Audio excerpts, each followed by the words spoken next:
These two were just about to do what you've all been waiting for, when a sudden, buzzing ringtone interrupted Emoji Yang, who had just said, "Don't come from behind, I want to look at you." Shin Changlu answered the phone and tossed the person under him aside. It seemed the person on the other end had a problem that required Shin Changlio's attention. Emoji Yang, lying behind him, asked with a wrong tone, "Subai again?" Shin Chanlu, somewhat angered, pinched his chin and said, "You're just his substitute, remember that? Acknowledge your place, you're not qualified to discuss these matters with me." Did he really just ditch him without even putting his pants on? Emoji Yang turned his face to the side, a tear sliding down his cheek. He fought back his tears and said meekly, "Your stomach isn't well, I'll go make you some porridge." This made Shin Chanlu feel a bit strange. Every time Subai was mentioned before, Emoji Yang would throw a fit. Why was he so well behaved this time? Little did he know, the soul residing in Emoji Yang's body had already changed. As soon as Emoji Yang entered the kitchen, a scornful smile appeared on his face. Turns out, the current Emoji Yang was a renowned heartthrob bigshot from the quick transmigration world, tasked with entering various worlds and completing missions. He called out to the system, "What's the mission this time?" The kawaii system sprite materialized out of thin air. I learned from the system that the original host was a crazy fan of the movie star Shin Changlu. Because he looked similar to Shin Changlio's White Moonlight, Subai, he was kept as a substitute lover. But after Subai returned to China, the original host was ruthlessly abandoned. Under Subai's slander and framing, the original host died in depression. And his mission this time is to snatch Shin Changlu back. After hearing this, Emoji Yang complained with disgust about the original host. He was already abandoned and still thinking about snatching a man back.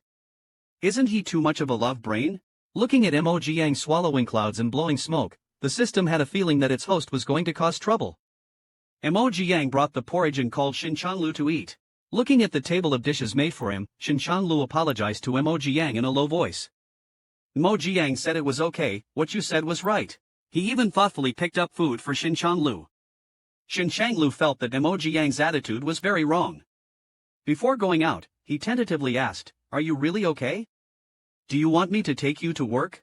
After Emoji Yang refused, Shin Changlu started to undress as he walked. The system asked curiously, "Shin Changlu rarely takes the initiative to show kindness to you, are you not afraid that he will be angry if you reject him like this?" The original host was so humble because he loved Shin Changlu but couldn't get him. He is already used to being at the beck and call of the original host. Since I am here, things should change. Why did Emoji Yang look pained when he took a shower? This startled the little system. "Host, you're crazy to take a cold shower in this weather." But he disdained to explain, "You know nothing. The good show is just about to begin." The system sighed, as expected of a narcissistic boss, "I can't afford to mess with him." As dusk settled, Shin Changlu felt depressed after a whole day of gloom. Something was off about Emoji Yang's behavior today. Could it be because of Subai? He drove to Emoji Yang's office building and called him, asking if he wanted a ride home and dinner together. However, Emoji Yang refused. Shin Changlu became even more puzzled. He had never rejected me before. What was wrong with him? His thoughts were interrupted by a sound in the distance. He turned his head and saw Emoji Yang walking side by side with another man, chatting and laughing. Suddenly, the other man half-embraced Emoji Yang. Seeing their intimate behavior, Shin Changlu felt like he was being cheated on. He clenched his fist and slammed it against the steering wheel in anger. Emoji Yang watched as a familiar car sped past them, a slight smile in his eyes. It seemed everything was going according to plan. "Just wait for me at home, Shin Changlu." As night fell and the dinner came to an end, Emoji Yang arrived at Shin Changlio's apartment. As soon as he opened the door, he saw him standing there. The moment the door closed, Shin Changlu questioned him angrily, "Who was that man? If you have a new love, get out of my sight." Shin Changlu grabbed his arm and slammed him against the door. Emoji Yang just softly called out, "Changlu." He suddenly felt weak and fainted. Shin Changlu was so scared that he quickly caught him, only to find that Emoji Yang was burning up. Emoji Yang, who was placed on the bed, slowly opened his eyes and saw Shin Changlu looking at him with concern. He struggled to sit up, and Shin Changlu couldn't help but blame him. "You have a 102-degree fever and you still came here? Aren't you afraid of dying?" I'm afraid you're not eating again." Hearing this, Shin Changlu felt a pang of guilt and couldn't help but soften his tone. He gently coaxed Emoji Yang into taking his medicine and told him not to do this again. Emoji Yang then explained that the man was just a colleague, and they were just making small talk because they were going the same way. Shin Changlu felt a little embarrassed for jumping to conclusions, so he told Emoji Yang to rest well. Emoji Yang took this opportunity to reach out his arms for a hug. After a moment of hesitation, Shin Changlu helplessly hugged him and said, "Go to sleep. I'm here with you." However, Emoji Yang, who was being held in his arms, revealed a triumphant smile. Ever since the Black Lotus bloomed, it has been manipulating everything. In just a few days, all of Shin Changlio's emotions were under Emoji Yang's control. Have you ever seen your boyfriend's shirt worn like this? At this moment, Emoji Yang, wearing Shin Changlio's shirt, was about to make a move, proving that he and Subai were completely different. I just want to know if there's anything under the shirt. Shin Changlu sat on the sofa, turned around, and froze.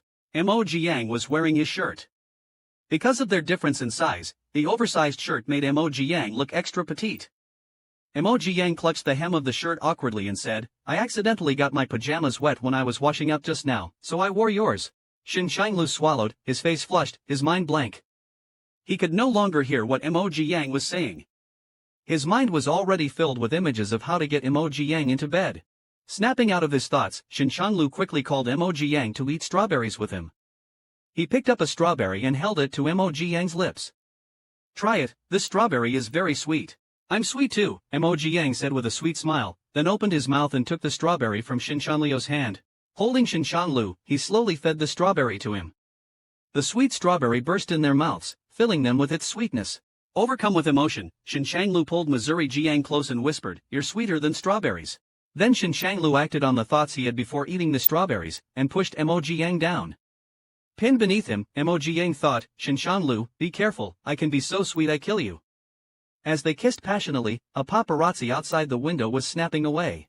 Unsurprisingly, the next day, photos of the two of them looking intimate quickly made headlines. Even Shin Changlio's first love, Subai, saw the photo abroad. Shin Changlu is mine. In a fit of anger, he cancelled his concert and decided to return to China immediately. Meanwhile, Shin Changlu was surrounded by reporters, who demanded his response to the news online. When he finally managed to return home, he saw Emoji Yang sitting on the floor, crying her eyes out, looking utterly pitiful. Seeing Shin Changlu return, Emoji Yang stepped forward with guilt and said, "I'm sorry. I didn't expect to be photographed by the paparazzi." "I'm sorry, I didn't expect to be photographed by T." Shin Changlu hugged Emoji Yang, comforting him by saying, "It's not your fault, the company will handle this matter." "Will it affect your career? Will the company freeze you?" Yang, why would you think that? I became famous because of my acting skills and works, and I even have an actor award. Exposing our relationship won't cause any impact, understand?" he said and gently wiped his tears. Comforted, Emoji Yang showed a sweet smile, and then Shin Changlio's phone rang. Answering the call, Shin Changlio's face changed drastically. He nervously told Emoji Yang that he had to go out. Emoji Yang obediently agreed, saying, "It's okay, Changlu, you go ahead." "Could you tolerate your boyfriend leaving you in the middle of the night to pick up Ziyuguang?" Shin Changlu left Emoji Yang in the middle of the night and rushed to the airport, just to pick up the Ziyuguang he had been longing for, Subai. The 8 years of distance made both of them feel that the other was different from before, inevitably making Shin Changlu think of the charmingly smiling Emoji Yang. Meanwhile, as soon as Shin Changlu left, Emoji Yang started smoking. The little system worriedly reminded, "Smoke less, be careful of lung cancer." Emoji Yang asked, "Isn't Subai arriving tonight?" Unfortunately, he came back too late. The system didn't understand. "Aren't you worried that Shin Changlu will return to Ziyuguang's embrace? Shin Changlu has already been trained by me to this point. His appearance now will not only fail to rekindle their past love, but it will also shatter the illusion Shin Changlu has of him. Only through destruction can we rebuild. If Su Zizi doesn't return, how can Shin Changlu realize his own heart? Do you think I really didn't know that someone was outside the window taking photos that night?" The atmosphere inside the car was silent and somewhat awkward. Su Zizi suddenly glanced at a small medicine bottle placed in the car. He picked it up and asked, "What is this?" Seeing the medicine bottle, Shin Changlu was reminded of Emoji Yang's previous instruction, "I've put some stomach medicine in your car. Remember to eat." Shin Changlu replied, "It's stomach medicine. I have a stomach condition." "When did you get it?" Shin Changlu sneered inwardly. "My stomach condition started 8 years ago after you left without a word, and I drown my sorrows in alcohol every day. However," he simply said, "it's nothing. Just something from the past few years." When they arrived at the hotel, Shin Changlu suggested Subai go upstairs to rest early. But Su Zizi held his hand and said softly, "Let me stay at your place, Chanlu. After all, it's been so long since we've seen each other. I want to catch up and talk more." Chanlu looked troubled because Emoji Yang was still at his house. Su Zizi pressed on, "Aren't you welcoming? Or is there someone at your place that makes it inconvenient for me?" Under Su Zizi's persistence, he agreed. However, Emoji Yang was unexpectedly not at home. Had he gone out? Chanlu was thinking about how to explain to Emoji Yang when he returned. Suddenly, Su Zizi leaped forward, hugging his neck, and said, "I came back because I want to be with you." Coincidentally, the door behind them clicked open. Emoji Yang, carrying vegetables, watched the two intimately embracing. This was awkward. Chanlu still hadn't realized his own feelings. Let's wait and see at the chasing wife funeral. What would you do if you saw your boyfriend hugging a rival? Emoji Yang witnessed this scene. He silently put the things in his hands on the ground, turned around and left, even thoughtfully closing the door behind him. The two watched Emoji Yang's departing figure, each lost in their own thoughts. Chanlu picked up the things from the ground, feeling heavy-hearted. Subai looked at the vegetables in the bag and said, "Chanlu, so you can cook?" While saying this, he reached out and wrapped his arms around Chanlu's neck. "I want to eat the food you cook, okay?" Remembering that it was always Yan Yang who cooked for him, Chanlu turned around and said, "I can't cook." Hearing this, Subai persisted and hugged him, "Then let's order takeout. I want sour fish soup." Chanlu, who had a stomach ailment, refused, saying he didn't want to eat. Subai suddenly got angry and insisted on eating, taking Chanlu's phone without care to order takeout. Meanwhile, Emoji Yang, who had just left, let himself go the moment he stepped outside, exclaiming, "Go! I'm going to eat fried chicken and Mao blood hot pot. Why should he eat plain congee and light dishes with them?" He was dying of cravings, but the system teased him, "Are you that greedy? Not even saying goodbye." The people regard food as their primary need, so eating is important. As for Chanlu, let him fend for himself with Su Zi. At this moment, Chanlu indeed felt uncomfortable.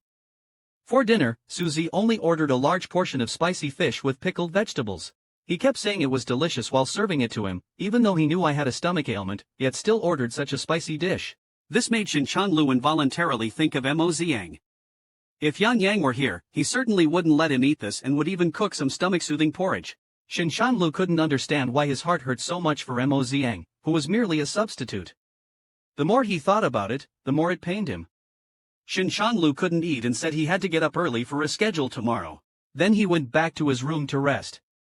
Chanlu lay on the bed, and after a while, he curled up in pain from his stomachache.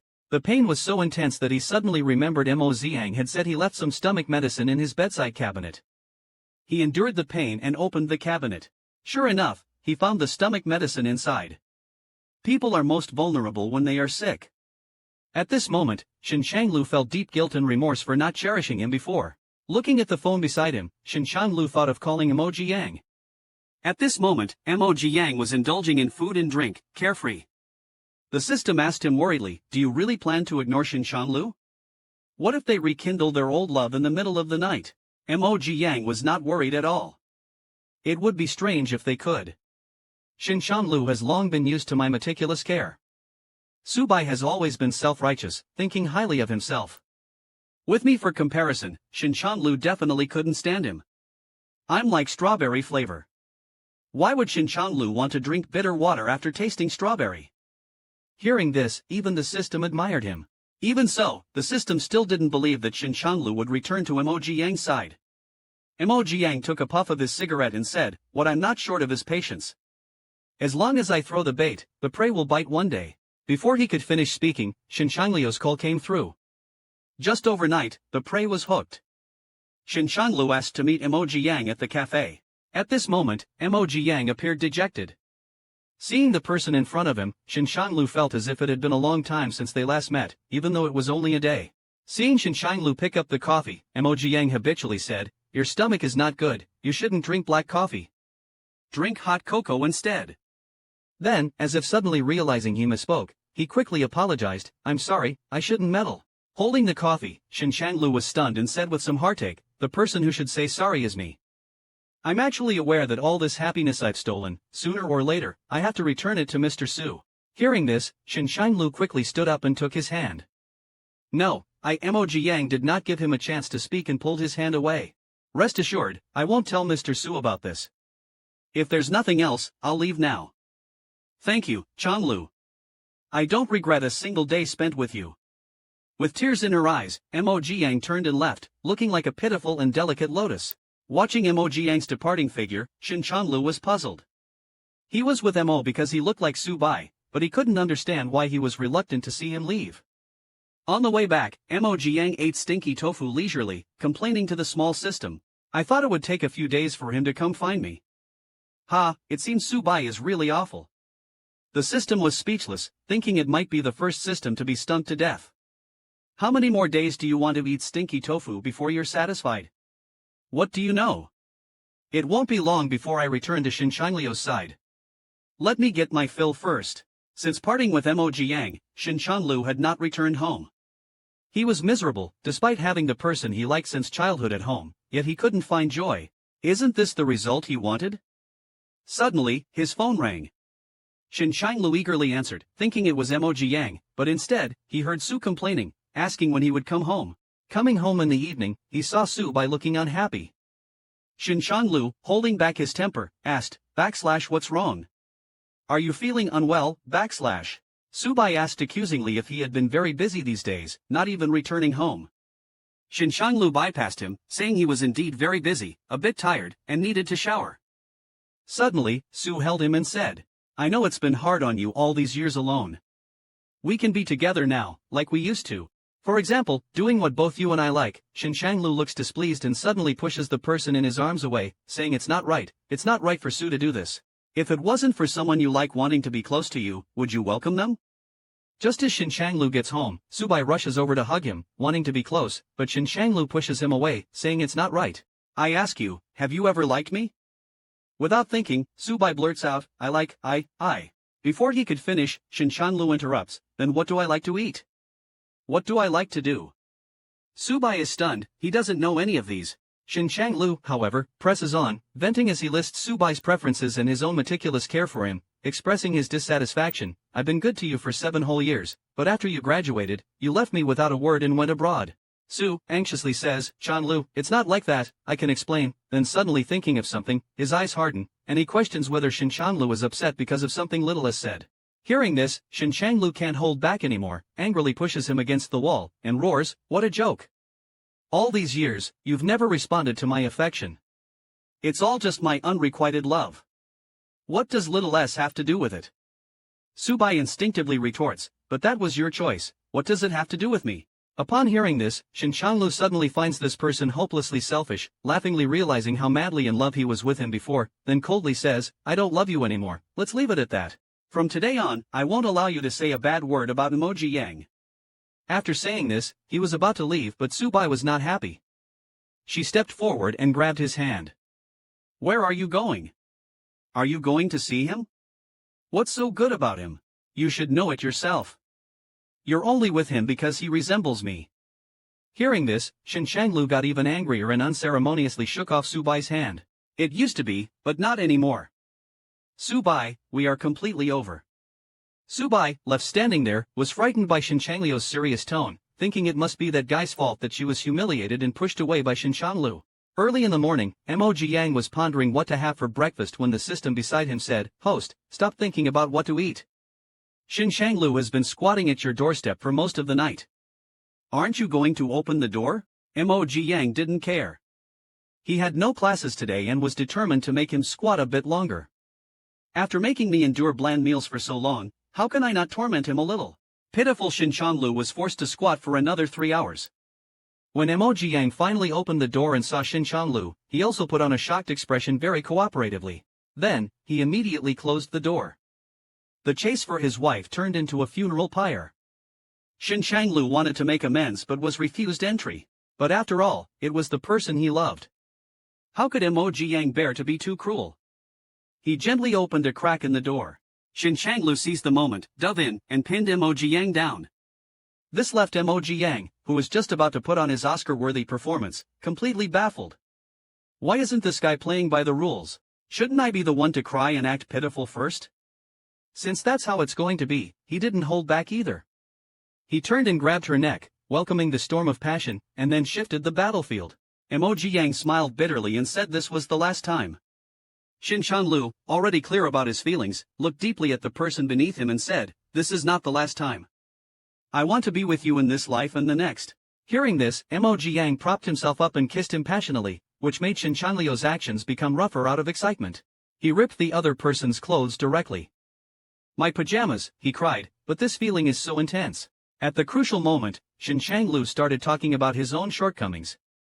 Emoji Yang pouted in dissatisfaction, internally complaining, "This man is so long-winded. Why talk so much when you're doing it?" Unable to stand it, Emoji Yang flipped Shin Chanlu over and took control, diligently plowing the field. Afterwards, enjoying a cigarette in bliss, Emoji Yang, smoking, said to Shin Chanlu, "You should go back."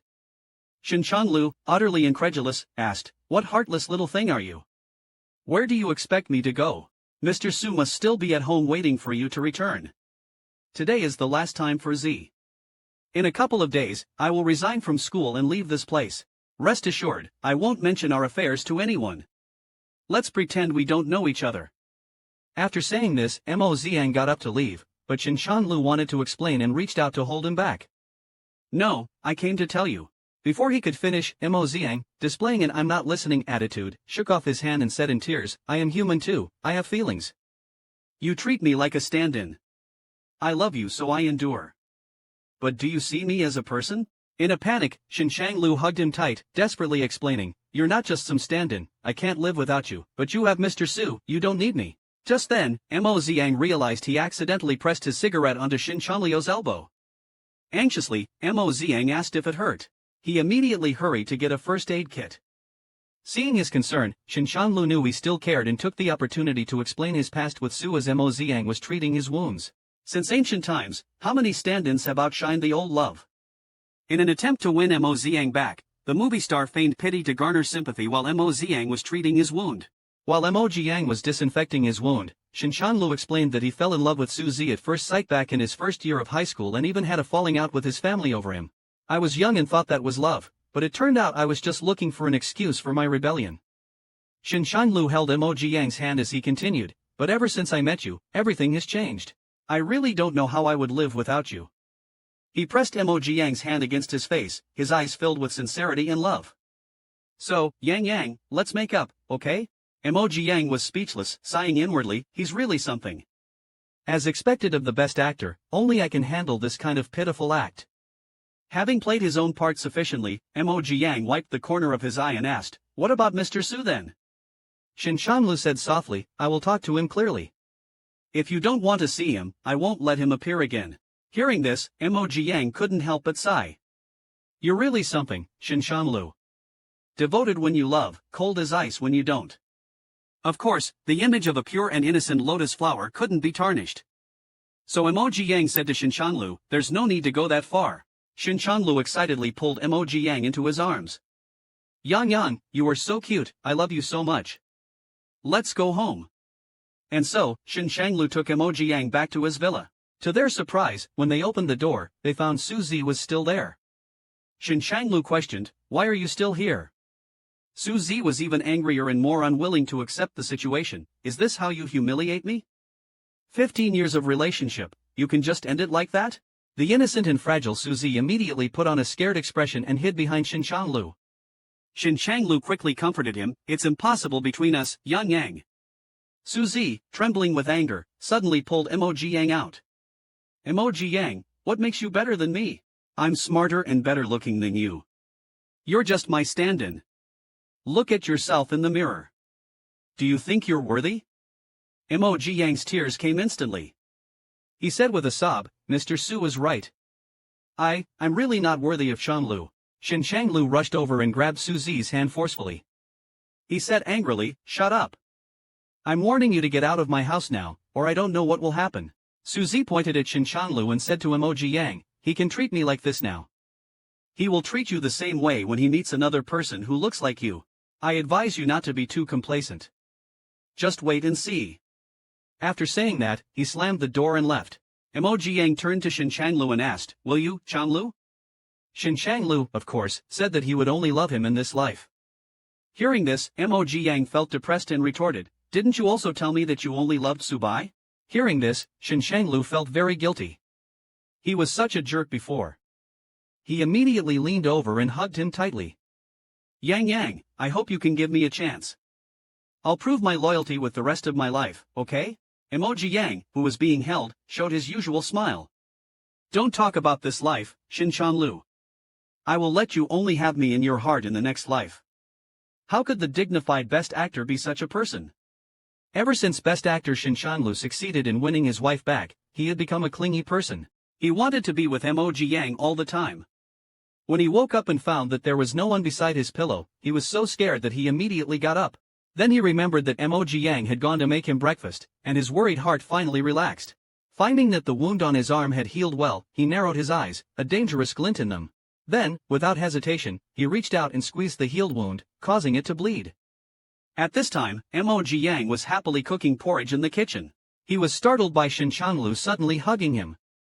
Changlu, what's wrong? Shinchanlu took a deep breath and said in a low voice, nothing. You smell so good. The little system couldn't bear to watch their mushy behavior. Emoji Yang blushed and glanced at him, his peach blossom eyes alluring. I've made breakfast. Finish it and hurry to the set. Shinchanlu didn't listen, his hand slowly stroking Emoji Yang's waist. He said affectionately, Yang Yang, only I can see you like this. Emoji Yang looked at him with hazy eyes, intoxicated, but also wanted him to stop fooling around. As a result, he accidentally touched the blood flowing from Shinchanlu's wound. Emoji Yang quickly turned to get Shinchanlu medicine, muttering, it's been so many days, why hasn't the wound healed yet? That shameless Shinchanlu claimed his wound was too deep to heal anytime soon. He then asked Emoji Yang to bring him lunch. Emoji Yang couldn't help but complain inwardly, bring him lunch? He sure knows how to enjoy himself. Seeing that Emoji Yang didn't answer, Shinchanlu put on a pitiful look. He was acting cute, which made it hard to believe he was the dominant one in bed. So at noon, Emoji Yang arrived at Shinchanlu's filming set with lunch. As he was about to look for Shinchanlu, a woman stopped him. She had an arrogant look and spoke unkindly, no outside food deliveries allowed here. Don't you know the rules? Emoji Yang wanted to explain, but seeing Shinchanlu not far away, he decided to play the innocent role. I'm not delivering food. Changlu asked me. Before he could finish, the woman interrupted him. Changlu is not someone you can call so casually.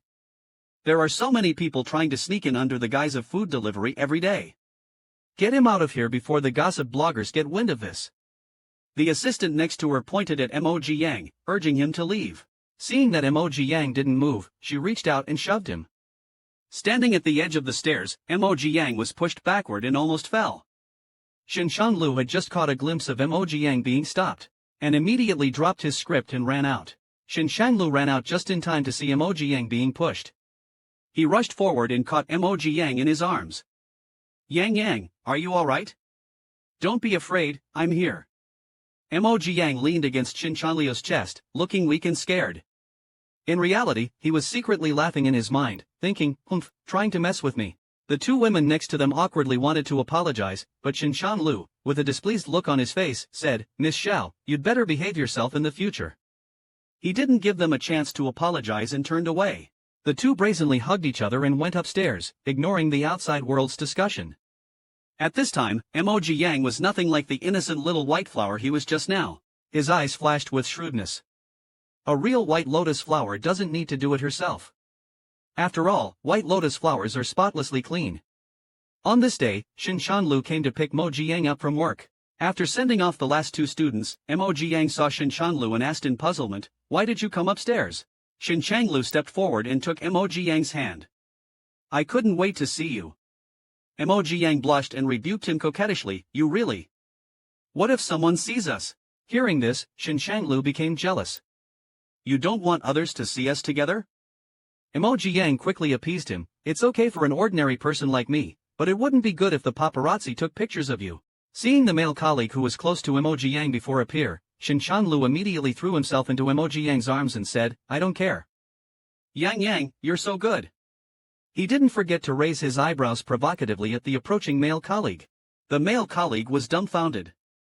What did I do to deserve this? He was so frightened that he turned around and fled in panic. That night, Emoji Yang was leisurely lying on the bed listening to music. Shinchanlu walked over and said, Yang Yang, I got water in my ear. Can you help me? Emoji Yang swallowed hard. His naive body was really not bad. Then he turned around to find a cotton swab for him and casually said, "How did you manage before? Did Susie help you?" After saying that, Emoji Yang realized he had misspoken. He originally wanted to make a sarcastic comment but couldn't stop himself in time. Shin Changlu thought he still minded about the previous incident with Susie, causing his heart to ache and his face to turn pale. Seeing his reaction, Emoji Yang thought the situation had turned serious. He deliberately pretended to be angry and pouted, "Yes, I mind, so why haven't you kissed me yet?" This made Shin Changlu laugh. "Yang, you are really cute. I chased Subai for 15 years and never even held hands, let alone cleaned ears." Emoji Yang couldn't help but feel sorry for this guy in his heart. Emoji Yang continued to clean his ears while asking, "Who was that woman today? She was so fierce and even yelled at me." Shin Changlu, with his eyes closed enjoying the moment, said, "Don't worry, she won't yell at you anymore." Then Moji Yang asked if he had caused any trouble at work today. Shin Changlu said, "No, but you have caused me a lot of trouble in life." Emoji Yang didn't have time to ask what kind of trouble when Shin Changlu suddenly grabbed his hand and stood up. "You're too sweet, I can't leave you. Everything I do, I think of you." Then Shin Changlu pushed him down. Emoji Yang, unable to struggle free, whispered for mercy, reminding that he has an early class tomorrow. Shin Changlu compromised, "How about we do it twice?" Emoji Yang didn't dare to say no. Soon after, Emoji Yang was dragged away by Shin Changlu, starting a battle between the two men. "If your rival offers you 5 million to leave your partner, would you accept?" Su Ziyue meets Emoji Yang. He said arrogantly, "I hope you can leave Changlu of your own accord." Emoji Yang and his mini-system quietly mocked, "The Su Yueguang isn't very smart." Maintaining his innocent facade, Emoji Yang lowered his head, "But Changlu loves me, and I love him too. I don't want to leave him." Subai laughed, "There's no eternal love in this world, only eternal interests." A classic scene of a domineering CEO novel. Su Ziyue took out a card and pushed it towards Emoji Yang. "Here's 5 million. Leave Shin Changlu. How about that?"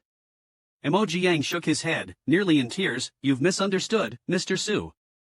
I'm with Changlu because I love him, not for money." Yet, inside, he was tempted and somewhat moved.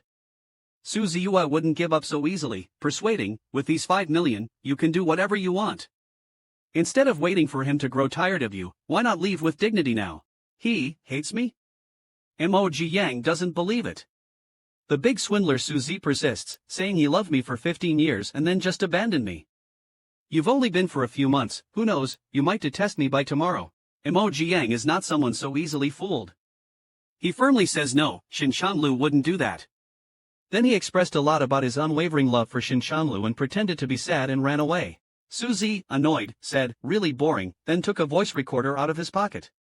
He didn't expect this guy to be so tight-lipped, not making a single mistake. Emoji Yang, who had run far away, scoffed, "Humph, a voice recorder is a trick I played with hundreds of years ago. How could you catch me off guard?" After returning home, Emoji Yang pretended to be distraught. Shin Changlu felt something was wrong and asked if he was feeling unwell. Emoji Yang only said he was tired and went to take a shower without explaining anything. Without an explanation, Shin Changlu was worried but didn't feel it was right to pry. He always felt something was wrong. At night, Emoji Yang went to bed without waiting for him. This made him even more certain there was a problem. He then went forward, hugged him, and asked if he was troubled. Emoji Yang didn't answer and pushed his hand away. Seeing Emoji Yang still unwilling to speak, he didn't insist and decided to go to sleep, planning to ask again tomorrow. Emoji Yang, who has never slept this early, is uncomfortably awake. Now all he can think about are hot and sour noodles, marinated hot pot, and sour fish. How long has it been since he last had spicy food? The little system is already too weak to ridicule. Enduring until 1 a.m., with the person beside him sound asleep, Emoji Yang gets unhappy. The saliva that was supposed to dribble from the corner of his mouth ends up at the corner of his eye as he starts to sob softly. "Why can you still sleep? Get up for me. Have you ever been angry while your husband is sound asleep next to you?" Shin Changlu, who is sound asleep, is woken up by the intermittent sobs.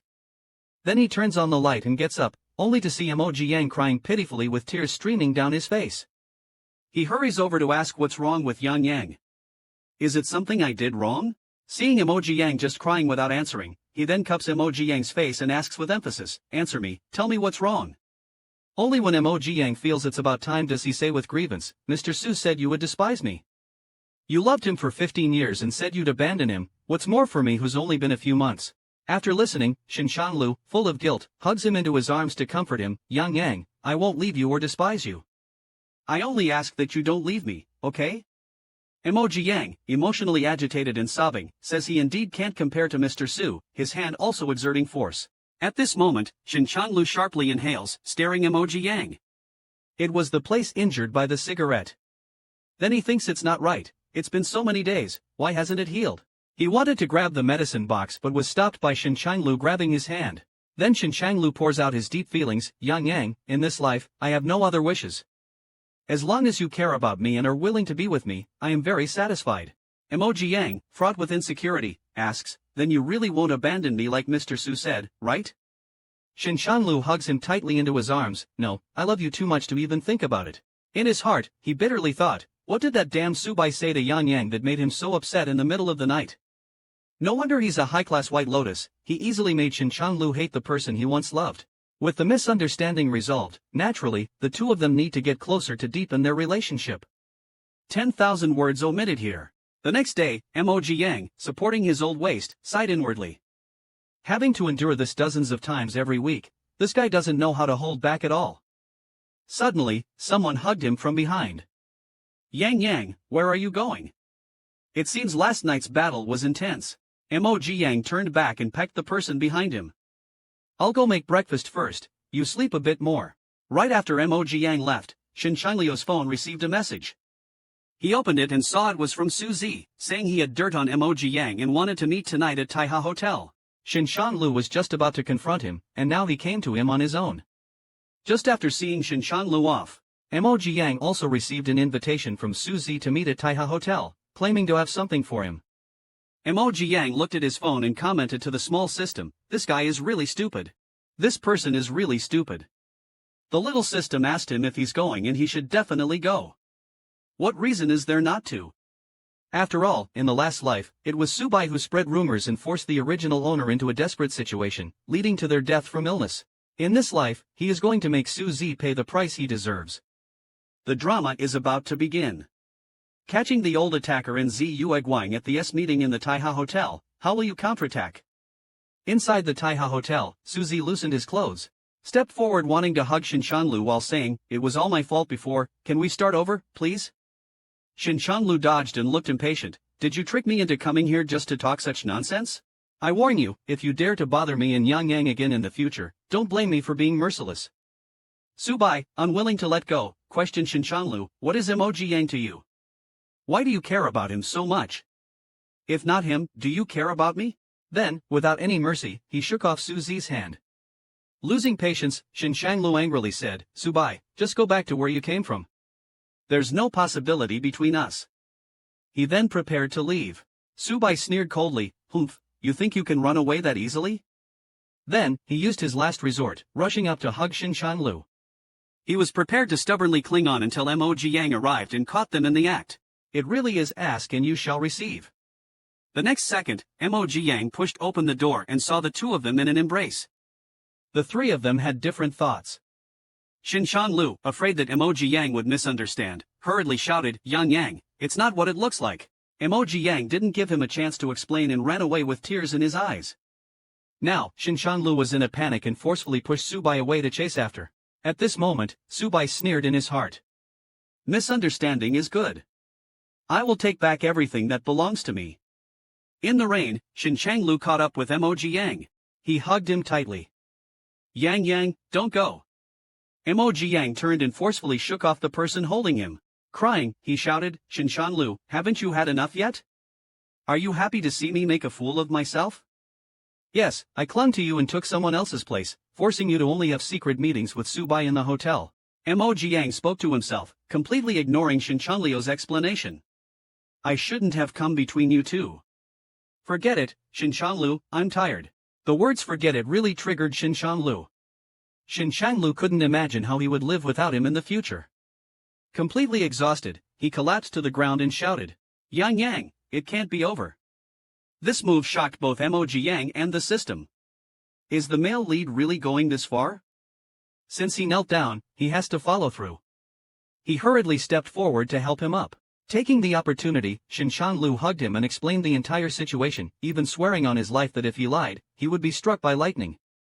This is a common ploy used by men. Mo Jiang quickly covered his mouth. Stop talking nonsense. Seeing that Mo Jiang still cared about him, he knew he was forgiven. Then there was a touching rain scene. As a single dog, I feel so full, I'm going to get fat from this feeding. After spreading dog food in the rain, the two returned home for another round of desserts. Shinshanlu busied himself like a housemaid, showing concern and care, afraid that Mo Jiang might catch a cold from the rain. After Mo Jiang fell asleep, Shinshanlu went to the bathroom and punched the wall to vent his frustration. That damn Suzy not only set me up but also got Yang caught in the rain. However, Mo Jiang was in a great mood. He thought that Suzy must be too angry to sleep right now. Subai's attempt to sow discord not only failed but also strengthened their relationship. Before long, Suzy started causing trouble again. From the system, he learned that Subai had someone reveal the news of his and Shinshanliu's 15-year-long successful relationship. The system couldn't help but ridicule, he's really trying to kill himself, huh? Since Suzy still hasn't recognized the situation, I'll help him recognize it. He wants to take this opportunity to rightfully become Shinshanliu's partner. Shinshanlu returned home only to be hit with a pillow. Mo Jiang pretended to be pitiful and said, your 15-year love run with Suzy was successful, huh? How come you didn't die of exhaustion? Shinshanlu touched his head, not understanding, and said he didn't understand. Mo Jiang took out his phone to show him. Shinshanlu saw that the phone was full of gossip about him and Suzy, exclaiming, when did I fall in love with him? They are all talking nonsense. Mo Jiang said aggrievely, then why don't they make up stories about me and you? Shinshanlu quickly explained that it was all the media making things up. Why are you even jealous about this? Mo Jiang, unconvinced and looking sad, said, but they all say you and Suzy are a great match. Shinshanlu picked him up, tomorrow you'll come out with me. Let them see what a great match really looks like. The next day, both of them dressed up carefully. Holding hands, they went out and immediately turned heads. After a while, Mo Jiang, unable to resist his love for food, spotted ice cream. Dragging Shinshanlu, he wouldn't let go, acting coquettishly for a cone. Shinshanlu noticed that paparazzi were taking pictures. He then deliberately went forward and took a bite of Mo Jiang's ice cream, while Mo Jiang was still internally complaining. He ended up being fed a mouthful of strawberry-flavored ice cream, and Shinshanlu didn't forget to comment, really sweet. Sure enough, it didn't take long for the two of them to trend on social media. This news was indeed a blessing for countless fans. The little system even considerately broadcasted Mo Jiang's live reaction after seeing the hot search. Without a doubt, he must be fuming right now. With Mo Jiang's resourcefulness, he even made the movie emperor hold a press conference to announce his relationship officially and clarify that his rumors with Subai were false. I don't know why such news would break out, maybe because he and my partner look alike, which led to misunderstandings. He also hoped that everyone would stop speculating wildly, lest my lover forbids me from sleeping in the bed. Mo Jiang, seeing Shinshanlu say this at the conference, was so angry that he decided not to let him sleep in the bed tonight. Sure enough, by night, Shinshanlu was kicked out of the bed. He softly coaxed Mo Jiang not to be angry, saying, it's so late, just let me come up and sleep. Then Mo Jiang hit him with a pillow, didn't I say I wouldn't let you sleep in the bed? Then don't come up. Shinshanlu pitifully said he really was going to sleep on the floor. Mo Jiang turned over and ignored him. Sleep then, sleep, who's afraid of who? Shinshanlu also considerately turned off the light for him.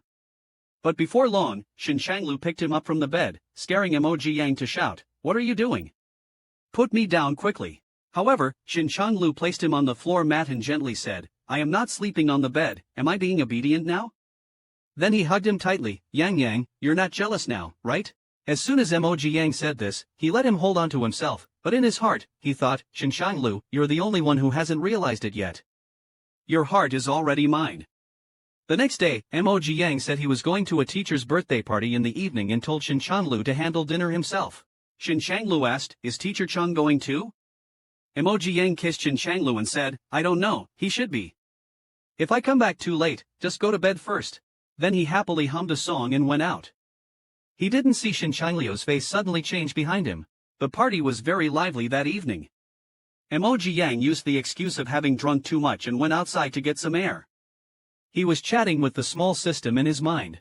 A dark figure appeared, startling Mo Jiang. It was Teacher Chang, who was worried about Mo Jiang and came down to find him. Teacher Chang was worried about Mo Jiang coming down alone to find him. Hearing a sound similar to a cat's meow, he went forward to check. Unexpectedly, he saw Emoji Yang being tormented relentlessly. I wonder if this is something Teacher Chang can watch without paying. Knowing that Teacher Chang was watching, Shin Shanglu became even more unrestrained and bit directly on Emoji Yang's bone. Emoji Yang, realizing someone was approaching, wanted to see who it was. Shin Shanglu then pinched his chin and said, "Focus, your eyes should only look at me." Having achieved his goal of asserting dominance, Shin Shanglu lazily prepared to leave with Emoji Yang.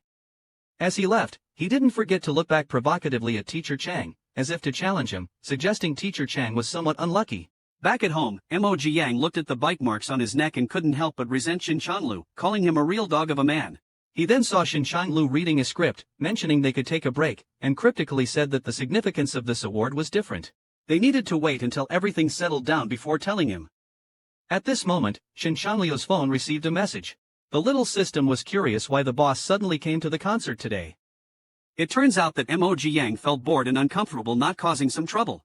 Upon hearing about the matter, the little system quickly checked Subai's location and, as expected, found Subai was also here. The little system couldn't help but complain that this master really excels in everything, always ranking first in causing trouble. As the concert was nearing its end, Emoji Yang received a message from Shin Shanglu saying it was raining outside and he would come to pick him up after the concert. This encounter with Subai was actually orchestrated by Emoji Yang. Subai pretentiously asked, "Mr. Su, do you need me to take you back?" Xiaobai must maintain his persona. He repeatedly stepped back indicating it wasn't necessary as someone would pick him up soon. Hearing this, Subai started a new performance, catching raindrops and appearing lost in memories, sharing his beautiful memories from university days with Shin Shanglu. Emoji Yang was speechless inside. This foolish Shin Shanglu, not knowing what he likes, no wonder he gets dumped. Soon, both of them saw Shin Shanglu's car arriving. What followed was a dramatic showdown between Bai Lian and Green Tea. Subai cheerfully squeezed Emoji Yang's shoulder saying, Yang, let's be good friends," hoping to leave a good impression on Shin Shanglu. However, Emoji Yang didn't play along and forcefully pushed the person twisting his shoulder, causing Subai to fall to the ground. After pushing, he appeared shocked and approached with concern, "Mr. Su, are you alright?" He pretended to reach out to help Subai up, but was rejected. Subai thought that now Shin Shanglu would definitely speak up for him. Emoji Yang, feeling guilty, apologized to Subai. Shin Shanglu pretended not to see Subai and instead covered Emoji Yang with his coat, asking if he was cold. Emoji Yang turned to Shin Shanglu to explain that it wasn't intentional. Shin Shanglu comforted him, saying it wasn't his fault. Then, with a look of disgust towards Subai, he said, "I saw that he suddenly hugged you and scared you, so you pushed him away. It's his own fault for being so jumpy, not yours." Then, tenderly holding Emoji Yang, they were about to go home, leaving Subai sitting on the ground embarrassed. Subai stood up slowly, not sure if he was angry or cold. He gritted his teeth, unable to understand why he wasn't as good as Emoji Yang. In the car, Emoji Yang kept feeling guilty about what had happened. Shin Shanglu reached out to unbuckle his seatbelt and said, "Even if it was intentional, so what? If you broke something, I'd pay for it. You shouldn't see Subai anymore, he might bully you." Then Shin Shanglu showered him with sweet talk and watched the girls outside the car. As the intimate sounds inside the car continued rhythmically, the little system thought, "I shouldn't be in the car, I should be under it." One day, Emoji Yang ran into his senior from university, Lu Liang, at the supermarket. Lu Liang had gone abroad for music studies right after graduation and didn't even live in this city. It was too much of a coincidence for him to suddenly show up and say hi. Something was definitely off. The two of them pretended to argue, and then the senior suggested treating Emoji Yang to a meal. Without hesitation, the beer lover Emoji Yang agreed. He wanted to see what kind of trick Lu Liangming was up to. At the hot pot restaurant, the senior enthusiastically chatted with Emoji Yang, asking if he remembered the club they joined together in college. Emoji Yang, focused only on eating, didn't care what kind of game Lu Liangming was playing. He would eat first and deal with it later. This was the self-discipline of a seasoned troublemaker. At that moment, Shin Shanglu called. With the system's reminder, Emoji Yang finally answered the call. On the phone, Shin Shanglu asked where he was and if he needed a ride. Emoji Yang, sensing the perfect opportunity to tease Shin Shanglu, pretended to drop his chopsticks. "Oh, I dropped it," he said. Lu Liangming, as expected, picked it up for him, saying, "Here, you can have mine." Of course, Shin Shanglu heard a man's voice over the phone. Jealousy from 1982 flared up.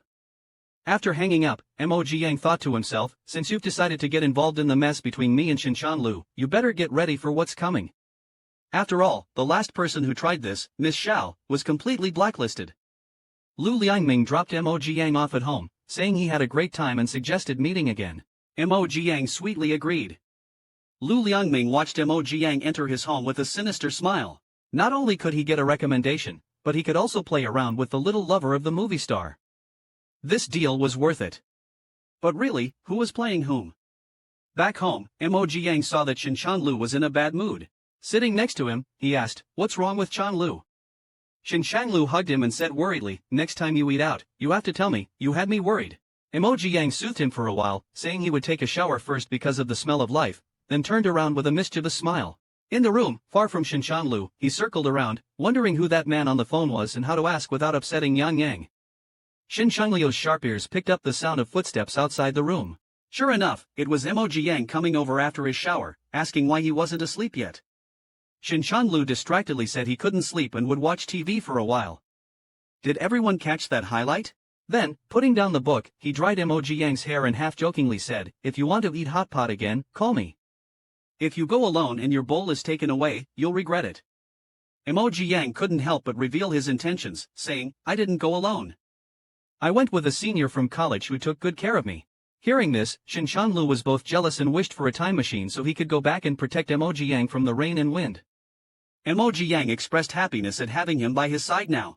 He even confessed he had liked Shin Chanlu since junior high. Since junior high? Am I that old? To prove he was still young, Mo Jiang was dragged into. The system shook its head, saying, "Host, I can't help you with this." Shin Chanlu proved that he was indeed not old and still not satisfied, holding Mo Jiang with slightly reddened eyes and sniffling. Mo Jiang couldn't understand what he meant. After all the clinginess, there was no reason not to be happy. Shin Chanlu let go of him and asked sadly, "Would you despise me?" A tall guy over 1.8 meters looked pitifully. Mo Jiang comfortingly placed his hand on his face. "Despise you for being too handsome, too heavy, or despise your strength, Shin Chanlu?" I was so moved that I pounced on him. Let's not waste time being sad over these little things. Hearing this, Shin Chanlu gulped and blushed. Then Shin Chanlu proved once again that he is indeed still very young. But is it really appropriate not to draw the curtains? The next day, Mo Jiang woke up feeling extremely tired. The culprit, however, was full of energy and told Mo Jiang to drink more water, feeling sorry for his sore throat from all the shouting last night. Speaking of which, Mo Jiang got even angrier. He pulled the blanket over himself and said he wouldn't talk. Shin Chanlu knew he was upset and helped rub his waist. When Mo Jiang felt better, he pretended to remember something and said, "By the way, Yang Yang, didn't you say last night that you agreed to have dinner with Senior Lu? Do you have his contact information?" When Mo Jiang said he did, Shin Chanlu was very displeased. He casually said, "It's nothing. Can you make an appointment with him for dinner today?" But in his heart, he thought it's okay to have the contact information, he would just delete it later. In the evening, the film emperor dressed more formally than for an awards ceremony to go to the appointment. Mo Jiang, rubbing his head, thought it was really unnecessary for a casual dinner. Shin Chanlu, however, seriously said he couldn't embarrass Yang. But Mo Jiang feels quite embarrassed being surrounded and photographed like this. When the two men met, they were particularly jealous. Mo Jiang watched them quietly compete, which was really childish. He quickly passed them the menu to break it up, and while ordering, Senior Lu Shilu and Mo Jiang started talking about the old days when they also came here to eat stir-fried clams during college. Mo Shin Changlu watched the two chat happily in front of him. They shared memories that belonged to just the two of them, and Yang Yang was also very happy. Beef bone broth made Shin Changlu turn dark. It seems that this Lu Lianglin really did stay behind. The actor's eyes are sharp enough to make Mo Jiang notice his pretended stomach pain. When Mo Jiang inquired, he saw Lu Lianglin enduring as though nothing was wrong. It must be said, what the actor raises in a minute, he supports for 10 years, his eyes are indeed amazing. Mo Jiang couldn't understand what this sly man was up to. Shin Changlu saw Lu Lianglin showing favor to Mo Jiang, so he pretended to be in even more pain. "I am not in pain, am I?" Mo Jiang saw right through his act, but what could he do? He had to play along with his own man. Then, appearing weak, Shin Changlu leaned on Mo Jiang's shoulder, saying he just needed to rest a bit and insisted that his illness should not disrupt the meal with Senior Lu. Mo Jiang was exasperated, wondering when Shin Changlu became such a drama queen. The little system also joked, "It's really like the aroma of tea." Meanwhile, Senior Lu, observing Shin Changliu's act, began to doubt his capabilities. Believing Shin Chanlu was too weak, Lu decided to undermine him in front of Shin himself, expressing his regret for not having pursued Mo Jiang earlier. If looks could kill, Lu Lianglin would not know how many times he had died. The battle between the two men, without late-night snacks, had begun. When Liang Lin invited Mo Jiang to visit their alma mater together the next day, Xin Chanliu's eyes bulged, and he collapsed onto the table with a groan, acting as if he had severe stomach pain. Mo Jiang approached with concern, waking from the convincingly disguised pain. As Mo Jiang helped him up, he heard him burst into laughter. Mo Jiang was at a loss for words. The truth about this sly man had taken him by surprise. Since dinner was ruined, he took the opportunity to bid farewell to Senior Lu. Mo Jiang carefully helped the man into the car and was about to turn around when Xin Chanlu grabbed him. A handsome car owner, Mo Jiang, pretended to be naive. Aren't you having a stomachache? Thinking of you going out with him, it's not just my stomach that hurts, but my heart aches too. Mo Jiang struggled angrily, so you lied to me? Get up now. The result was his hands being seized in the dark. Looking like everyone was an enemy, Xin Chanlu explained, I'm just jealous seeing you two so close. Mo Jiang, feeling wronged, said there was nothing between her and her senior, accusing Xin Chanlu of unwarranted jealousy. Xin Chanlu, holding Mo Jiang's tightly clasped hand, sadly said, I believe you, but I'm just afraid you'll leave me. Then he grabbed Mo Jiang's hand and placed it on his heartbeat. Unable to respond to his flirting, Xiao Quan cleared her chest in displeasure, saying, I knew you were lying to me. Oof. Don't let it happen again, Bai Lian said, trying to end the matter. Mo Jiang wanted to get up and let Xin Changlu drive home, but Xin Changlu stopped her, pulling his tie and saying, Yang, let's trend on social media tomorrow, okay? Without waiting for Mo Jiang's consent, they started engaging in intimate activities in the car. Is Xin Changlu really this daring? With people coming and going outside, someone saw them. In the heat of the moment, Mo Jiang experienced what it felt like to be with a 32-year-old man again. Regretting her choices, Mo Jiang was left in tears and slept until the next day. When Mo Jiang woke up, he felt utterly despondent and then asked the system about the intimate photos it had previously made him post online. Xin Changlu checked but didn't hear back from the system. After he found out, he regretted it. After last night, he realized that Xin Changlu gets agitated easily. Bai Lianhua is valuable even in death, but surely not for being tormented by the subject of the mission. Meanwhile, Xin Changlu decided to attract attention for talks with political and economic figures. Although Xin Changliu's decision to attract attention was sudden, the agent had no choice but to let him go. After all, who dares to refuse the crown prince of the audit group, who can just quit any time? When Xin Changlu returned home, there was a gentle lifting and hugging. Holding the person in his arms, Xin Changlu cautiously asked, Yang, would you mind if I quit the entertainment industry? Mo Jiang cupped his face, then would you still be my Chanlu? Of course, no matter what, I will always be your Chanlu. Then it doesn't matter what you are, as long as you're my Chanlu. Do whatever you want, I will always be with you. Hearing this, Xin Changlu felt like he must have saved the galaxy in his past life. In this life, he met such a miraculous strawberry. After dinner, Xin Changlu mentioned that his movie would start shooting next week. Mo Jiang, who can only meet on weekends, looks reluctant to part but is thinking about leaving quickly in his heart. Xin Changlu, on the other hand, hopes Yang can follow him, but he also really likes his job. Thinking about only seeing him twice a week, he worries Yang might be lured away. If that's the case, it's better to clear out a mansion at home for shooting. It has to be said, Xin, the tycoon, is capricious with his wealth. Immediately, Xin Changlu tells Mo Jiang that he will discuss with the crew so they can meet every day. Mo Jiang, feeling guilty, says he also needs to go on a business trip, actually wanting to hide away for a few days because his waist can't take it anymore. Xin Changliu's expression gradually changes as he asks how many days he will be gone. Mo Jiang, the little manager, seeks help online from netizens on how to survive in the hands of a 32-year-old man. If Yang really can't handle it, he plans to put sedatives in the thermos. Mo Jiang then turns around and says probably about 3 days. Xin Changlu is not having it and complains with a bunch of metaphors. He's so envious that your principal can go on a business trip with you. Mo Jiang, not to be outdone, fights back. I can't bear to leave you, but I can't make you unhappy either. Inside, I'm roaring, if I sit any longer, this old demon really won't survive. He snuggled up to Xin Chanliu's chest, acting coy, rubbing against him. I'm just going for 3 days, okay? Just 3 days. Green tea. Xin Changlu gave in, alright, fine. I'll come pick you up in 3 days. Mo Ziyang was happy, finally feeling liberated. But, it's fair to say Mo Ziyang was celebrating way too early this time. With Xin Changliu's increasingly possessive and dark tendencies, how could he easily let Mo Ziyang go? After work, a female colleague wanted to invite Mo Ziyang out for dinner. Mo Ziyang didn't want to get involved with Xin Changlu again. He declined, saying that his boyfriend would get jealous. That scared the woman into fleeing. Mo Ziyang, speechless, said, "It's not that serious, is it?" He took out his phone, wondering what Shen Changlu was doing. As soon as he walked through the door, he was startled by a sudden shadow. Shen Changlu had hidden in the room, planning to surprise Mo Ziyang. But with the lights off and the room pitch black, it ended up being more of a scare. Mo Ziyang, startled, threw a punch toward the shadow. Just as the punch landed, Shen Changlu quickly spoke up to stop him. "Yang Yang, it's me." He turned on the light, revealing Shen Changliu's pitiful, smiling face. Mo Ziyang scolded him, saying he deserved it, but still tended to his bruised area. Still annoyed, Mo Ziyang asked why he suddenly came over. Shen Changlu said his parents wanted to meet him. Mo Ziyang scoffed inwardly, thinking, "Yeah, right. You could have just told me that over the phone." With a worried look on his face, he said he wasn't ready yet. But Shen Changlu wasn't really here to discuss that. Pointing to his injury, Shen Changlu said, "It hurts. I need compensation." And of course, the compensation was exactly what you're thinking.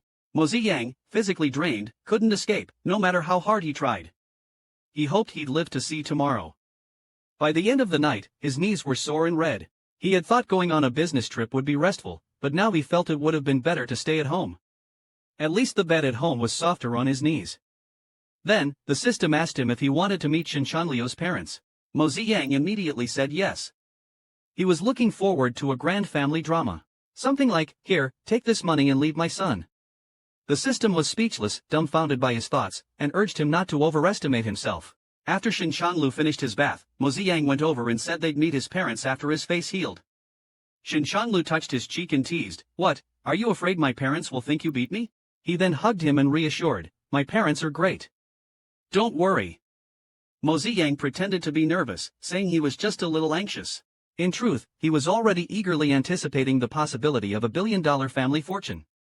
Shen Changlu held his hand and affectionately said, "Yang Yang, don't be nervous. I'm here for you, always."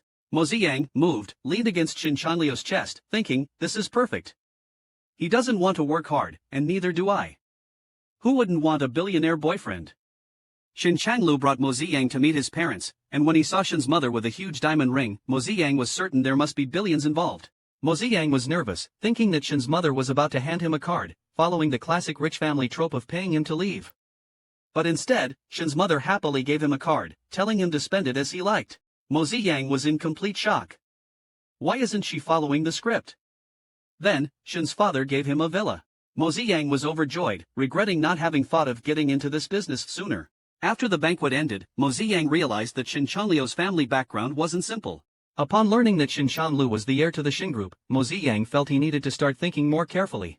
He pretended to be downcast and, once home, remained silent, lost in his thoughts. Shen Changlu approached, asking what was wrong. Mo Ziyang, changing the subject, replied, "The flowers outside are beautiful. You'll encounter even more beautiful flowers in the future," he said, gently touching Shen Changliu's cheek, then added, "I'm just tired and want to rest." Back in his room, the system asked if Mo Ziyang really cared about Shen Changliu's family. Mo Ziyang responded, "Of course not." The system was puzzled, asking, "Then what was that whole act about?" Mo Ziyang told it to figure it out on its own. The system was sweating, finding the situation too complicated to handle. A few days later, after work, Mo Ziyang ran into Lu Lianglin, who had come to bring him flowers. Lu Lianglin said he was going abroad in a few days and wanted to treat Mo Ziyang to dinner as a farewell. Mo Ziyang was about to refuse, but then saw Shen Changliu's car approaching from the corner of his eye. He sighed and thought, "Lu Lianglin, you're walking into this mess yourself, so don't blame me."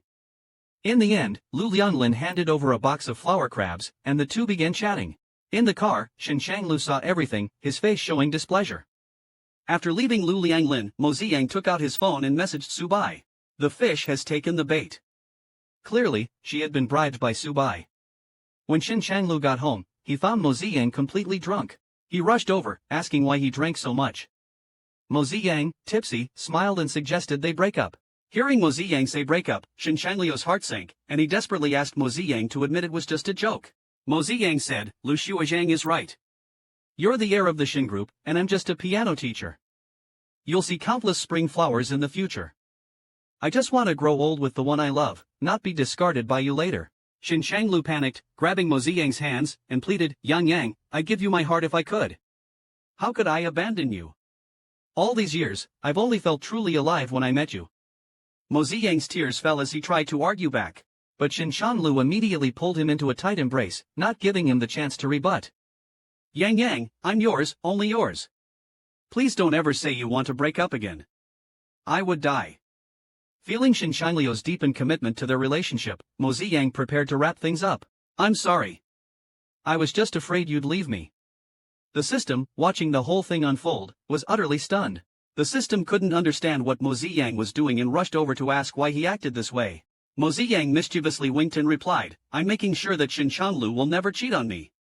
With his status now, there are too many temptations he'll have to face. I need to let him feel the pain of losing me before he falls in love with someone else. Shin Shanlu, surprised by his boldness, couldn't stop crying from laughing too hard. Shin Shanlu then said he had a way to fix this. Before Mo Ziyang could ask what the method was, Shin Shanlu dragged him to do some aerobic exercises. Mo Ziyang, exhausted, yelled out that he couldn't do it anymore. But Shin Shanlu wasn't done yet. He picked him up and whispered, then let's change locations. He then placed Mo Ziyang on the cold coffee table and teasingly said, you're not hiccuping anymore, right? Mo Ziyang was furious. No, I'm not hiccuping, but now I really want to punch this dog of a man. After their aerobic exercises, Mo Ziyang, exhausted, collapsed onto the bed, thankful to have survived. Shin Shanlu walked over, knowingly asked, what's wrong? Mo Ziyang angrily replied, I want to rip your dog head off, that's what. When rabbits are cornered. Shin Shanlu nodded, gently patting his head with a meaningful expression. Let me take care of it for you. Just tell him you're too busy to come. Mo Ziyang reluctantly agreed, thinking, Shin Shanlu, I've already served him up to you. You better seize the opportunity and make your move. The next morning, Mo Ziyang hadn't even woken up yet. While still dreaming, he smelled something strange and rushed to the kitchen. As expected, it was Shin Shanlu. Shin Shanlu awkwardly apologized, saying he was just trying to make porridge but almost burned down the kitchen. Mo Ziyang sighed, busy cleaning up the mess for him. Shin Shanlu followed him around with a pitiful look, then hugged Mo Ziyang and started acting coy, calling himself useless, unable to even handle something as simple as cooking. Mo Ziyang sarcastically responded, well, you sure know how to handle things in bed. Right then, his phone buzzed. After answering a call, Shin Shanlu said he had an urgent matter to attend to and told Mo Ziyang to stay home. Mo Ziyang knew Shin Shanlu was off to deal with Lu Lianglin. But oddly enough, by nightfall, Shin Shanlu still hadn't returned, and his phone couldn't be reached. The little system worried, could Lu Lianglin have overpowered Shin Shanlu? Mo Ziyang had full confidence 10 Lu Lianglins couldn't outmatch Shin Shanlu. Yet, around 10 p.m., he received a message that Shin Shanlu had been kidnapped, demanding 5 million yuan for his release. The system urged him to call the police immediately, fearing for Shin Shanliu's safety. But Mo Ziyang pondered, Lu Lianglin doesn't have power or status, how could he possibly capture Shin Shanlu? Unless, that bastard staged the whole thing himself.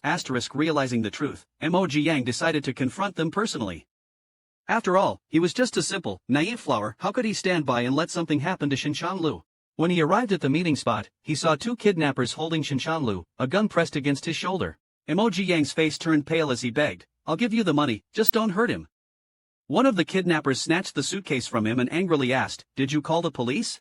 Mo Ziyang frantically explained he hadn't and then asked Shin Shanlu, what's going on? Shin Shanlu, looking furious, said it was all Lu Lianglin's doing. Yeah right, you're the real lunatic, Mo Ziyang thought, though outwardly he showed a trembling, remorseful face, apologizing for not anticipating Lu Lianglin's actions.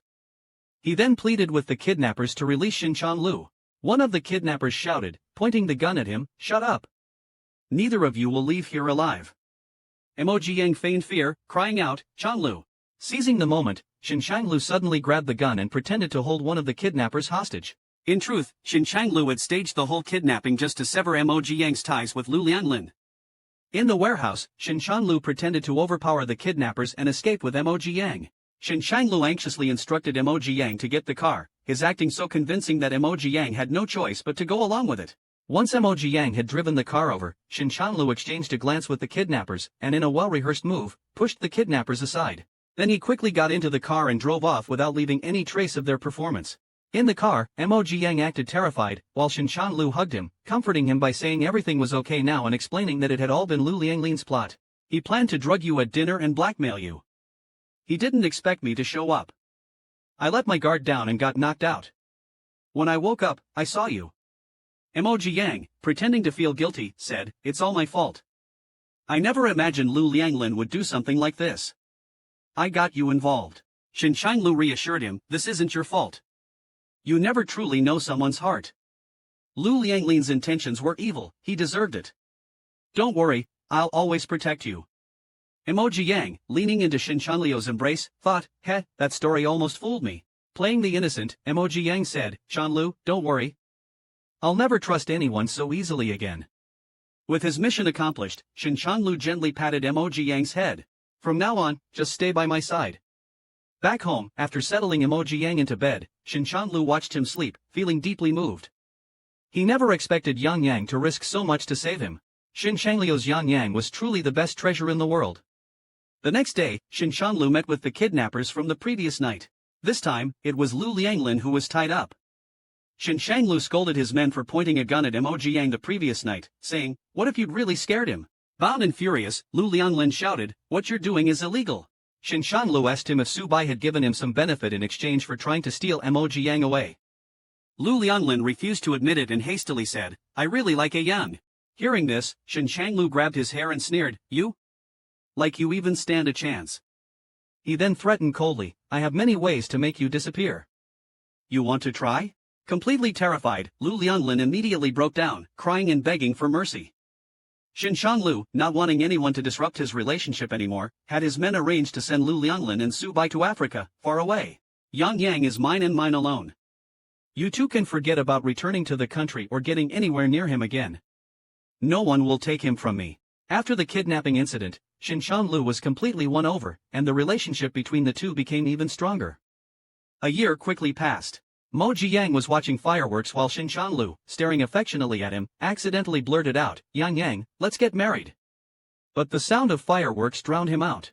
Mo Jiyang asked, what did you just say? Shin Changlu, hugging him, replied, nothing. Thankfully, he hadn't heard it. Shin Changlu had been planning his retirement from the entertainment industry and was preparing to propose to Mo Jiyang. Finally, Shin Changlu won the Best Actor award, the last of his career. Right after receiving the award, he announced his retirement and publicly confessed his love for Mo Jiyang. Then, amidst a sea of flashing cameras, Shin Changlu walked toward Mo Jiyang, knelt down, and pulled out a ring from his pocket. In front of everyone, he proposed in a grand gesture. Meeting you brought color to my life. You are my one and only love. Mo Jiyang, will you marry me? The crowd cheered, say yes. Get married. At that moment, Mo Jiyang was truly moved. The system also excitedly urged him to say yes. Wiping his tears, Mo Jiyang smiled and accepted.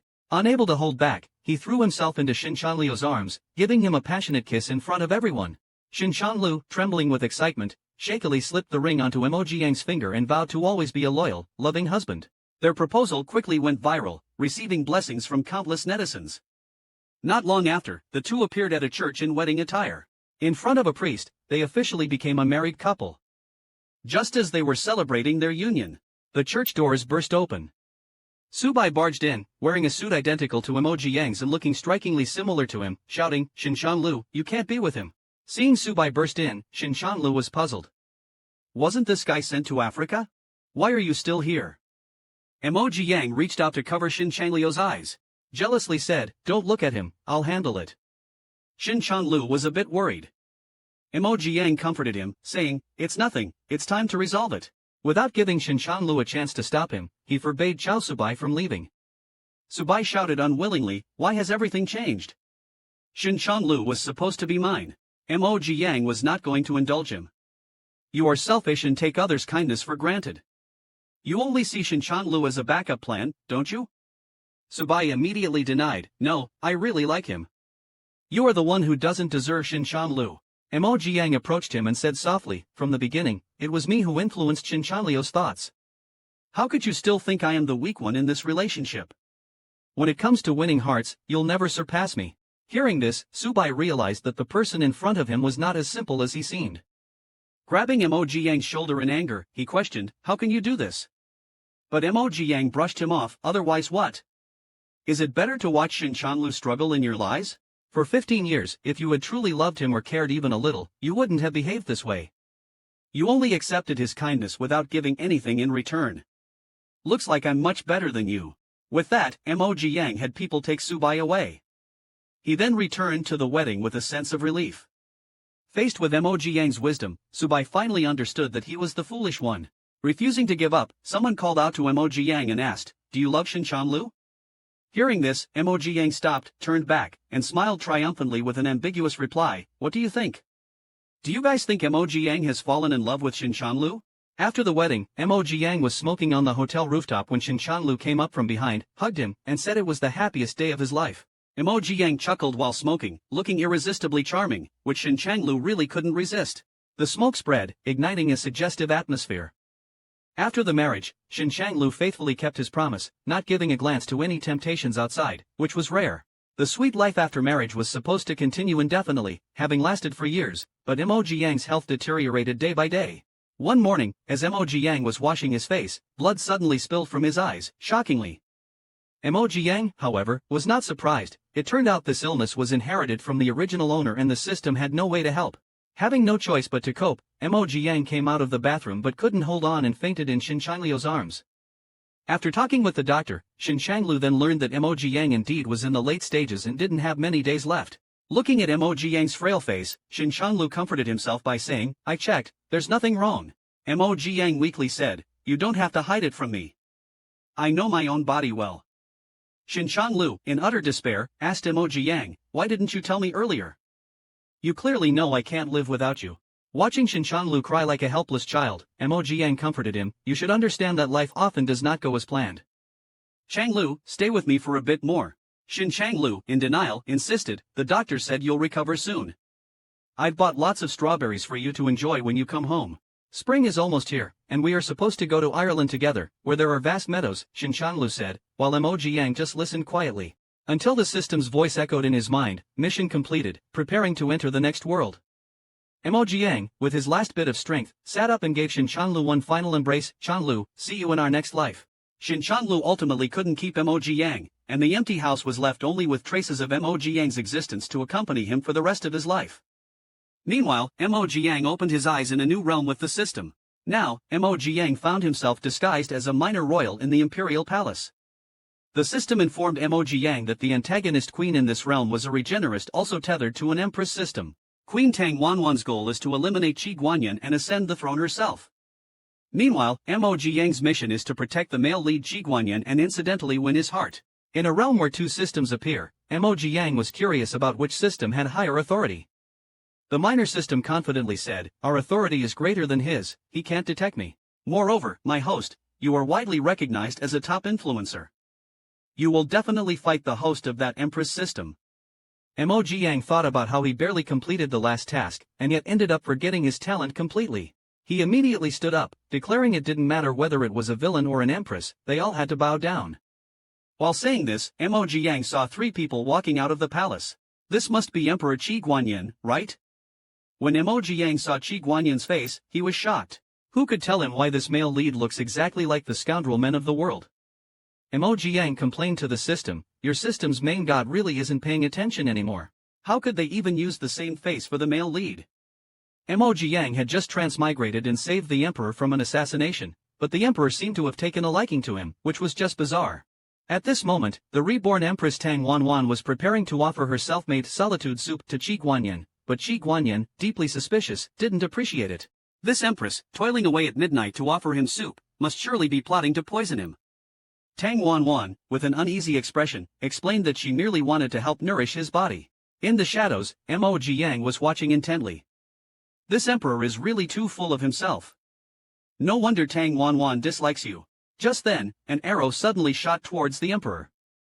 Fortunately, Mo Jiang noticed in time, quickly drew his bow and shot. He hit the assassin's arrow with a single shot, saving the emperor. This caused chaos in the courtyard. Qi Guanyin calmly picked up the arrow on the ground, marveling at the superb archery. Looking up, he saw a young man chasing the assassin. It was him who just saved the day. Mo Jiang, who was chasing the assassin, shot an arrow into the assassin's shoulder but deliberately let him escape into the empress's palace. The system was puzzled. "Boss, why did you let him go on purpose?" Mo Jiang replied with a mischievous look, "I'm giving myself a card to play. According to the plot, Tang Wanwan will save him. He will later become Tang Wanwan's assistant in overthrowing the emperor. But everything has its advantages. I shot his shoulder, and he won't recover in 2 months. During this time, He will be like a knife hanging over the Empress's head. When it falls, all depends on my mood. The system listened and stars appeared in its eyes. Boss, you're amazing. I just need to be a relaxed system. Suddenly, a loud shout almost scared it out of its wits. It turns out it was the commander who came to pass the message that His Majesty wants to see him. Every time, Yang would be brought before the emperor and obediently kneel down. Accustomed to curiosity, he wondered what his person looked like. He asked Yang to lift his head to have a look. Yang. The day before yesterday, Shi Guanyin looked up with a smile. The moment he saw Yang's face, he was stunned. Why does this person give him a familiar feeling? Yang squinted his watery eyes and tilted his head in a charming manner. What's wrong, Your Majesty? Shi Guanyin quickly turned his head and coldly said, for protecting the emperor, a reward of 100 taels of silver. After speaking, he left as if fleeing. Yang was stunned by the sudden fortune, thinking he had encountered the god of wealth. Why had it been so comfortable before? The commander was dumbfounded by Yang's silly demeanor, rubbing his head and telling him to go back and rest early. He stepped forward and said he would stay on duty tonight, as the emperor had just survived an assassination attempt and he was a bit worried. On the other side, Shi Guanyin, who had just fallen asleep, was awakened by a nightmare. Unable to sleep, he walked to the window and thought of the special agent who had saved him. So he blew a whistle to see if he was around. Upon hearing the whistle, Yang immediately appeared in front of Shi Guanyin. Knowing that Yang had always been nearby, he felt much relieved. Then he asked Yang what his name was, and Yang smiled and replied, "My name is Yang, given by my master." Shi Guanyin heard his name and thought that even the child's name sounded so nice. But is he really as innocent as he looks? Lost in thought, Shi Guanyin reached out and leaned forward. Yang took the opportunity to obediently lean closer. Shi Guanyin suddenly snapped back to reality and instantly turned around to send Yang away. After Shi Guanyin left, Yang sat on the rooftop. The system beside him was criticizing him. "Boss, are you really not up to it this time? Shi Guanyin doesn't even want to touch you, unlike the previous NTC. Yang calmly ate his snacks and explained, "The dog emperor was betrayed in the past, so he's very cautious. We just need to maintain our persona and patiently wait for him to lower his guard. The prey will eventually take the bait. When the transmigrator and the reborn person face off for the first time, whose tactics will prevail?" According to the plot, Tang Wang indeed saved the assassin who tried to kill the emperor. The maid beside him tried to dissuade him, that assassin. But before she could finish, Tang Wang silenced her with a look. The Empress system was still reminding Tang Wang that he must assassinate Shi Guanyin within half a month, or he would face 30 seconds of electric punishment. This gave Tang Wang a headache. He had been in the palace for 5 years, and the emperor hadn't even looked at him. How was he supposed to get close enough to kill him? After feeling things out, he thought this person might be able to help him, but it indeed was not feasible to keep him here. Early the next morning, Yang appeared near Weiyang Palace, and indeed found that the assassin from last night was preparing to leave Weiyang Palace. Upon seeing this, Yang headed towards the inner court community. He forced the man back to the Empress's palace. He couldn't let him leave. Did he still want to see the drama of the emperor discovering the Empress hiding an assassin? However, this scene was seen by the Empress, who was sending the assassin out of the palace. The Empress was furious. It was this man who repeatedly messed up her good plans, so she ordered her people to capture Yang. She arranged a charge of reckless behavior without discipline and ordered him to be dragged out and kneel. Kneeling on the ground, Yang was not at all flustered and even pretended to be innocent and ignorant, asking what the charge was. Tang Wanwan thought to herself, "This guy must be an idiot." Then, with a defiant face, she said it was a reward from her, and he would find out soon. Still not satisfied, she lifted her foot and stepped on Yang's hand. She pressed down hard and rolled it back and forth. The little system by the side watched in horror. The leak burned 3 sticks of incense for Old Heaven's treasure, Tang Wanwan. "Please don't die in front of me." At that moment, the commander realized Yang's predicament. Hastily stepped forward to intervene, saying that Yang was the emperor's guard and that others had no right to deal with him. Tang Wanwan, upon hearing he was the emperor's man, thought of the emperor's deep intentions and feared getting involved with fireflies. Thus, she carelessly said to release him and turned away. The commander looked at Yang's swollen hand with a heartache. This black-hearted queen had injured the child like this. Hurriedly took the child back to apply medicine. And Yang, with a scheming look, glanced at the commander. It seems the queen is in trouble. After nightfall, a whistle sounded. Yang hurriedly removed the bandages. Expressionless, he forcefully squeezed his wound to worsen the injury. Emoji Yang, with an innocent and harmless look, said it was a reward from the Empress. Qi Guanyin gently held Emoji Yang's hand and looked at it. You call this a reward? Emoji Yang still innocently nodded. Your Majesty, don't you like it? Saying this, he placed his hand on Qi Guanyin's hand, all the way up his arm.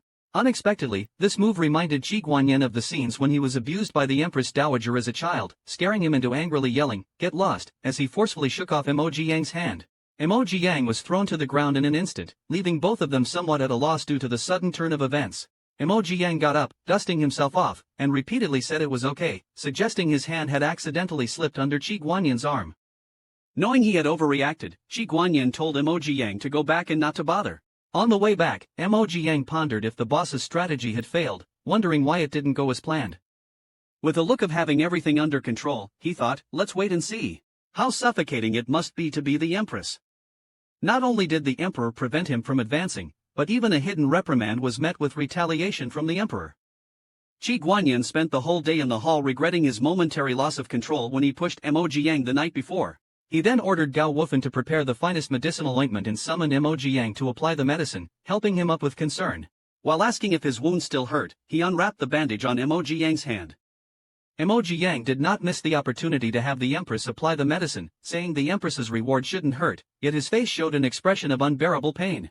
Qi Guanyin, looking at him, comforted, it will soon feel better after applying the medicine. After wrapping it up, Emoji Yang looked at Qi Guanyin with a face full of admiration. However, Qi Guanyin suddenly remembered that he almost forgot to deal with the Empress. He immediately ordered the guards to go to the palace. This is going to be an autumn reckoning. The Emperor suddenly passed away. Tang Wanwan finally had a chance to shine. Unexpectedly, Qi Guanyin immediately ordered the servants to serve the Empress a cup of tea. It looked like a cup of hot tea without tea leaves. Tang Wanwan reluctantly thanked him, picked up the scalding teacup and screamed. It was going to burn him to death. The Emperor even had Gao Wufan continue to pour hot water into the cup. The Empress was scalded badly but didn't dare to complain and bore it silently. After Tang Wanwan had been scalded enough, Qi Guanyin warned the Empress that whatever was given to her was a reward. After saying this, he led the crowd away, leaving Tang Wanwan with an angry expression. The Emperor actually humiliated her like this for a guard.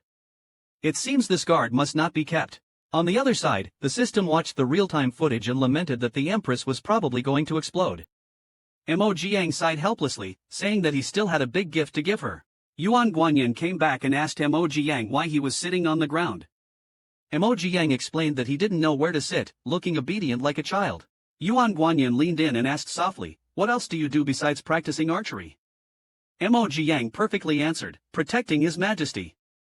My master told me nothing else matters but protecting His Majesty." Yuan Guanyin puzzled by this response, Emoji Yang took Yuan Guanyin's hand and placed it on his own chest. "All my training in martial arts are for His Majesty." Emoji Yang's words were firm and sincere, stunning Yuan Guanyin. No one had ever spoken to him with such conviction. Yuan Guanyin was momentarily stunned and then quickly got up and asked Emoji Yang to leave. After Emoji Yang left the room, Yuan Guanyin called him back to take some medicine and reminded him to apply it. After leaving, the system directly said, "Host, your skills have regressed. I thought the Emperor would treat you like Xinchanglu, hugging and lifting you up. But he just let you go back like this." However, Emoji Yang asked the system to bet with him that within half a month, he would make the dog Emperor fall in love with him. If he lost, he would call the system the boss of a plane. Thinking about the possibility of dominating the host in terms of seniority, the system immediately agreed with a slap on its chest. That night, in the inner chambers of Weiyang Palace, a maid was applying medicine to Tang Wanyan, who, in pain, suddenly lashed out and knocked over the maid administering the medicine. This damned emperor, if she doesn't vent this fury, she can't quell the hatred in her heart. Then she turns to ask the maid for the things she had asked her to prepare earlier. Watching the maid hand over the disintegrating M-Soul, all she needs to do is to poison the emperor at the Mid-Autumn family banquet. Once the drug takes effect, she'll seize the opportunity to assassinate him, and her task will be complete. Meanwhile, Yuan Guanyin, who had already gone to bed, is having a bizarre dream. In the dream, it's something I can't cut out for everyone to imagine. Frightened, he wakes up instantly, lifts the quilt, and indeed, it's wet. He feels incredibly awkward, thinking, how could I have such thoughts about that child? Deeply suspicious, he feels certain that Emoji Yang must have cursed him. This emperor, misguided by medicine, neglects the 3,000 beauties of his harem, yet has a special affection for a mere shadow guard. In the blink of an eye, the Mid-Autumn family banquet arrives. A graceful dancer performs before Yuan Guanyin, who, however, shows little interest, thinking to himself that this singer's voice isn't as pleasing as that child's, nor is her figure as agile and eye-catching as his, like a dragon in flight. At this moment, the Empress appears on stage in an exotic dance costume, saying she wants to perform a song for Yuan Guanyin. With that, she begins her performance. It must be said, this Tang Wanwan is quite attractive. Yuan Guanyin is also mesmerized, but what he's thinking is that such a refreshingly cool red dress would look even better on that child. Tang Wanwan saw him staring intently, so she danced even harder. She couldn't help but think that indeed all men are visual creatures. After the dance, Tang Wanwan had someone bring out the seasoned wine she had prepared earlier. The added ingredient was the fainting and fever-inducing medicine she had ordered prepared beforehand. Yuan Guanyin gave Gao Wufan a meaningful glance. However, this drug could not be detected by the silver test. Hearing Gao Wufan say the wine was fine, Yuan Guanyin then relaxed and drank it all in one go. Seeing the emperor drink the seasoned wine, Tang Wanwan smirked triumphantly. Unexpectedly, after drinking, Yuan Guanyin said he was tired and wanted to go back to rest. Tang Wanwan quickly tried to dissuade him. If he left, the effects of the medicine on both of our bodies would be difficult to handle. Yuan Guanyin, growing impatient, asked her if there was anything else. Tang Wanwan knew that if she kept him any longer, the emperor would surely become suspicious, so she decisively bid Yuan Guanyin farewell. Back in his bedroom, Yuan Guanyin felt his heartbeat quicken. Not only was he dizzy, but his body was also getting hotter. Realizing something was wrong, he waved for Gao Wufan to leave. Then he got up, went to the door, and blew a whistle for the secret signal. Emoji Yang was comfortably enjoying the moon and eating mooncakes on the rooftop. Hearing the secret call, not by a big fire, this clumsy fairy calls while I'm eating, yet I have to appear in front of Yuan Guanyin promptly. After waiting for a while and seeing no response, I looked up and realized something was off with the emperor. Then I asked, Your Majesty, did you call me for something? Yuan Guanyin looked at Emoji Yang and softly said, Come here.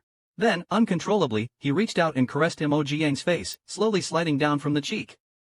Emoji Yang's heartbeat accelerated, and he quickly grabbed his unruly hand, just about to suggest calling the imperial physician. But Yuan Guanyin pulled him into his arms and bit him lightly. Emoji Yang thought the pace was perhaps too fast. Was this man drunk? While he was stunned, Yuan Guanyin pinched his chin and asked, Do you like me? Emoji Yang absent-mindedly replied, I like. Before he could react, he was lifted off his feet. Emoji Yang struggled to get down. What's with this old man? What happened to being suspicious? Yuan Guanyin ignored Emoji Yang's struggles and instead bent down to bite his clothes, then took off the arrows from Emoji Yang's back. With no obstacles, everything fell into place. What follows are scenes I cannot disclose. Due to Yuan Guanyin's aggressive first wedding night, Emoji Yang spent the whole night begging for mercy. Poor Yang Bao, quickly tag your friends to replace him. This emperor is somewhat scummy. Last night he was still intimately close with Emoji Yang, and today he's giving away 100 taels of gold to send him away. Yuan Guanyin looked at Emoji Yang with an indifferent gaze and said, Yesterday was an accident. Do not disclose this matter to outsiders. The association will compensate you. Then, Emoji Yang was taken away by Gao Wufan. Meanwhile, the empress, who had also drunk the spiked wine, had a reaction after the emperor had left. By a twist of fate, she neutralized the drug with the help of an assassin she had secretly harbored. Upon learning that Emoji Yang had been with the emperor last night, she was so filled with hatred that she gnashed her teeth, feeling outmaneuvered. Thus, she devised a plan. She sent someone to deliver a letter to Emoji Yang, inviting him to meet in the imperial garden in the name of the emperor, planning to take the opportunity to frame Emoji Yang. Receiving the letter, Emoji Yang didn't believe it was written by the emperor. If the emperor had something to say, he could have summoned me as usual instead of leaving an ambiguous letter. The handwriting is sloppy and hesitant. I suspect this letter was written by Tang Wanwan impersonating the emperor. The little system asked worriedly, What should we do then? Could Tang Wanwan be trying to frame you? Emoji Yang was not afraid. This is a rare opportunity. It would be a waste not to go. The next day, Emoji Yang went to the imperial garden and indeed saw that the person who had invited him was the empress. He pretended to be unaware and looked around, asking why the emperor wasn't there. Tang Wanwan said the emperor had grown impatient and left. Then, she feigned a friendly gesture towards Emoji Yang. I misunderstood you before. I haven't had the chance to apologize to you. Emoji Yang, with an innocent look, said, I would be too happy to receive any favor from Her Majesty, why would I need to thank me? Tang Wanyan, seeing Emoji Yang playing dumb, then said she has been concerned about his injury and wanted to see if his hand had healed. While saying this, her hand also touched Emoji Yang's. Could you give me a chance to make it up to you? Emoji Yang, puzzled, watched as Tang Wanyan's hand continuously touched his own. What is this woman trying to do? He quickly withdrew his hand and stepped back cautiously. He quickly retracted his hand and stepped back warily. Your Majesty, I must go patrol now, please excuse me. Unexpectedly, Tang Wanwan grabbed his wrist and shouted, Don't pull me, this is harassment. Understanding her intent, Emoji Yang coldly laughed and shouted louder, Your Majesty, I am not pulling you. Let go of my sleeve. Then he forcefully shook her off. With too much force, the Empress was flung into the water. Struggling in the pool, she pretended to cry for help. Coincidentally, the Emperor was passing by. Tang Wanwan thought it was divine intervention and quickly reached out, calling for the Emperor to save her. Hearing the commotion, the Emperor instructed Gao Wufan to rescue her. Gao Wufan internally mocked, This pool isn't even a meter deep, how could the Empress be drowning? As soon as Tang Wanwan was pulled out, she cried and shouted, Your Majesty, you must seek justice for me. I came here to discuss something important, but he harassed me. When I didn't comply, he pushed me into the water. She then covered her face and cried. Watching Tang Wanwan's exaggerated performance, Emoji Yang was speechless. Yuan Guanyin turned and asked Emoji Yang if he had anything to say.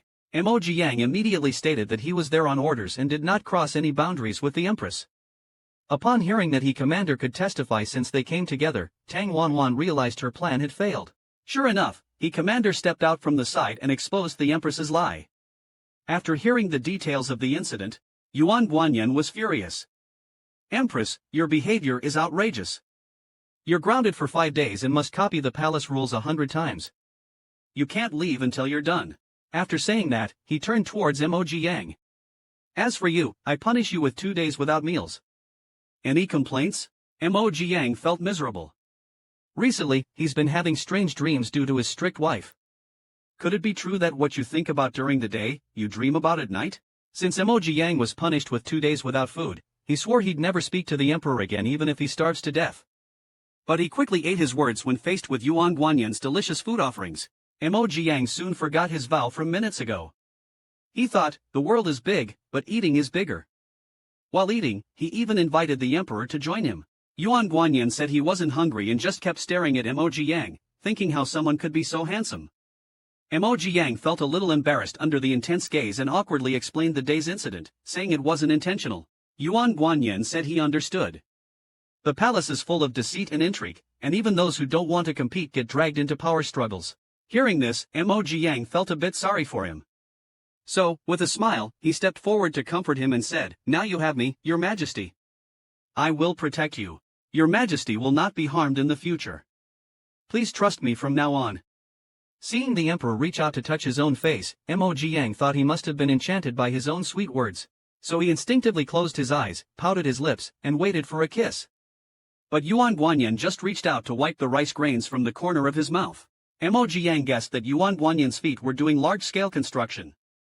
Awkwardly, they both quickly turned around to ease the embarrassment. Yuan Guanyin blushed and said, It's late, go rest. Emoji Yang covered his mouth and quickly fled, his eyes full of disbelief. He had actually taken the initiative to ask for a kiss and failed. On the other side, Yuan Guanyin was also uncomfortable. That kid was too cute, he had really touched his heart, but he had to restrain himself. After the morning court, Yuan Guanyin wondered if Emoji Yang would participate in the autumn hunt. Since their awkward parting that night, he hadn't seen Emoji Yang again. Meanwhile, Tang Wanwan also thought that the autumn hunt was a rare opportunity. As long as she could get Chen Boyan to blend in, wouldn't there be a chance to assassinate Yuan Guanyin? So she immediately sought out Chen Boyan to conspire. The autumn hunt arrived in a flash. On the training ground, Yuan Guanyin seemed distracted. He thought of the dream he had last night. In the dream, Emoji Yang was incredibly sweet and charming. Thinking about how he couldn't control his impulses when he saw him, could it be that he was really falling for him? To win over the male protagonist, Emoji Yang also participated in the competition. Today, he planned to use a strategy to make Yuan Guanyin realize his own feelings. The first competition, subduing the tiger. Just from the name, you can tell it's dangerous. But he's not Wu Song. Emoji Yang blew catnip powder from the palm of his hand towards the ferocious tiger. If you told me this was catnip saying, I'd believe it. The big tiger, upon seeing Emoji Yang, immediately pounced towards him. Seeing the timing was right, Mo Jiang pretended to loudly cry for help. Seeing this perilous scene, Yuan Guanyin immediately panicked, without hesitation, jumped down from the stands. His follower Gao Wufan couldn't hold him back. Yuan Guanyin embraced Mo Jiang in his arms, dodging the attack. Then, worriedly, he asked if he was hurt. Mo Jiang, pretending to be terrified, burrowed into his embrace, weakly saying, "Your Majesty, I'm scared," yet thinking, this dog of a man, rushing over here and still daring to say he doesn't care about me? At this moment, a tiger's roar brought them back to reality. Turning their heads, lo and behold, the catnip took effect, and the ferocious tiger turned into a playful, rolling catnip sang. The two embraced, feeling somewhat awkward. Mo Jiang quickly tried to ease the tension by asking, "Your Majesty, how did you come down from the platform?" This question stumped Yuan Guanyin. He had actually lost control. How was he to explain this? While Mo Jiang was waiting for Yuan Guanyin to express his concern, an assassin sent by the empress suddenly appeared, aiming a sleeve arrow at the emperor. As the arrow whizzed through the air, Mo Jiang immediately pushed Yuan Guanyin away and blocked the arrow. Mo Jiang used his body to block the dark arrow aimed at Yuan Guanyin, risking his own safety to save him. He finally realized the importance of Mo Jiang to himself, hurriedly caught the falling Mo Jiang who was hit by the arrow, anxiously carrying Mo Jiang back to the palace for treatment, not forgetting to order his subordinates to capture the assassin. Mo Jiang was seriously injured and almost lost his life, which terrified the little system. Mo Jiang quickly comforted it, saying not to worry, everything was under control. If the emperor really died, wouldn't my mission fail too? Yet, he was puzzled as to why he instinctively wanted to protect him. Before he could figure it out, he fainted. Looking at Mo Jiang, who had risked his life to save him on the sickbed, Yuan Guanyin's inner defenses collapsed. It seems that Mo Jiang's conquest was imminent. Because Tang Wani intentionally misdirected the guards at the drill field. Ho Gao reported back, fearing that the assassin had already escaped. Yuan Guanyin, with a sharp gaze, said, "This is wrong. The assassin could move freely in the palace, there must be someone helping him." He then immediately ordered a thorough investigation of all suspects at the drill field from that day. After an unknown amount of time, Mo Jiang finally woke up. As soon as he turned around, he saw a big face, which almost scared him to an early death. It's one thing for the assassin's arrow not to take me out, but to be scared to death by the emperor's loyal dog face, that's something else. The noise also woke Yuan Guanyin up. Both of them sat up at the same time. Yuan Guanyin asked, "Does your wound still hurt?" Mo Jiang quickly got up and said, "It doesn't hurt anymore, Your Majesty." "Your Majesty, I need to go on patrol, so I'll take my leave now." As he tried to leave, Yuan Guanyin couldn't bear to let him go and held him back, insisting he stay until his wounds healed. Then, Yuan Guanyin personally fed Mo Jiang porridge, making him feel ecstatically pampered. While eating, Mo Jiang didn't forget to look at Yuan Guanyin and say, "Your Majesty, I want more." Yuan Guanyin's lips curved in an ambiguous smile. "More?" Mo Jiang nodded eagerly, indicating he wanted more, only to have his chin pinched, forcing him to look up. "Do you know that you shouldn't say such things carelessly?" After this, even the little system had to cover its eyes in embarrassment. Just when the two were about to deepen their conversation, Yuan Guanyin suddenly remembered Mo Jiang's injuries. Seeing Mo Jiang wincing in pain, he thought to stop, but Mo Jiang, clinging to him, insisted he wasn't in pain and refused to let him go. After such declarations, Yuan Guanyin could hardly refuse and promised Mo Jiang he wouldn't let it hurt. "The red candle flickers," said Yuan Guanyin, inviting those who wanted to see more to join the fan group. The shaking of the bed curtains suggested their conversation was quite enjoyable. Waking up in the early morning, Mo Jiang asked what their relationship was now. Yuan Guanyin, looking at him fondly, said, "I want you to stay by my side forever." "Would you like that?" Confused, Mo Jiang asked, "What about the empress?" Yuan Guanyin thought that since he had already found out about the Tang family's betrayal, Tang Wanyan definitely could not be kept, but it still needed to be handled carefully. Thus, he comforted Mo Jiang not to worry about her as he would take care of it. In the following days, Mo Jiang was tormented by the emperor in various ways. He once again fell into the fear of being controlled by Shinshan Lu. Since Mo Jiang recovered from his injuries, Yuan Guanyin had him undergo various training exercises every day. Mo Jiang felt that if this continued, his back wouldn't last much longer. The mini-system bluntly revealed the truth. "Isn't this trouble you brought on yourself?" Turns out Mo Jiang is both incompetent and provoking. Feeling the sting of those words, Mo Jiang glowered and twisted the mini-system's face. "You said you wanted to stroll around the mortal world, right? Let's go, let's go." The mini-system, twisted and mumbling, tried to say, "I think you're the one causing trouble here." After eating and drinking his fill, Mo Jiang enjoyed the breeze on the rooftop. He couldn't help but lament that everything in ancient times was good except for the lack of cigarettes.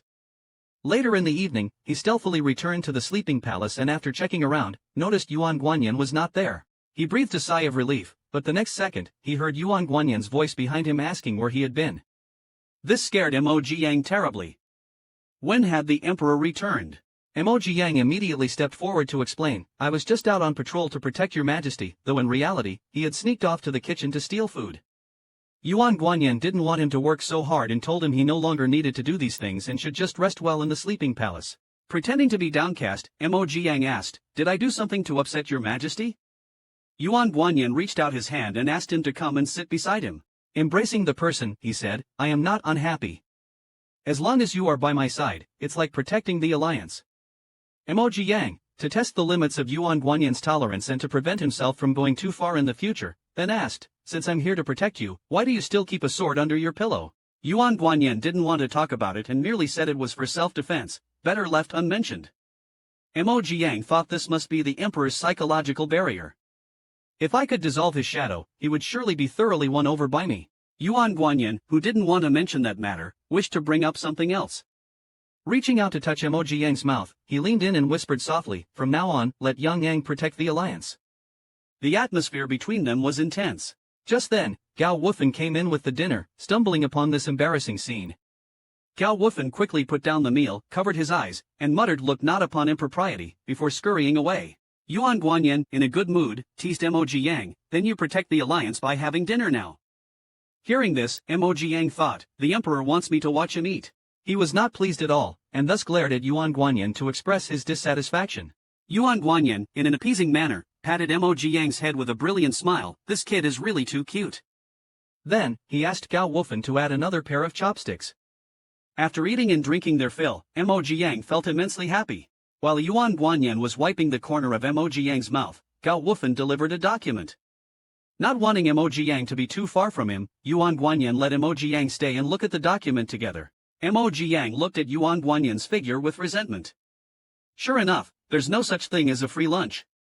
Making me accompany you to read memorials again.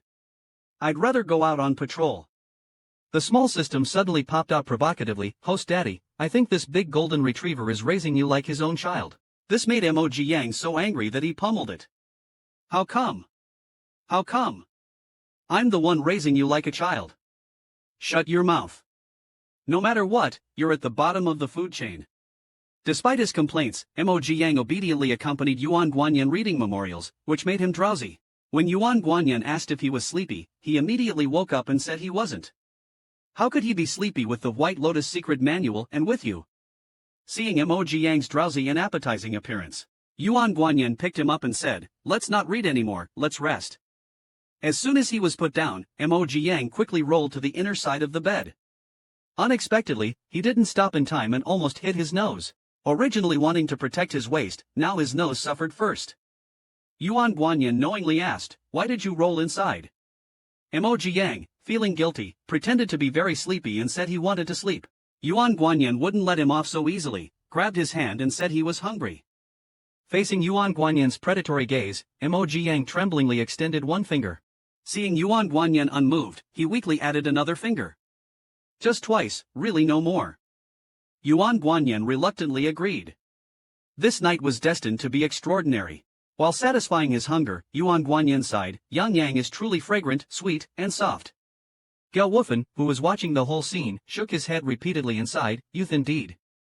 Accompanied by the conversation from inside the house, you said just twice, Your Majesty, you're lying. I never agreed to that. As their affection for each other grew day by day, Yuan Guanyin saw Mo Jiang eating and hugged him from behind, asking why he was eating such strongly flavored food again, secretly wondering if it meant sour for a boy, spicy for a girl. Mo Jiang looked up with a sweet smile and said, Because it's delicious. Seeing his mouth red and puffy from the spice, Yuan Guanyin was tempted and told him to eat less spicy food, then personally fed him some sugar water. Before the sugar water could be swallowed, Yuan Guanyin took the opportunity to block his mouth, cleaned it out thoroughly, and the initiator said with a satisfied face, It's really sweet. Food lover Mo Jiang wouldn't have it, exclaiming, How dare you steal my food? He had to steal it back, so Yuan Guanyin's mouth also got plundered. Tell me, can I really take it back like this? Mo Jiang pressed against Yuan Guanyin saying, Your Majesty, quickly get fans to like Simu, or I won't give you any food later. Yuan Guanyin, unable to move and looking indulgently at him, agreed, okay, I promise you, then poked Mo Jiang's waist and asked. Then he reached out and poked Mo Jiang's waist and asked, how come you are still so light at 19? Mo Jiang replied, I need to be lighter for my training, but he suspected that the big golden retriever disapproved of how much he ate. Could it be that his stingy nature was about to be revealed? At this moment, Yuan Guanyin, the big bad wolf, was daydreaming. It would be adorable to have a child like Yan Yang, but thinking about the possibility of being neglected if he had a child, he decided not to have one. Are you overthinking, henpecked husband? Yuan Guanyin snapped back to reality and pulled out a piece of paper. It was a letter to Mo Jiang. Yen Yan. The character Yen alone seems cold, but adding Yang makes it joyous. Yang Yang, you are my own warm sunshine. Hearing such sugary sweet words, Mo Jiang choked on his own saliva and coughed incessantly. Yuan Guanyin mistook it for him having eaten too much spicy food and hurting his throat, and ordered him not to eat spicy food starting tomorrow. Hearing that he wouldn't even be allowed to eat something spicy, Mo Jiang felt stifled and thought this dog emperor had grown weary of living. To express his dissatisfaction, the little devil started to act up and huffed before walking away. Yuan Guanyin, bewildered by the little devil's behavior, wondered, what's wrong with Yang Yang?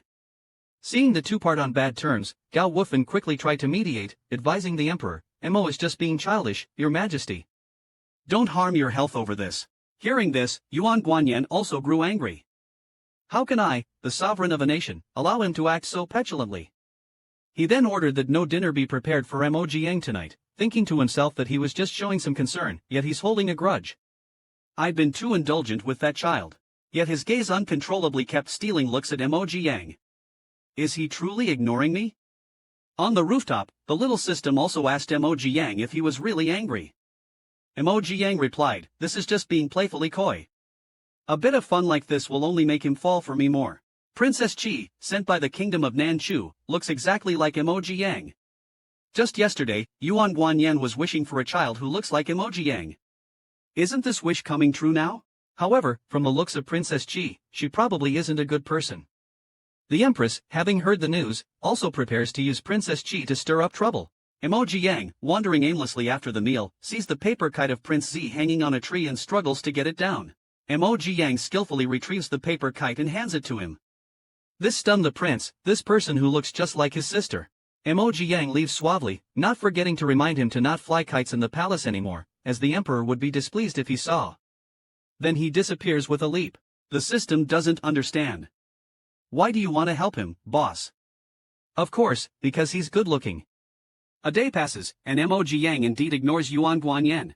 Watching Mo Jiang kick stones on the side, Yuan Guanyin begins to reflect, wondering if he really said something wrong. So, he leans on the doorframe and calls Mo Jiang over. Hearing the call, Mo Jiang hesitates for a moment, then turns and walks away. Yuan Guanyin quickly follows, chasing after him. Are my words no longer effective? Mo Jiang then turns around with a look of grievance. Yuan Guanyin immediately softens, pulling him into his arms. Are you still angry? Mo Jiang weakly says, no, not at all. While speaking, he rubs his forehead against Yuan Guanyin's neck like a kitten, just a little bit unhappy. This adorably rule-breaking gesture hits Yuan Guanyin right in the heart. Then, holding Mo Jiang, he explains that his previous behavior was out of concern, that eating too many spicy foods is bad for health under the dry weather, and promises to have spicy meals every 2 days with him. Mo Jiang, eyes twinkling, stares at him, Your Majesty, you must not lie. Yuan Guanyin smiles and assures, a monarch does not jest. This makes Mo Jiang extremely happy and he directly pounces on him, smugly boasting to the system, a little act does wonders, right? The nearby system, already numb, grumbles, I can't bear to watch this.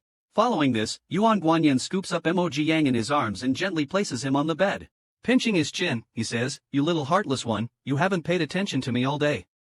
Don't you miss me? How should I punish you? Mo Jiang cries out in protest, You said I could rest these 2 days. What happened to a monarch does not jest. Yuan Guanyin does not admit he ever said that, and the consequence of Mo Jiang's little act is that he gets thoroughly taught a lesson. The entire time, the system, watching the drama unfold, is smug, never thought the big boss could be dominated by an NPC one day. Mo Jiang is now very angry, the kind that can't be easily soothed. Having agreed on 2 times, the emperor went over twice again. The more he thinks about it, the angrier he gets. He bit the emperor's finger fiercely to vent his anger. Yuan Guanyin saw him biting his finger and said, fingers are not tasty, I'll give you something tastier. The little foodie, Emoji Yang, perked up immediately upon hearing about food. What's to eat? Boiled fish or boiled meat slices? I want green bean sprouts, not soybean sprouts. Yuan Guanyin, with a sly grin, pinched his chin. Eating bean sprouts is so bland. If you're eating, eat well. Hearing Yuan Guanyin utter something fierce, Emoji Yang's face turned red instantly. Fuming with anger and embarrassment, he pulled over the blanket and cursed, truly shameless. After teasing him a bit, Yuan Guanyin stopped and comforted him with a smile, go to sleep. The next day, while they were having breakfast, a eunuch came to say that the Empress Dowager requested to see them. Emoji Yang hurriedly scooped some food into his bowl and tentatively asked, should I move to another place to eat? Yuan Guanyin told him to sit down and eat properly. Emoji Yang felt embarrassed, but it's the Empress Dowager, how can I just sit and eat like this? Yuan Guanyin had no plans to dine with Tang Wanwan. With a wave of his hand, he signaled Gao Wufan to tell the Empress to wait outside until they finished eating. Emoji Yang, pretending to be worried, asked, is this really okay, Your Majesty? But inside, he felt quite proud, thinking, how come I feel like a favored consort in the harem? Yuan Guanyin said nonchalantly, why not? Should Yang Yang go hungry because of that woman? Thinking about how this empress had secretly hidden a man and now that they had caught her in the act, toppling the Tang family was just a matter of time. Outside, Tang Wanwan was clenching her teeth in anger. The damned system suddenly issued a random task to serve the despicable emperor dishes. Because she didn't complete the task in time, Tang Wanwan was shocked by her empress system for 30 seconds. Half an hour later, Tang Wanwan finally got her wish to meet Yuan Guanyin. If she couldn't complete the task, she would be electrocuted for 60 seconds. So she quickly said she had made 2 dishes for the emperor to try. Yuan Guanyin looked at the dishes and complimented her cooking skills. Seeing Yuan Guanyin take the bait, Tang Wanwan quickly picked up a piece. She wanted to feed Yuan Guanyin, while Emoji Yang quietly snickered on the side. Worthy of being emperor Go, seeing this, the empress held her breath, feeling that her earlier compliments were just to get her, but still smiled and urged the emperor to try it. Yuan Guanyin's expression changed. Why isn't the empress eating herself? Or is there something wrong with this dish? Tang Wanwan was frightened by his gaze, so she quickly ate it herself to show there was really nothing wrong with the dish. The next second, Yuan Guanyin asked her to eat all the dishes, and Tang Wanwan failed the task and was electrocuted, breaking out in a cold sweat. Being watched by Yuan Guanyin, she finished 2 large plates of dishes and was then driven out. The poor queen has probably never been so full in her life. It's no wonder she wants to turn over a new leaf and become the empress, given how suffocating her role as queen is. Yuan Guanyin says he's not good at archery and asks Emoji Yang to teach him. If I can hit the bullseye once, you should reward me by planting a little strawberry for you. Emoji Yang is full of confidence, as this is his strong suit. That man always bullies me in that regard. Watch me not school you thoroughly today. An hour later, Emoji Yang's face is covered in red marks. He never expected things to turn out this way, watching Yuan Guanyin hit the bullseye over and over again. Emoji Yang's cheeks were stamped with a red seal once again, while the instigator looked proud, saying, look, I've hit it again. Emoji Yang thought to himself that this guy was clearly playing him. You say you can't, but you shoot better than anyone else. So he asked, Your Majesty is obviously skilled in archery, why then do you need me to teach you? Yuan Guanyin sighed with a helpless look, I was originally not good at this, but the thought of stamping Yang Yang every time I hit the bullseye made me accurate with every shot. This Versailles-style bragging made Emoji Yang so angry that he got off his horse and left. He crazily shot at a target on a tree, muttering, damn emperor, watch me not beat you up. Yuan Guanyin still played dumb on the side, Yang Yang, your archery is really good, unlike me, who can only hit the bullseye by fluke. Mo Ziang pouted and looked angrily at Yuan Guanyin. Did you hit every arrow by luck? The useless man who can't do anything but excel in tea art. Yuan Guanyin dismounted and walked over, asking, still angry? Mo Ziang sulkily said, no. As she raised her hand to shoot an arrow, Yuan Guanyin grabbed it. She heard him say near her ear, it's a pity, I wanted to take you to the autumn hunt in a few days. Now it seems that Yang Yang doesn't want to go with me. Mo Ziang was half believing, half doubting. Yuan Guanyin immediately assured, a king never goes back on his word. He loosened his grip on the arrow, hitting the bullseye. Yuan Guanyin, the green tea master, reminded Mo Ziang that he hit the bullseye again. Mo Ziang looked displeased, but since the dog emperor said so, she would endure it for the autumn hunt. She frantically kissed Yuan Guanyin. Gao Wufan and the little system watched from the side with ant-like smiles. This is the joy of shipping a couple in person. On the other side, the CP of Tang Wanwan and Chen Boyan was having a tough time. Due to repeated failed assassination attempts on the emperor, Tang Wanwan had to deceive Chen Boyan to leave the palace. If Yuan Guanyin found out, they would both be finished. She also told him that once he overthrows the emperor, she could abandon her wealth and leave with him. Hearing that killing the dog emperor would save Wanwan, Chen Boyan fell for it. Tang Wanwan found it annoying. Ever since that night, Chen Boyan had been insisting on being responsible for her. Watching Chen Boyan's departing figure, Tang Wanwan finally breathed a sigh of relief. If it weren't for his usefulness, she wouldn't bother with him. She then turned and started discussing with her maid. Princess Nan Chugui of the 7th led Yuan Guanyin to stage a plot to kill with a borrowed knife. However, Tang Wanwan's schemes were all too clear to Yuan Guanyin. Hearing that the secret guard reported that the empress wanted the 7th princess to lure him, simply because she looked a bit like Yang Yang. How could my treasure be replaced by just anything? So, he ordered the secret guard to follow the assassin, just needing to know where they settle.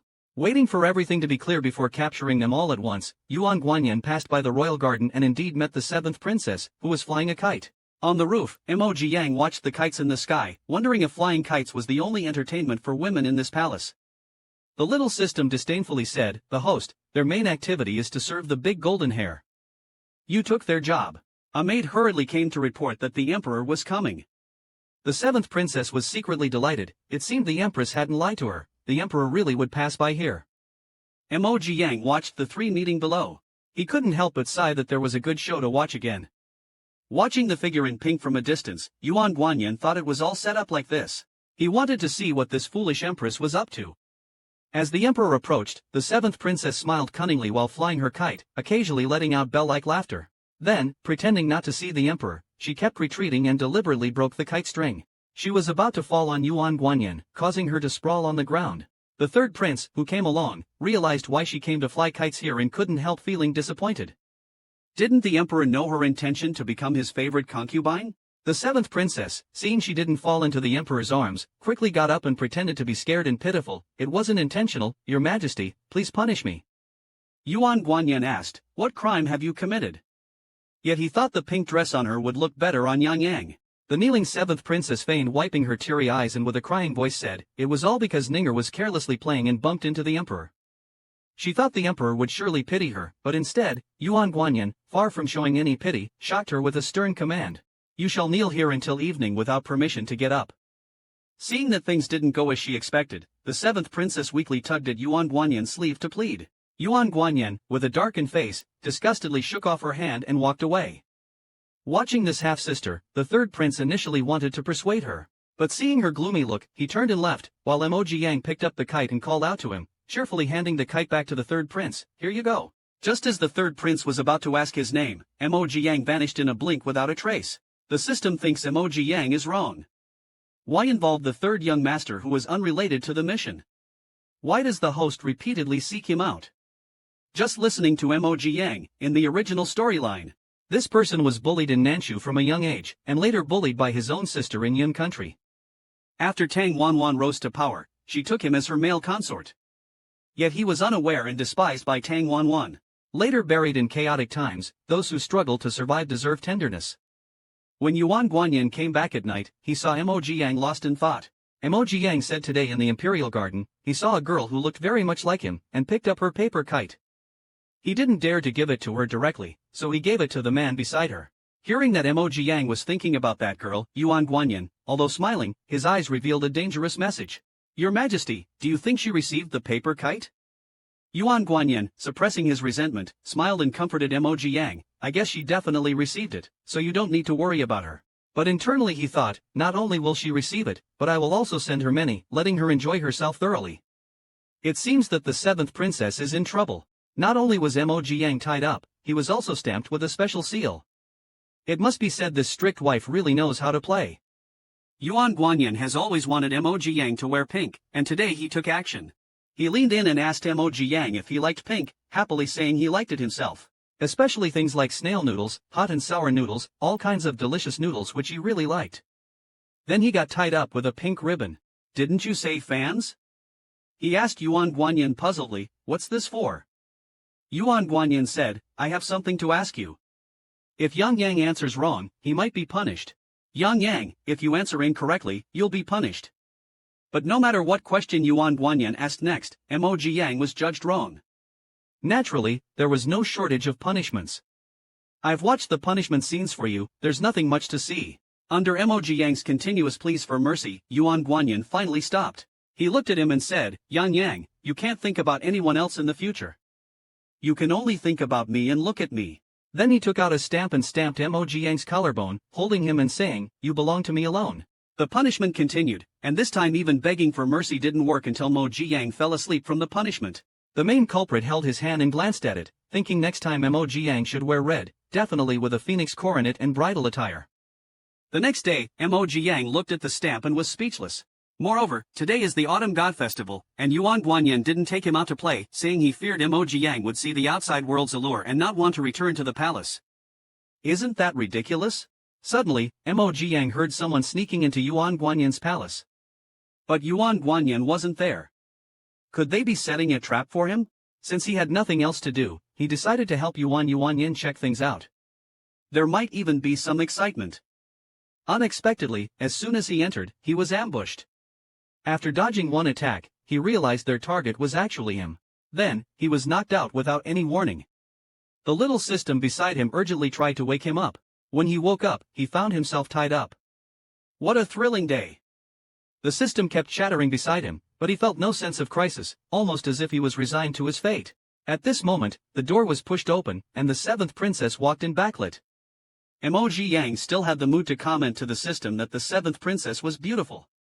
The little system was speechless and told him he could just say he found himself attractive. The seventh princess looked at Mo Yang with disdain. How could a servant look like her? Remembering the empress's words that the emperor disliked her because of this little guard, she thought that as long as she got rid of him, no one would compete for favor with her. So she took out a bottle of poison. The system exclaimed, "Host, that's poison." Mo Yang's expression became serious as he told it to stop shouting. His hands behind his back kept cutting the ropes. Just as the seventh princess said she would send him to the underworld, Mo Yang seized the moment to crash into the seventh princess, shouting for help. His cries were heard by the third prince, who was just passing by the door. At this moment, Mo Yang was pinned down by the seventh princess, who was forcing him to take some medicine, when suddenly an exclamation broke the seventh princess's concentration. Startled, she dropped the medicine bottle. The seventh princess, grinding her teeth in anger, glared at the third young master who had interrupted her. Now that it had come to this, the person today must be dealt with. She then pulled out the hairpin from her hair and, in a frenzy, lunged at Mo Yang, thinking, as long as he dies, I can definitely become the favored concubine. Just at the critical moment, Mo Yang managed to break free from the ropes on his hands, grabbed the seventh princess's malevolent hand, and inexplicably thanked the seventh princess for her cooperation. Then, he dragged the seventh princess's hand to scratch a bloody mark on his own neck, just as the guards arrived. In an instant, Mo Yang became dramatically weak, holding the wound and feebly called out for help, then pretended to faint. The guards immediately restrained the seventh princess and took her away. They also sent someone to report the incident to official Yen. The third young master, watching Mo Yang who had fainted, was filled with worry.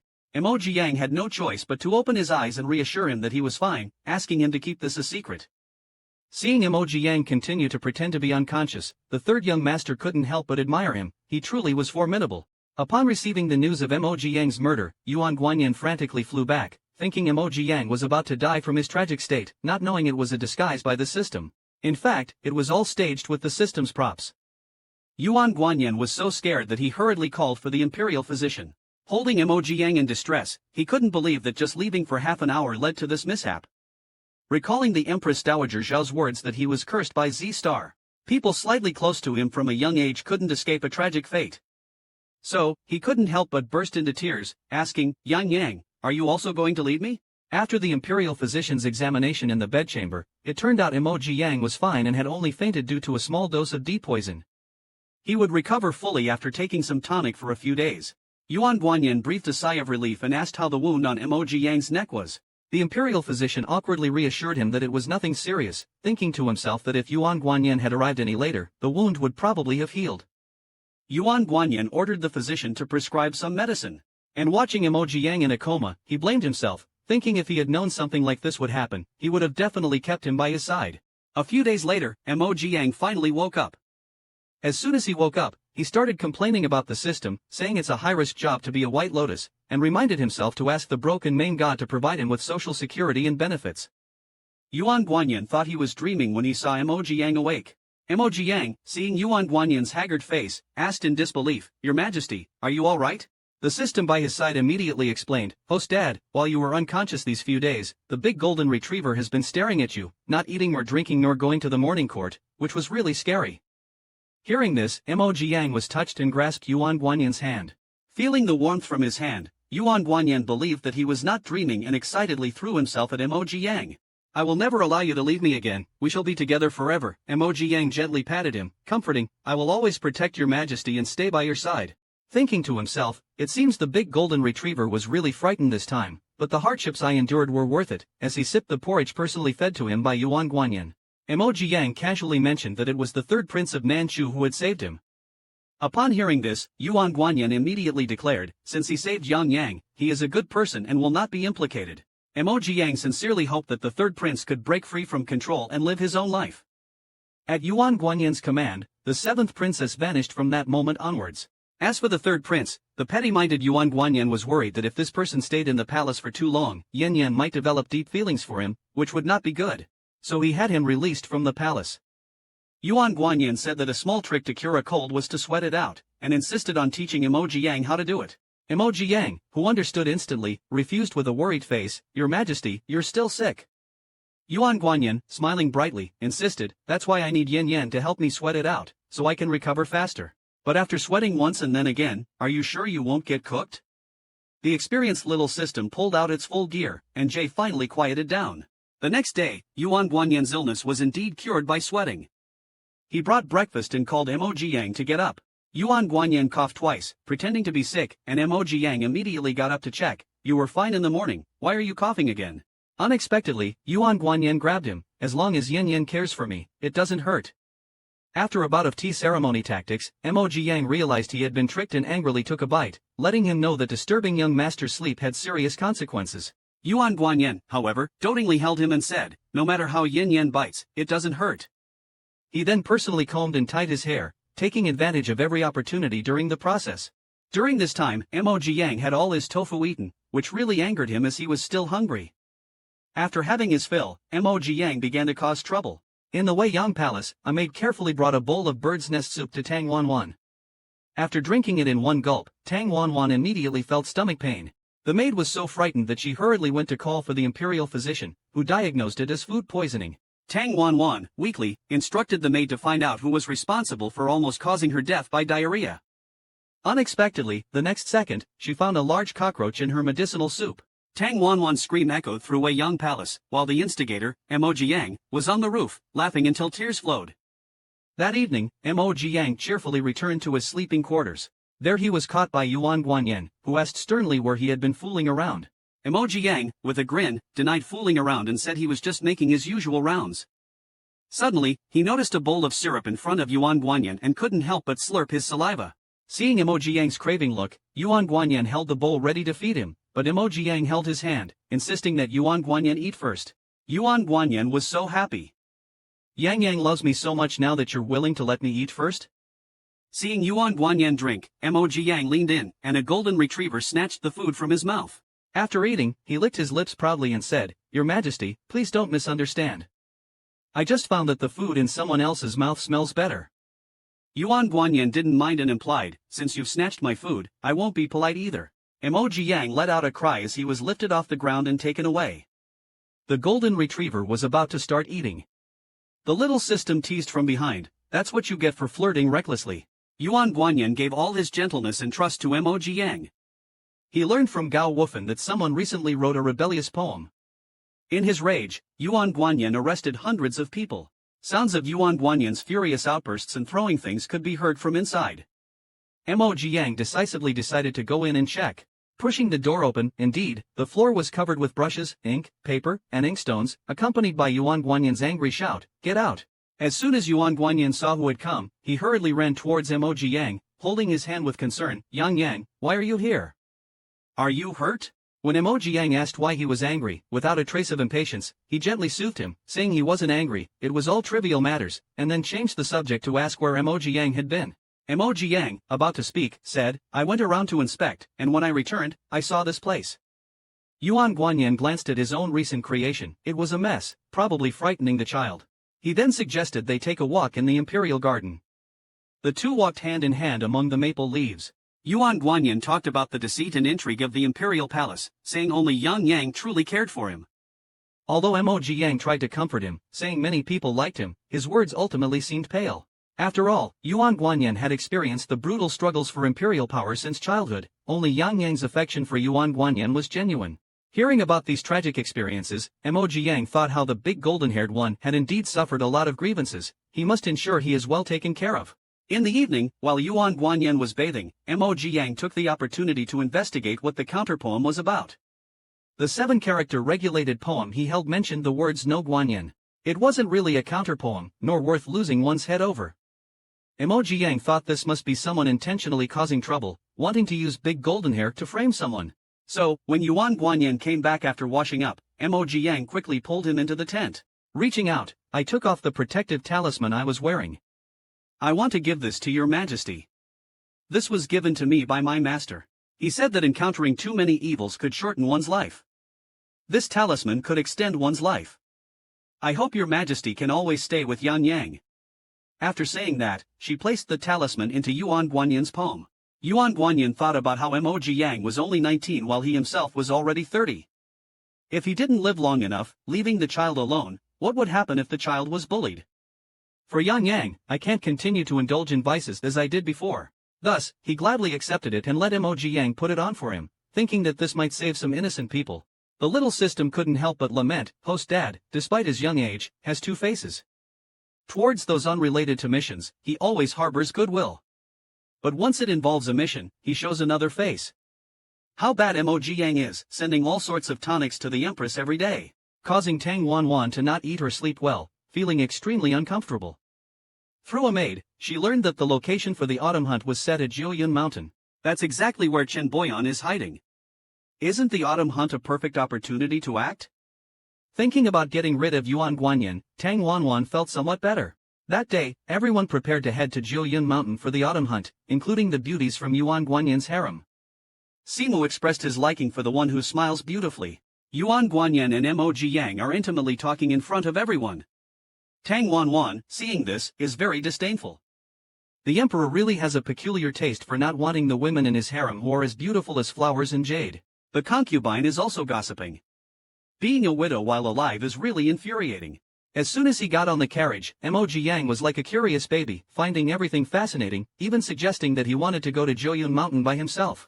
Yuan Guanyin thought to himself, sure enough, as soon as Yang Yang goes out, he becomes so happy that he doesn't want to return. He still needs to be kept by his side. Thus, he pulled Emoji Yang back into his arms. What's there to see outside that's better looking than me? Emoji Yang hooked his arm around Yuan Guanyin's neck and sweetly said, Your Majesty is unparalleled in this world, naturally the most attractive. Yuan Guanyin was very happy to hear this and promised to roast venison for him when they reached Jiuyun Mountain. Then he coaxed him to take a nap, saying they would arrive upon waking. Emoji Yang fell asleep in a second, so quickly that Yuan Guanyin felt a bit reluctant. Watching Emoji Yang's obedient sleeping face, Yuan Guanyin's mind was racing with thoughts of wanting to do something, yet he struggled to control himself and held back, finding it extremely difficult to restrain his impulses towards the boy. An hour later, Emoji Yang woke up groggily, rubbing his eyes, and turned his head to tell Yuan Guanyin in a dazed and cute manner that he was hungry. Yuan Guanyin immediately added 5 more points to bring in the food box, and the little foodie Emoji Yang ate happily. Yuan Guanyin watched him indulgently and reminded him to slow down, saying no one would compete with him for food, while pointing out the crumbs on Emoji Yang's cheek. He licked the crumbs off his fingers and didn't forget to praise, Ji Yang, you're really sweet, which made Emoji Yang blush and mutter green tea man under his breath. It was only in the evening that they arrived at the Jiuyun Mountain Palace, and Emoji Yang, full and sleepy, fell asleep again. Yuan Guanyin personally carried him back to their residence. Meanwhile, Tang Wanyan was eager to meet with Chen Boyan, and to anyone unaware, it looked as though the two shared a deep, tortured love. In reality, Tang Wanyan was impatient to confirm with Chen Boyan whether the plan to assassinate Yuan Guanyin was properly arranged. Seeing that using Chen Boyan was indeed the right move, she then had the opportunity to plot against the emperor, and thus she launched into another round of tender and sweet persuasion towards Chen Boyan. So she launched another wave of tender and loving attacks on Chen Boyan, and all of this was seen by the shadow guards sent by Yuan Guanyin. Yuan Guanyin said he was teaching Emoji Yang to ride a horse. Emoji Yang was so exhausted that he fell asleep. The horse's back was still wet, making me realize it must have been playing in the water. In the morning, while Emoji Yang was still in a deep sleep, he suddenly heard the Empress requesting an audience. It scared him so much that he sat up abruptly. Oh no, he overslept. In a panic, he was about to run off, looking like a runaway young groom from someone's house. But Yuan Guanyin caught him and asked where he was going. Emoji Yang timidly replied, "Your Majesty, the Empress is here." It wouldn't be good if she saw us. Yuan Guanyin, satisfied, snuggled up to Emoji Yang and said, "Then let's depose the Empress." Emoji Yang was stunned for a moment, then happily leaned against Yuan Guanyin and continued to sleep. Outside, the two who came to pay their respects didn't even get to see the Emperor's face before being sent away. Tang Wanwan naturally felt disdain, thinking, "Dog Emperor, you won't have many good days left." On the way, Tang Wanwan asked Consort Jia to lend her a young eunuch from her palace. Consort Jia readily agreed, saying, "Empress, feel free to use him as you wish. Who knows what bad idea Tang Wanwan is plotting again." Yuan Guanyin, after sleeping enough, called Emoji Yang to get up, seeing him still looking half asleep. So he pulled the person out of bed and helped him dress and do his hair, looking just like he was serving a little ancestor. Gao Wufen watched and couldn't help but cover her mouth and giggle. His Majesty diligently attended to another little ancestor. Indeed, one thing overcomes another. After dinner, they arrived at the long-awaited racetrack where Yuan Guanyin introduced his precious horse, Bua. But Yuan Guanyin lifted him onto the horseback in one move. Saying this, he began to teach Emoji Yang how to ride a horse. Seeing the two of them walking away, Commander he wanted to follow. But Gao Wufen reached out and stopped him, saying if Commander he went over now, His Majesty would definitely not be pleased. Better to just stay put. Meanwhile, Yuan Guanyin took Emoji Yang on a fast ride to a secluded part of the woods. In broad daylight, some people have no shame. Emoji Yang quickly pressed down his misbehaving hand in refusal, saying, "Your Majesty, this is not okay, really not okay." Yuan Guanyin asked why not with his mouth, but his hands didn't stop. He just told Emoji Yang to grab the reins tightly and spurred the horse to run. The horse ran so fast that no other actions were necessary. Because the bumpy rhythm of the horseback was completely in Yuan Guanyin's hands, and the little system, with its foresight, wouldn't bother joining such a joyful ride. It was tough for Gao Wufen today, their head felt unusually heavy. They didn't return until the evening after going out in the afternoon. Emoji Yang was also so tired that he fell asleep. Yuan Guanyin held Emoji Yang and ordered Gao Wufen to prepare water for bathing and to also watch the shielding moon. Gao Wufen, blushing, didn't know what to think. He knew nothing about what happened, assuming the horse must have played in the water to get wet. Emoji Yang, who had just learned to ride a horse, was sore all over and exhausted. In contrast, Yuan Guanyin appeared lively and energetic in front of Emoji Yang. Unable to bear it, Emoji Yang kicked Yuan Guanyin in the face. With too many focal points, Gao Wufen didn't know where to look anymore. Despite being kicked, Yuan Guanyin was not annoyed and praised Emoji Yang for his strong legs, making Gao Wufen feel embarrassed. "Your Majesty, can you maintain some dignity?" Yuan Guanyin expressed that dignity was less important than Yan Yang. As he was about to hug Emoji Yang to go eat, Emoji Yang pushed him away. During the push, Emoji Yang accidentally slapped Yuan Guanyin. Stunned by his own action, Emoji Yang thought, "What am I doing? This isn't like me at all." He weakly asked, "Your Majesty, are you all right?" Yuan Guanyin held Emoji Yang's hand against his face, still tenderly coaxing, "Yang Yang, after this, you shouldn't be angry anymore." Emoji Yang, seeing the situation was better, immediately expressed that he didn't want to move and wanted a hug. Yuan Guanyin naturally wouldn't refuse, holding him and gently patting to soothe him. "Is your heart calmed down now?" He then personally fed him, making Gao Wufen incredibly envious. Then he told Emoji Yang a bedtime story about a little rabbit and a big bad wolf. The next day, during the autumn hunting session, Gao reported that some thieves had been spotted near the hunting grounds. He asked if they should be captured. Yuan Guanyin instructed not to alarm anyone. He wanted to see what tricks these people had up their sleeves. After saying that, he went back to the palace to see if Emoji Yang was awake. But when he returned and opened the curtains, Yuan Guanyin couldn't believe his eyes. There was a half-dressed man lying on top of Emoji Yang. He angrily questioned, "What are you doing?" Seeing the man in front of her, Emoji Yang was so scared she kept backing away, even speaking in her dialect, "I don't know anything." Yuan Guanyin stepped forward, pulled the man away, and kicked him hard. "Get out of here, you blind fool." Meanwhile, Emoji Yang was crying her eyes out. Yuan Guanyin quickly held her and comforted her, saying everything was fine. Emoji Yang pounded his chest with her fists, sobbing, "It's all your fault for telling me that story about the fox spirit last night. It scared me to death."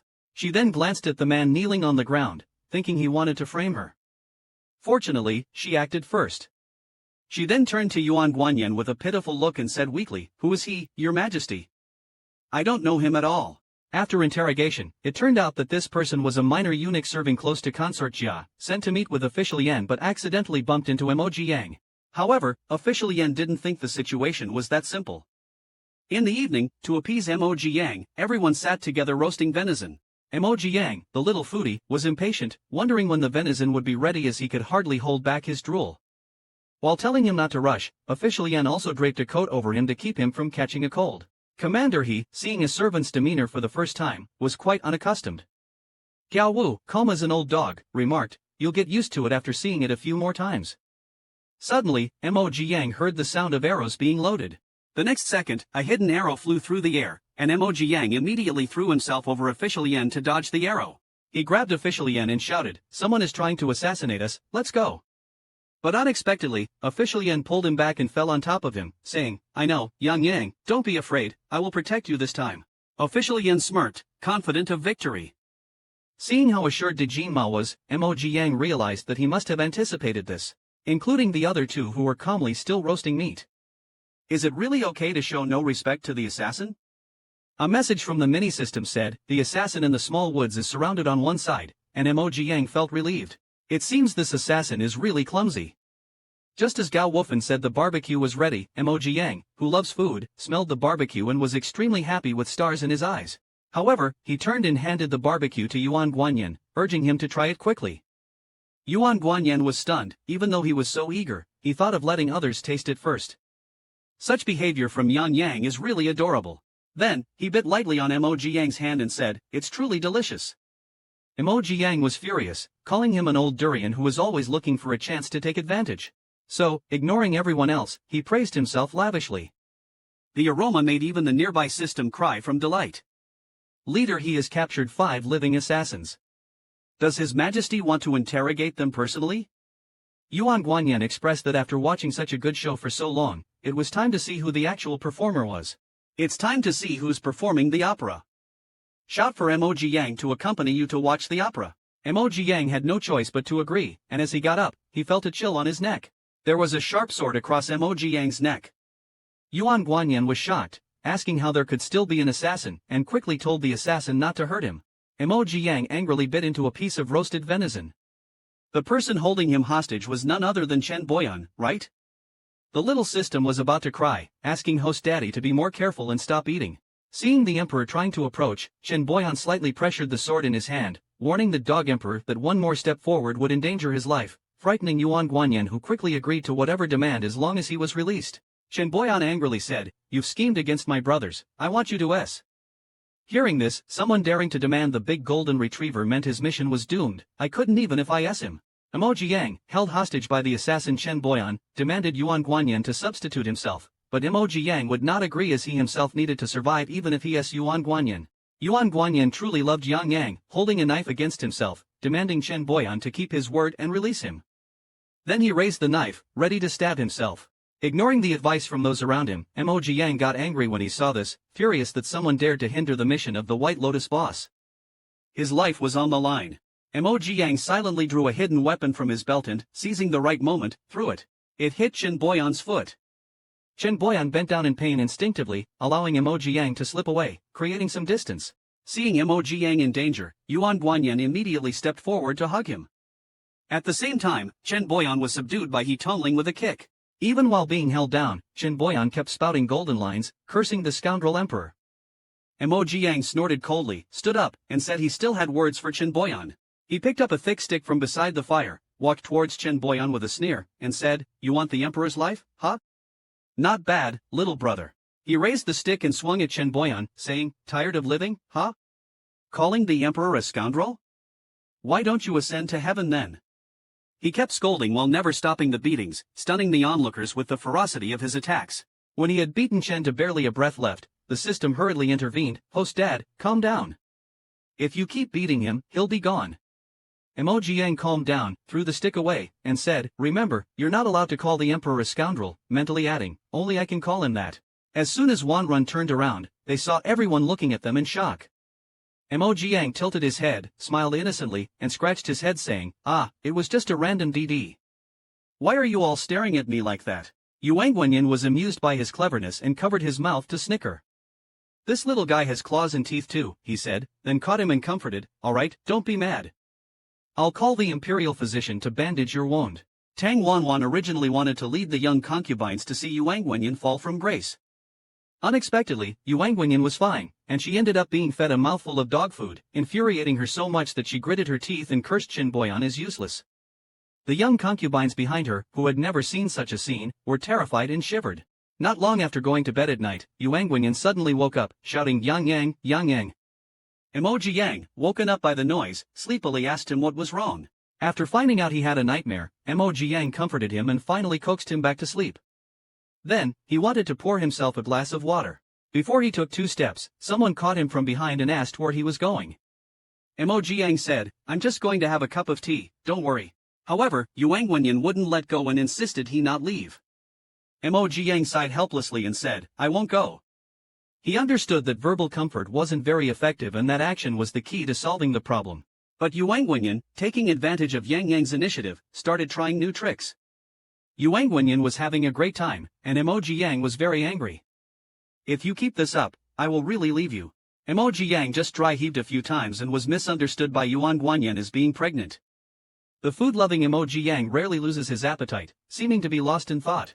He turned to ask the system if Qin Boyan getting a meal box counted as completing the mission. The little system said no, at least ensuring a successor for the Yun Kingdom was necessary. Emoji Yang was speechless. "How can I ensure that? Why don't you have a child yourself?" "Stop joking, boss, do you want me to give birth to a string of code?" Yuan Guanyin returned to see Emoji Yang hadn't eaten and asked if the food didn't suit his stomach. He then personally prepared a bowl of soup for Emoji Yang to nourish him. Just after taking a sip, Emoji Yang felt nauseous. He turned around and vomited cleanly. Yuan Guanyin was able to keep it together, asking if Emoji Yang was pregnant. It wasn't strange for him to think so, as the empresses in his youth showed similar symptoms when pregnant. Hearing this, Emoji Yang immediately denied it. "How is that possible? I don't have that function." Yuan Guanyin didn't listen and hurriedly called for the royal physician. Yuan Guanyin was still saying that if it was true and there was a little prince, he would make him the crown prince. This shocked both the royal physician and Emoji Yang, leaving them at a loss for words. Emoji Yang disheartedly let the physician check his pulse, thinking as long as he wasn't embarrassed, it would be someone else's problem. Yuan Guanyin, with a serious face, demanded from Emoji Yang, "Even if it's a burden on your heart, I need to know, understand?" Emoji Yang felt like dying, the situation making it seem like he could actually give birth. At this moment, the imperial physician took the pulse and said it was acid reflux and vomiting caused by improper diet. Emoji Yang felt he had never been so embarrassed in his life and quickly covered himself with the quilt. Yuan Guanyin instructed the physician to go and prescribe medicine. Emoji Yang, covered with the quilt, said to Yuan Guanyin, "If you like children, you can have them." Hearing this, Yuan Guanyin was displeased. "Yang Yang, do you want someone else to give birth to my children?"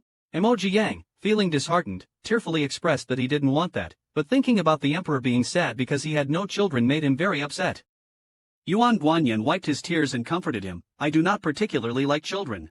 Even if there are no children, we can adopt one from the royal family. But you are the only warmth in my heart.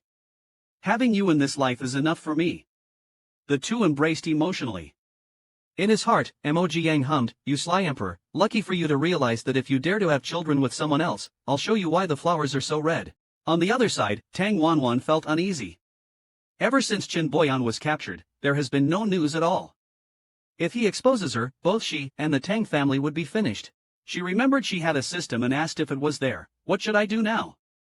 There was no response, and the surrounding silence made her shiver.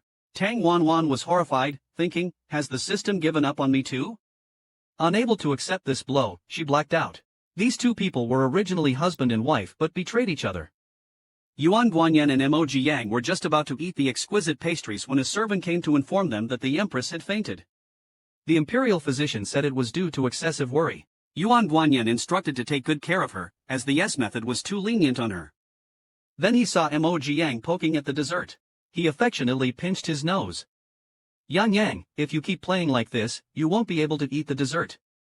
Emoji Yang then treasured the dessert like a jewel and handed it to Yuan Guanyin. Look how lifelike this little rabbit is. Yuan Guanyin squinted his eyes and moved closer. Is the rabbit prettier than me? Emoji Yang was embarrassed, knowing that he was getting jealous again, so he quickly smiled to soothe him. Of course not. Obviously, your majesty is the most handsome.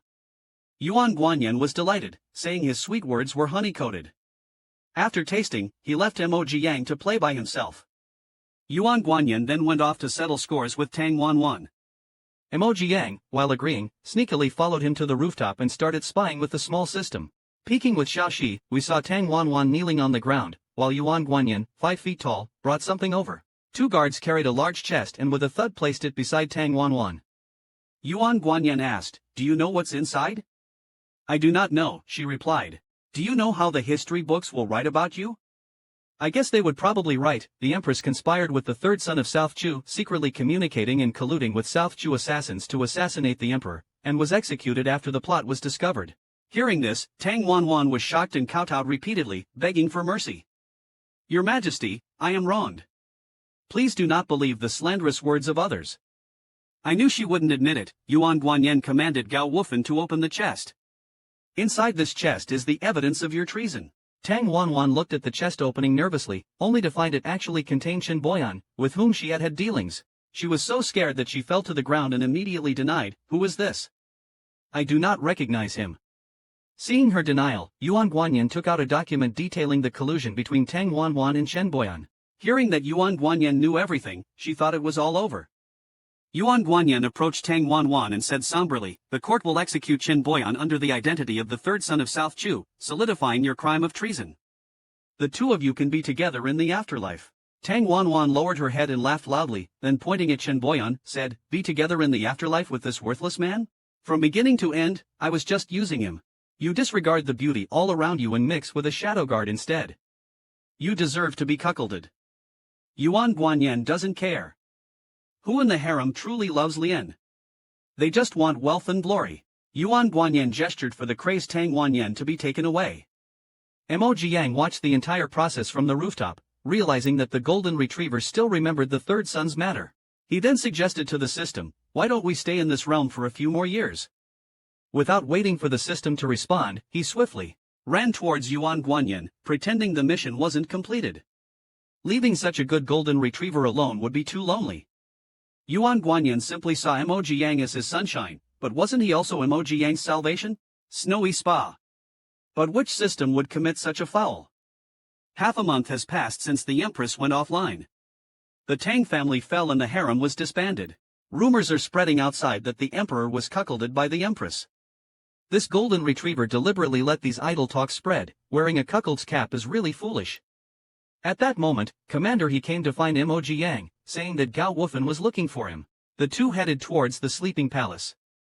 Commander he mentioned that he had once heard that being with the one you love during the first snow ensures a lifetime together. He also talked about his own wife. He then advised Emoji Yang like an elder to take good care of himself. Emoji Yang nodded in agreement, wondering why Captain he was suddenly so sentimental today. Emoji Yang enjoyed a hot spring bath with the mini-system, contentedly. However, after the bath, he was puzzled by the clothes Gao Wufan prepared for him, questioning why a shadow guard would wear such a color, and why he had to be mysteriously blindfolded. What is this golden-haired guy up to? It felt like, as Gao Wufan led him into a room and he stood still, Yuan Guanyin's voice reached his ears, "Yang Yang, take off the blindfold." He saw the room was filled with festive red colors. He had guessed right, they were to form a pact, and he even felt a bit excited. The mini-system didn't understand what there was to be excited about, noting that it wasn't like they hadn't done this in the past life. Emoji Yang simply said it was different this time, his lips curving into a cryptic smile. Then he pretended to ask Yuan Guanyin what they were doing. Yuan Guanyin took his hand, looking at him deeply, and said, "To make a pact with you. With an eternal true heart as the betrothal, to stay by your side forever, never to part even in old age." He tied a red silk ribbon around Emoji Yang's wrist. "Today's first snow marks the day of our pact." Emoji Yang stuttered, asking if they needed to hold a ceremony. Yuan Guanyin affirmed, "Yes, but we will only bow to each other, not to heaven and earth." "Why?" Emoji Yang was confused. "Because in this world, you are the only one I would bow to." The vast snow outside could not cover the joy within the house. As the two exchanged vows under clear skies, finally united, Commander He and Gao Wufen, who sneaked in to watch, were moved to tears. After bowing, Mo Jiang was helped up by Yuan Guanyin, who had a red forehead from the kowtowing. Yuan Guanyin teased Mo Jiang, saying, "Let's make it heavy so that the deities above and the demons below all know we've made our pact." Hearing this, Mo Jiang laughed, covering his mouth, calling him nonsensical. Yuan Guanyin, holding his hand, sat down. "I ascended the throne at 19, with a grand coronation celebrated by the whole nation, yet I was the only one unhappy. Tonight, though there are no others to celebrate, I am exceedingly joyful. Yang Yang, you are the one I desire for life. With the room full of spring beauty, I find myself believing in love again." Despite the occasion, Yuan Guanyin still insists on making a dumpling. But Mo Jiang ends up in fits of laughter upon discovering the bed is covered with red dates, peanuts, longans, and lotus seeds. I wonder if everyone knows this custom. Sprinkling these dry fruits on the marital bed symbolizes the wish for the couple to have children soon. Yuan Guanyin picks up a red date and puts it in his mouth, intending to feed it to Mo Jiang. After feeding him the red date, he teasingly asks if Yang Yang wants to try a lotus seed next. The candlelight casts their moving shadows within the canopy, accompanied by Mo Jiang's resigned voice, "Your Majesty, even with lotus seeds, we can't make dumplings." Even the seasoned little system couldn't help but feel moved by the scene.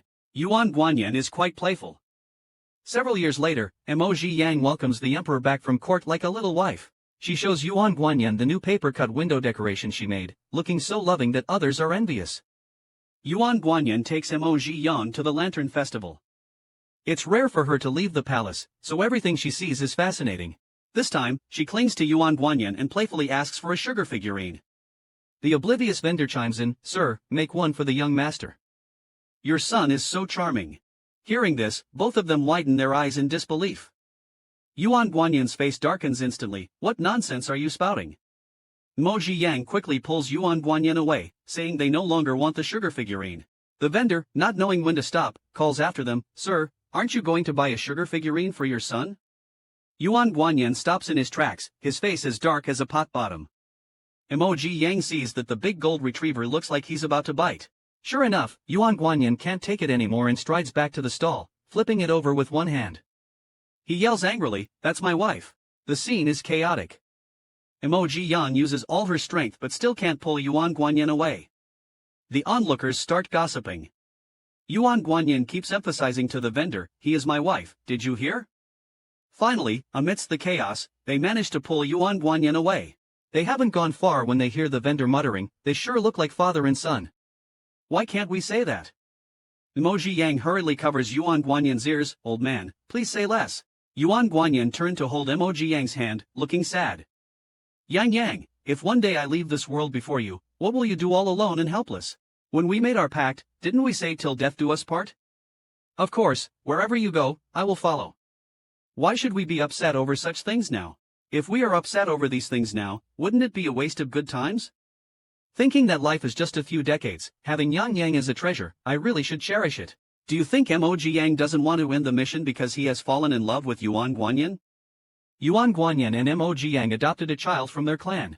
When the child was 10, he was made the crown prince. Every year, Yuan Guanyin took Mo Jiang to see the first snow. Until the last year, the imperial physician shook his head helplessly. Yuan Guanyin was old after all and slowly called out Yang Yang. Mo Jiang knew what he wanted to say, so he took the initiative to lie in his arms. "Your Majesty promised till death do us part, a king should not jest." Yuan Guanyin didn't want to deprive him of his right to live, but he took the initiative to be selfish for once. On the night of the vigil, the crown prince looked at the two embracing each other in the coffin. His father defied norms for a minor dark guard, disbanded the harem, but an emperor actually found true love, which is really admirable. I probably don't have my father's good fortune, better just be a good emperor. As the coffin was sealed, Mo Jiang woke up in the system space with a hint of sadness in his eyes. After calming down, he asked the system what the setting for the next world is. The system chuckled, "Host Daddy, you'll definitely like this world setting." The sensation of weightlessness from space travel hits, and Mo Jiang unexpectedly turns into a rabbit spirit. Mo Jiang even dares to mock the Lord God as an old monster. Mo Jiang has traveled to a new world where animals work and live with human faces, but everyone hides their ears and tails well. This time Mo Jiang is a rabbit, however, his ears, injected with a serum, not only can't retract but are also particularly sensitive. This setting immediately infuriates Mo Jiang. If I ever run into that scum who sold the original owner to an old man as a pet, I will definitely not let him go. The mini-system begins introducing the current strategy mission. The person displayed on the screen is Tanzong. He is your target in this world. You need to accumulate his affection value to 99 before the mission is considered complete. Emoji Yang looks at the person on the screen thoughtfully. The more he looks at this face, the more familiar it seems. When he realizes it, he becomes unnerved and loudly says to the mini-system, "Can't you be more careful when you're creating faces? The NPCs almost all look the same. Is this reasonable?" The mini-system spreads its hands, showing helplessness. Maybe the Lord God has been too busy lately. I've heard from other systems gossiping that the Lord God has gone off dating, spending days playing in the world with his partner. Emoji Yang mocks, "I don't know who's so unlucky to be targeted by that old monster, the Lord God. By the way, system, how do I get close to this person named Tanzong?" The mini-system answers, "Tanzong is about to host a broadcast match in the underground arena soon. The winner will be hired as his personal bodyguard. Daddy host, you just need to knock everyone down to meet Tanzong." In the underground arena, the cheers from the audience grow louder, focusing on the two people in the ring. A burly man with a Tarzan-like build has his barriers exposed, while the other person in front of him appears extremely petite. At a height of 1.77 meters, wearing a black hoodie with the hood up, making it hard to see his face. The two engaged in a fight, but unexpectedly, the petite man needed no more than 3 moves to take down the tall and burly man. This twist set the whole place abuzz. A handsome man in the VIP seats watched the scene, finding the petite man quite interesting. Emoji Yang leaped down from the stage, and in front of Tanzong, he took off his hat.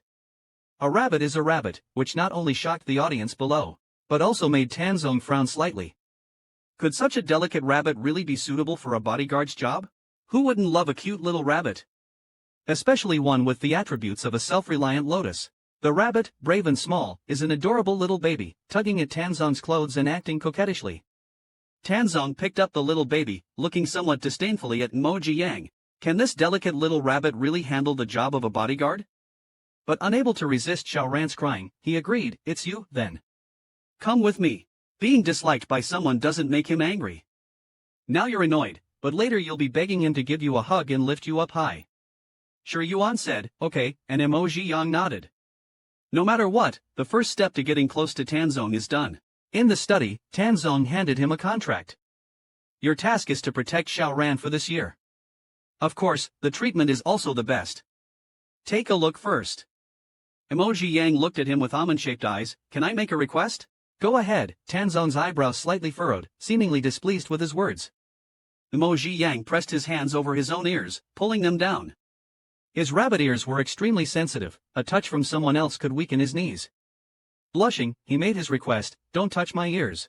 Looking at the rabbit-eared boy in front of him, those fluffy rabbit ears were almost unbearably cute. Tanzong's heart couldn't help but race. He averted his gaze and asked, "Rabbits only show their ears when they're in heat, right? I was injected with a drug 2 years ago, and my ears won't retract." Emoji Yang's voice lowered, unwilling to bring up the matter. But he had already noticed Tanzong's reaction and felt smug, knowing he was right. People generally can't resist cute things. Tanzong didn't press further and pushed the contract in front of him. "All right, I agree to your request. If there are no other issues, sign here. For the next year, you need to stay close and protect Xiaoran." "No problem," Emoji Yang signed without hesitation. Finally lying on the big bed, he sighed with enjoyment. "This room is really nice. By the way, system, what's Xiaoran's situation? Why does someone so young need a personal bodyguard?" Xiaoran's grandfather promoted policies that touched some higher-ups' interests, provoking retaliation from a certain organization. Xiaoran's grandfather and parents were successively assassinated. As his uncle, Tanzong had no choice but to take Xiaoran in and protect him. Just then, the door on the left side of the room opened. "Is that Xiaoran?" Emoji Yang wondered. Room 1 on the left, ding, ah, ding. Emoji Yang, puzzled if it was Xiaoran, stuck out his head to look around. Sure enough, he saw Xiaoran, who had just woken up from his nap, coming out of his own room. At this moment, he was holding a rabbit doll with a blank expression, seemingly still half asleep. "Where are you going, Xiaoran?" Emoji Yang stopped the little guy. "Where to?" Emoji Yang stopped the little guy.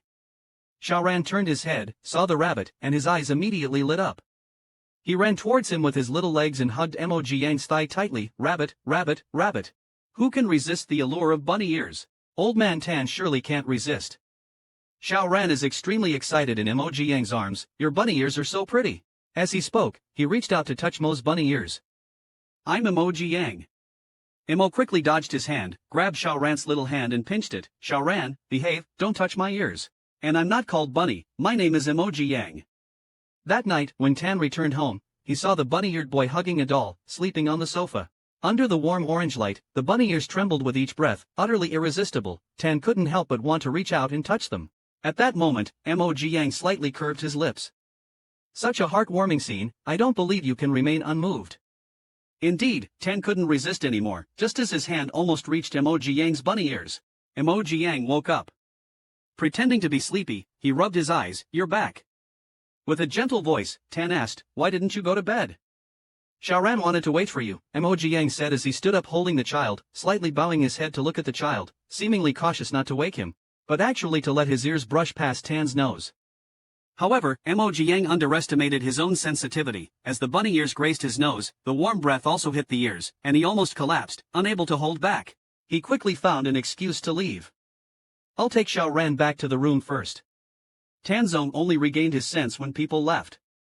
The fuzzy touch on the tip of his nose just now felt extremely comfortable. He was annoyed that he shouldn't have agreed to the condition of not touching his ears in the first place. After returning to his room, Emoji Yang looked at his own rabbit ears in the mirror. The little white rabbit was indeed a good bait. The system made a sarcastic remark about his dark-hearted self-promotion online. However, the little system was puzzled. Since you used the rabbit ears as bait, why won't you let Tanzong touch them? Emoji Yang tilted his head and smiled, because people are like this. The more you don't want them to touch, the more they want to. This is called playing hard to get. Have you learned it? The little system exclaimed, it's ruined, ruined. This time, Tanzong finally decided to make a move on Emoji Yang's rabbit ears. Early in the morning, Emoji Yang was barely awake when Xiao Ran started nagging him to draw with her. He propped his head up, watching Xiao Ran draw, almost falling asleep. As soon as Tanzong opened the door, he saw those adorable rabbit ears. Now, he thought of quietly touching them. He silently walked over, thinking he could sneak a touch without being noticed. Emoji Yang was secretly laughing in his heart. Touch it, hurry up and touch it.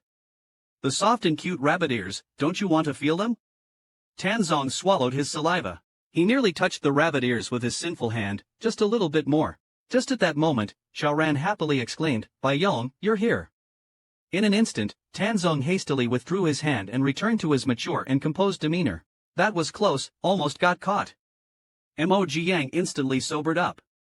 Mr. Tan, I'm sorry, I just fell asleep. Tanzong sternly lectured, looking quite unapproachable. Although this is home, one must not let their guard down. Be more careful next time. Emoji Yang humbly accepted the criticism. I'm sorry, it was my negligence. It won't happen again.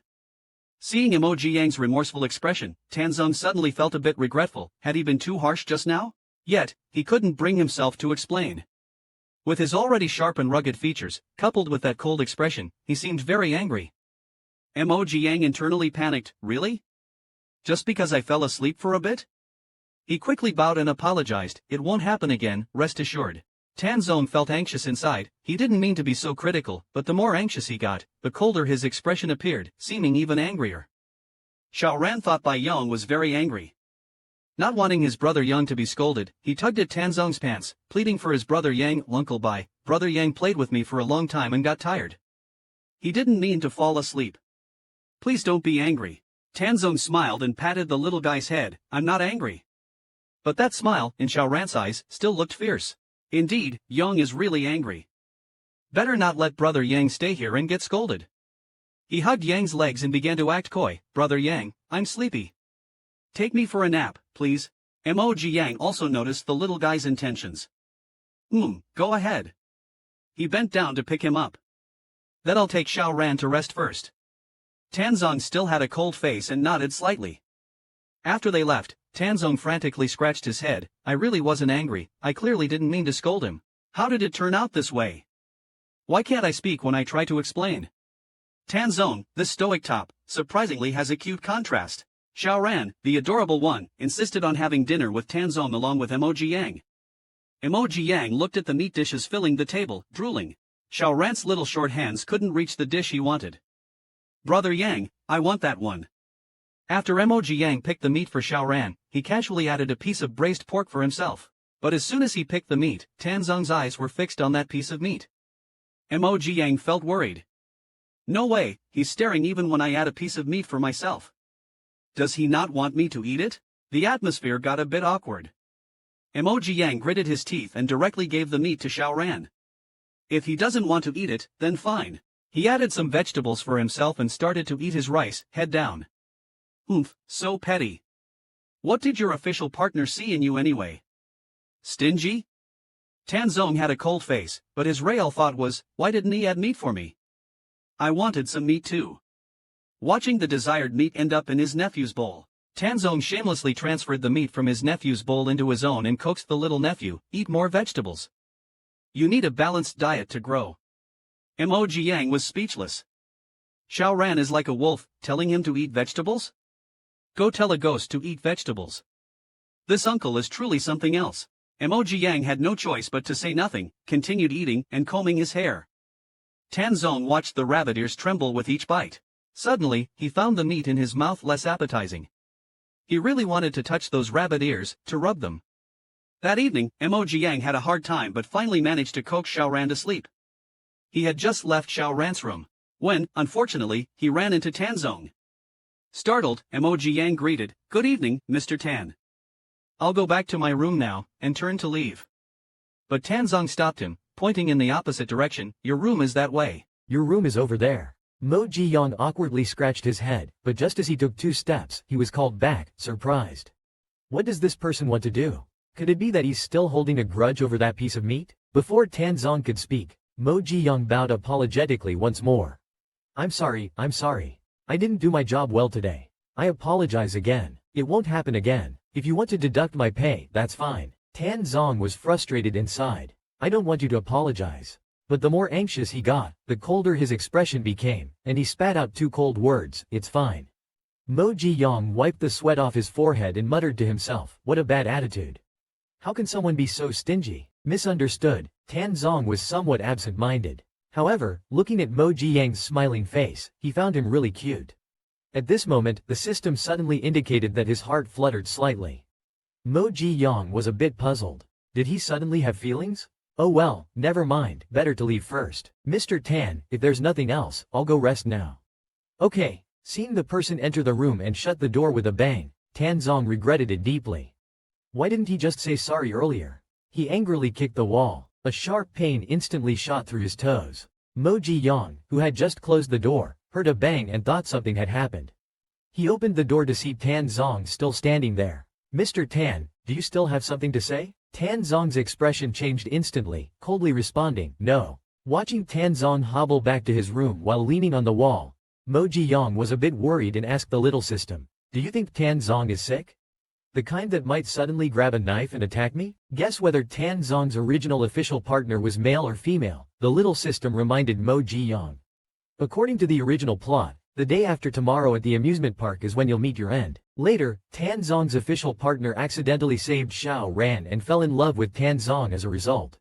Mo Ji-young was jealous, so tomorrow not only will someone me, but someone will also compete with me for Tanzong. His anger rose instantly. If Tanzong likes Zhou Shen, what about his own mission? He cracked his knuckles and gritted his teeth. Dare to compete with me for Tanzong?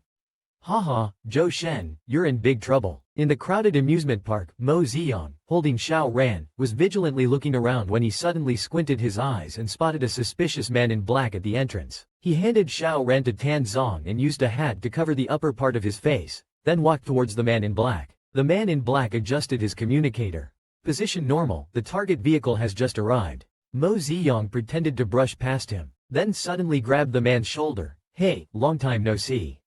What are you doing here? In the man's moment of confusion, Mo Ji-young quickly took him down.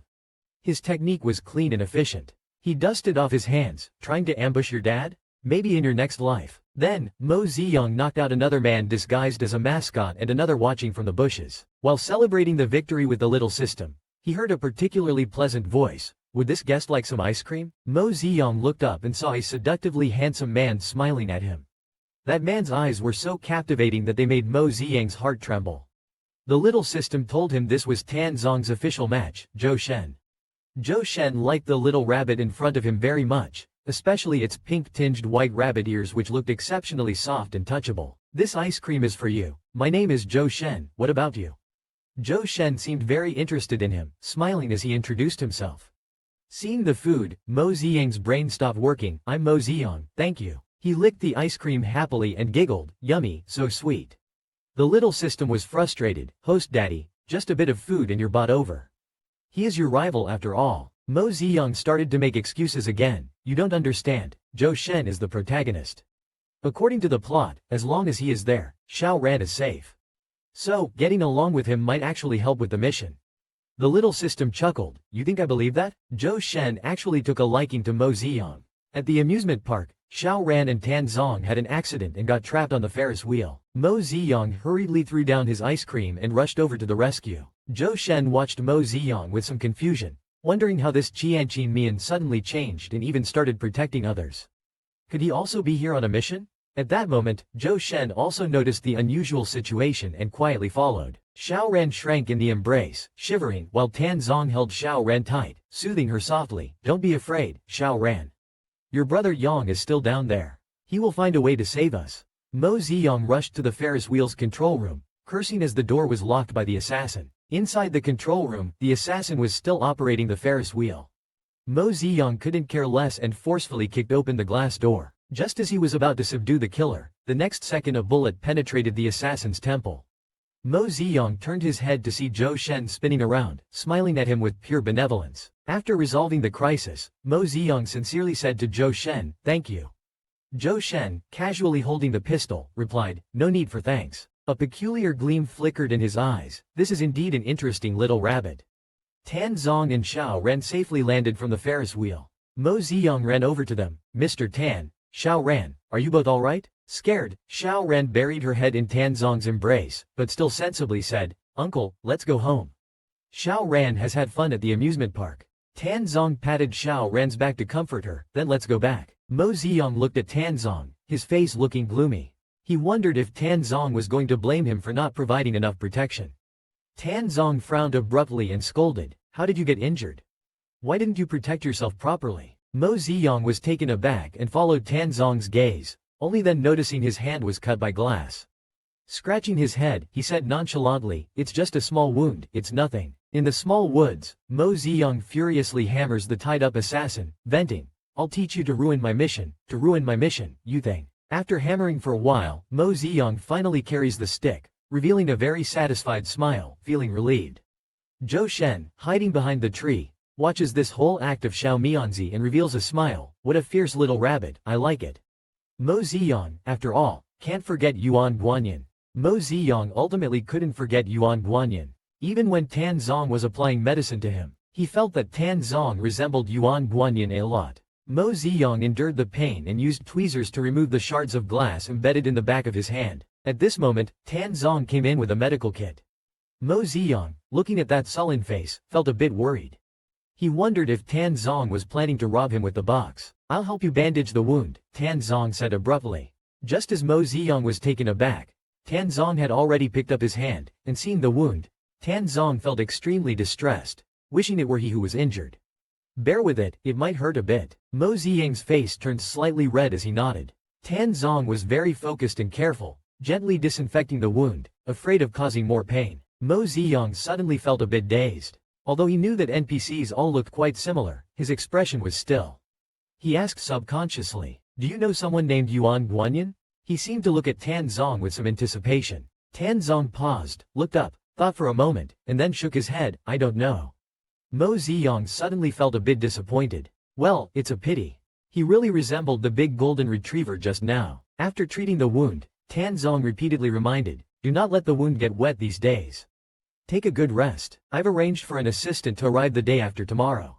Mo Ziyang nodded happily, waved his bandaged hand, and thanked him. After Tan Zong went out, he closed the door but did not leave immediately. He placed his palm on the door, as if sensing something. After a long while, he sighed and turned to leave. Mo Ziyang found it a bit strange, lit a cigarette, and sat on the bay window to smoke. He asked the system, "Do you think Tan Zong is upset that I didn't protect Xiao Ran?" The system pondered for a moment and then said, "With Tan Zong's personality, it's possible, But you can avoid this by increasing the heart's desire value. Mo Ziyang gazed out at the vast night, his expression unfocused. But what is the ultimate goal of the heart's desire? The small system couldn't understand why the host had such doubts and replied straightforwardly. Isn't the ultimate goal of heart's desire just to complete the task? The small system squinted in confusion. Boss, you seem a bit strange. Why did you ask Yuan Guanyin in front of Tanzong just now? Tanzong unexpectedly forced Mo Ziyang. Mo Ziyang was playing with building blocks with Xiao Ran when Tanzong brought someone back. He introduced him to Mo Ziyang. This is Mr. Zhou, he's here to protect you. The moment Mo Ziyang saw Zhou Shen, he felt a pang in his heart.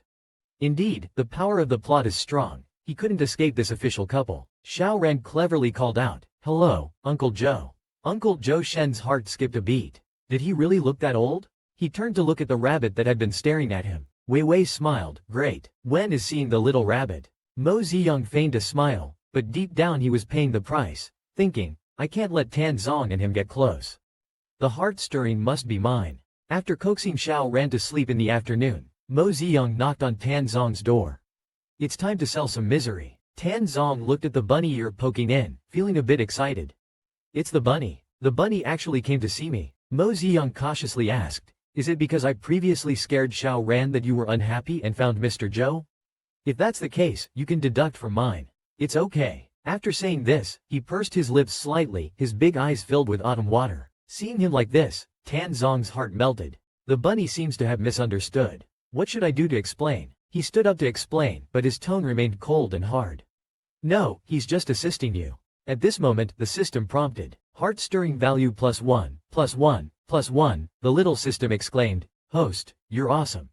Mo Ziyang continued acting. I know I didn't do well in the end. He turned around, wiping his tears as he left. I'll reflect on it. Mr. Tan, I'll leave first. Suddenly, he was pulled back by a strong force. Tanzong forced him against the door panel, leaned down, and kissed him directly. The 6 sheep were confused by Q. They thought he was going to hit them, but he kissed them instead.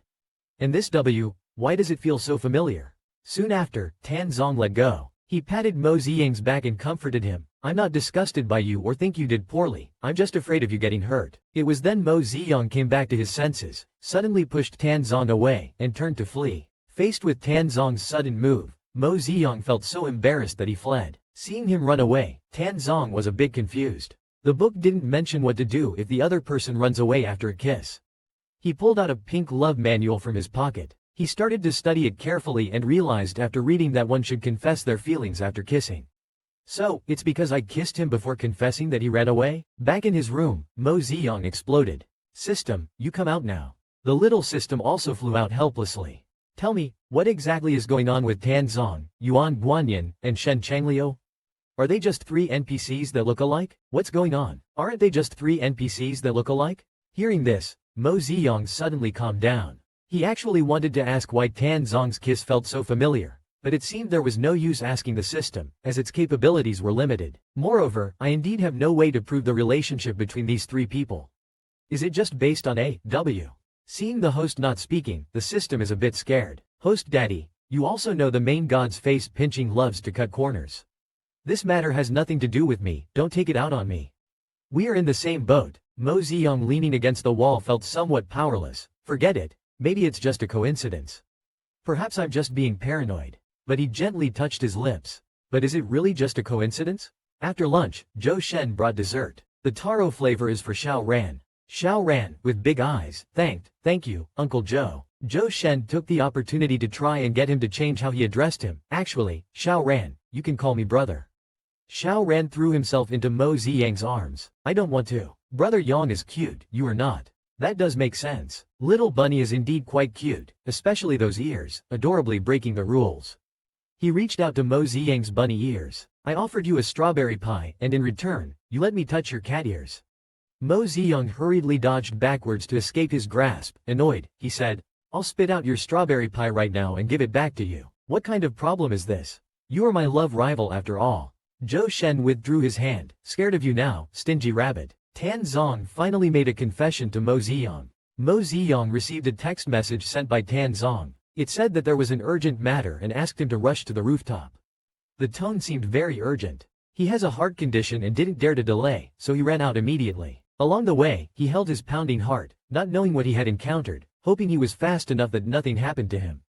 Upon reaching the rooftop, Mo Ziyang rushed out of the elevator, but he was stunned by the scene in front of him. The moment he opened the door, he saw rose petals scattered all over the floor and, thoughtfully, candles arranged in the shape of a heart. Tan Zong was standing inside the heart, holding a bunch of red roses.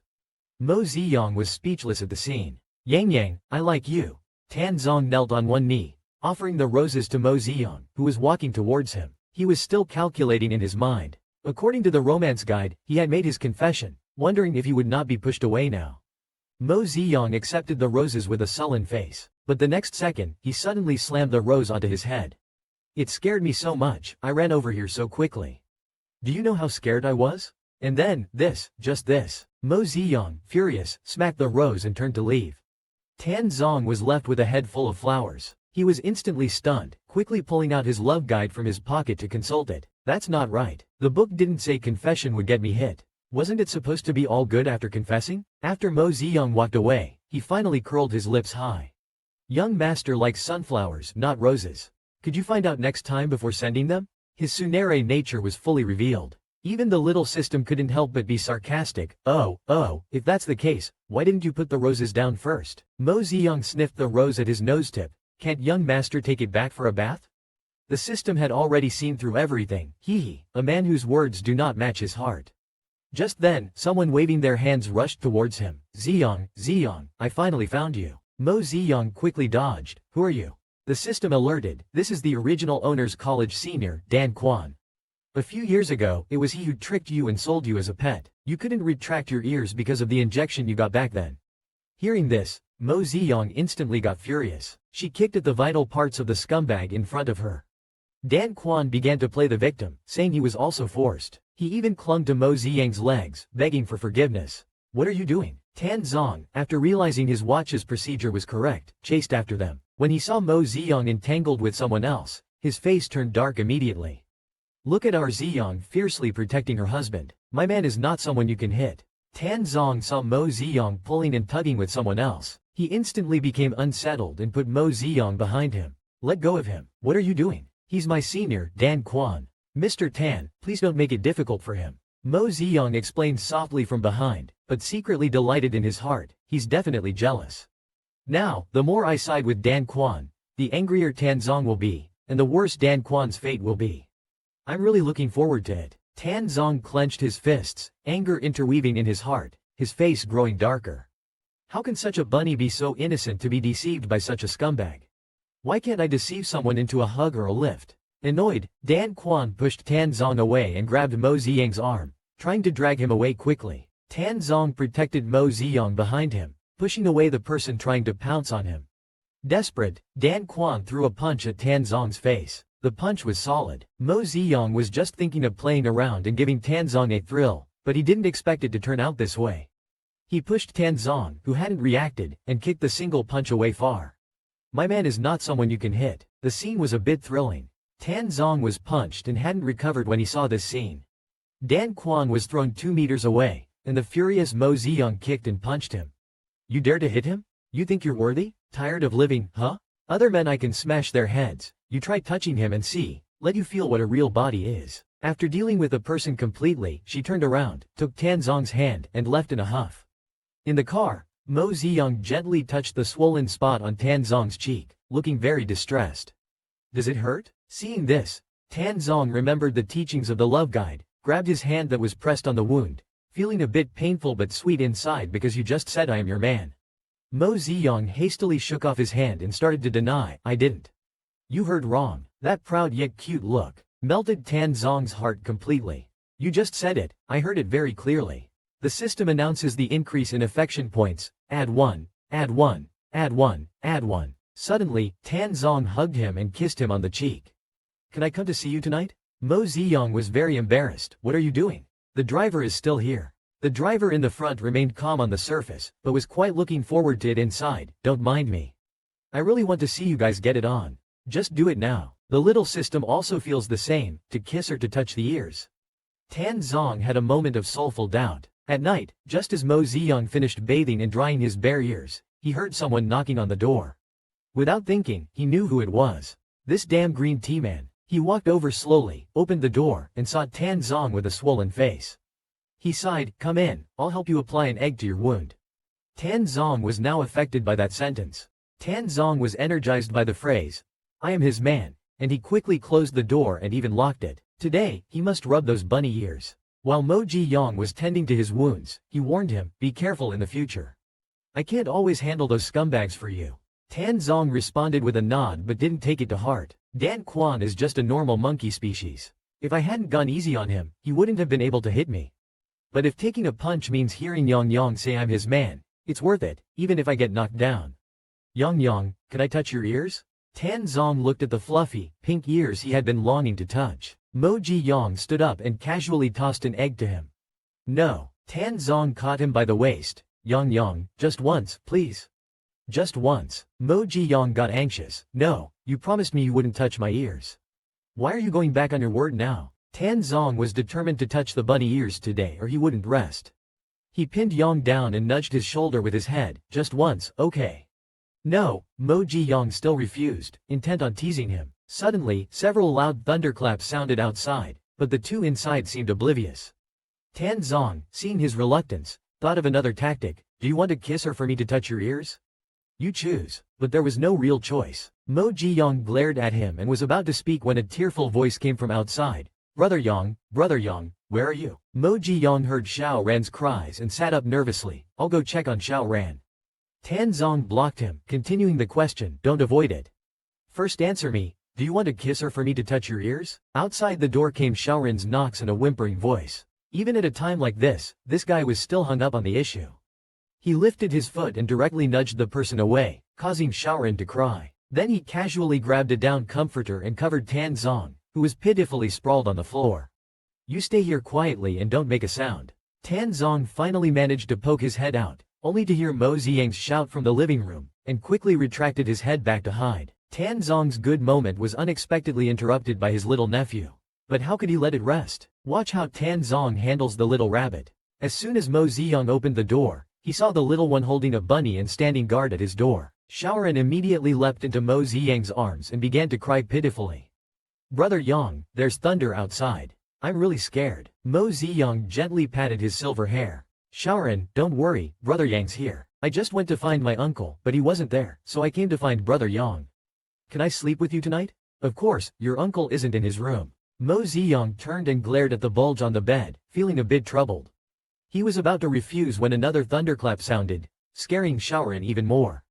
In the blink of an eye, before Mo Ziyang could react, Xiao Ran had already crawled under his covers. Then it became awkward. The two people under the blanket stared at each other. Luckily, Xiao Ran was still a child and clearly hadn't expected his uncle to be there. With big, puzzled eyes, he asked, "Uncle, what are you doing here? Are you afraid of the thunder too?" Tan Zong helplessly nodded and said, "Yes, uncle is also afraid of thunder." Mo Ziyang picked up Xiao Ran. "It's okay Xiao Ran, Brother Yang will sleep with you." Xiao Ran nodded repeatedly. "Xiao Ran will be very quiet." The neglected someone pointed at himself. "And what about me?" Mo Ziyang sighed and made the biggest concession. "How about Uncle and Brother Yang keep you company?" Xiao Ran cheered. "Yay. Xiao Ran loves Brother Yang the most, and loves Uncle too." Tan Zong gently patted him to sleep. "Sleep well, tomorrow Brother Yang will take you to see the art exhibition." Xiao Ran quickly fell asleep. Mo Ziyang's eyes were a bit blurred, suddenly feeling someone holding his hand. He instantly woke up and turned his head to see Tan Zong smiling at him. He couldn't help but slightly curve his lips. Quietly, he gripped back the hand that Tan Zong sneakily reached out. "Good night." In the morning in the bathroom, Tan Zong asked Mo Ziyang, "Have you still not answered? Should I pinch or touch your ear?" Mo Ziyang was very reluctant, "Then just pinch." At this moment, Xiao Ran woke up, rubbed his eyes and sat up. "Brother Yang, where are you guys?" He searched around the room and saw his uncle and Brother Yang coming out of the bathroom. "So you were here?" Xiao Ran looked curiously at Mo Ziyang. "Brother Yang, why are your lips a bit swollen?" Mo Ziyang, feeling guilty, scratched his head. "A mosquito bit me this morning." Tan Zong, now dubbed a mosquito, was very satisfied with his smile. Tan Zong finally tackled Mo Ziyang and started a new round of pinching and the little ear-touching game. Just now, Mo Ziyang clearly remembered that he had fallen asleep with Xiao Ran, but woke up to find himself in Tan Zong's arms. Realizing something was amiss, Mo Ziyang suddenly sat up, but still felt very happy inside. "You're back. Why was Yang Yang sleeping in Xiao Ran's room? Were you waiting for me? Tan Zong's voice was gentle and filled with tender emotions. Mo Ziyang embraced his neck, looking a bit serious. I do have something to ask you. I just saw a strange woman coming out of Xiao Ran's room.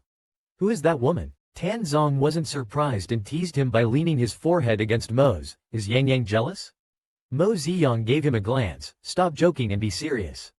I just want to know if this woman is dangerous. If she is, Xiao Ran will sleep with me from now on. How can that be? If Xiao Ran sleeps with Yang Yang, then who will sleep with me?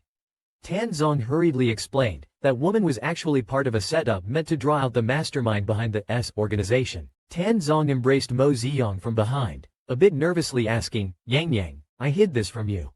Are you angry with me? Why should I be angry? Do you think I am that petty? He wondered inwardly. This man's plans are meticulous and intelligent, yet why does he act so clueless in front of me? As Mo Ziyang was thinking, Tan Zong suddenly pounced on him. Yang Yang, you are the best in my eyes, he said, and started rubbing his chin against the shallow hollow of his shoulder, displaying his big kitty cat traits fully.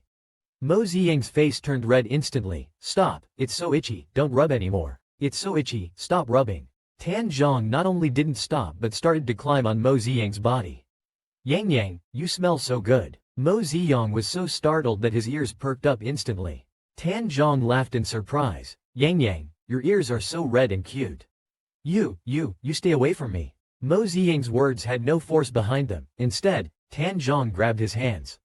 Should I kiss you quickly or touch your ears? With this move, Mo Ziyang had absolutely no ability to resist and could only obediently make a choice. A quick kiss. Anyway, the ears can't be touched. Tan Zong respected his choice and went straight for a kiss. It's okay, I have all the patience for Yang Yang. Mo Ziyang was a mess from the kiss, finally able to breathe freely.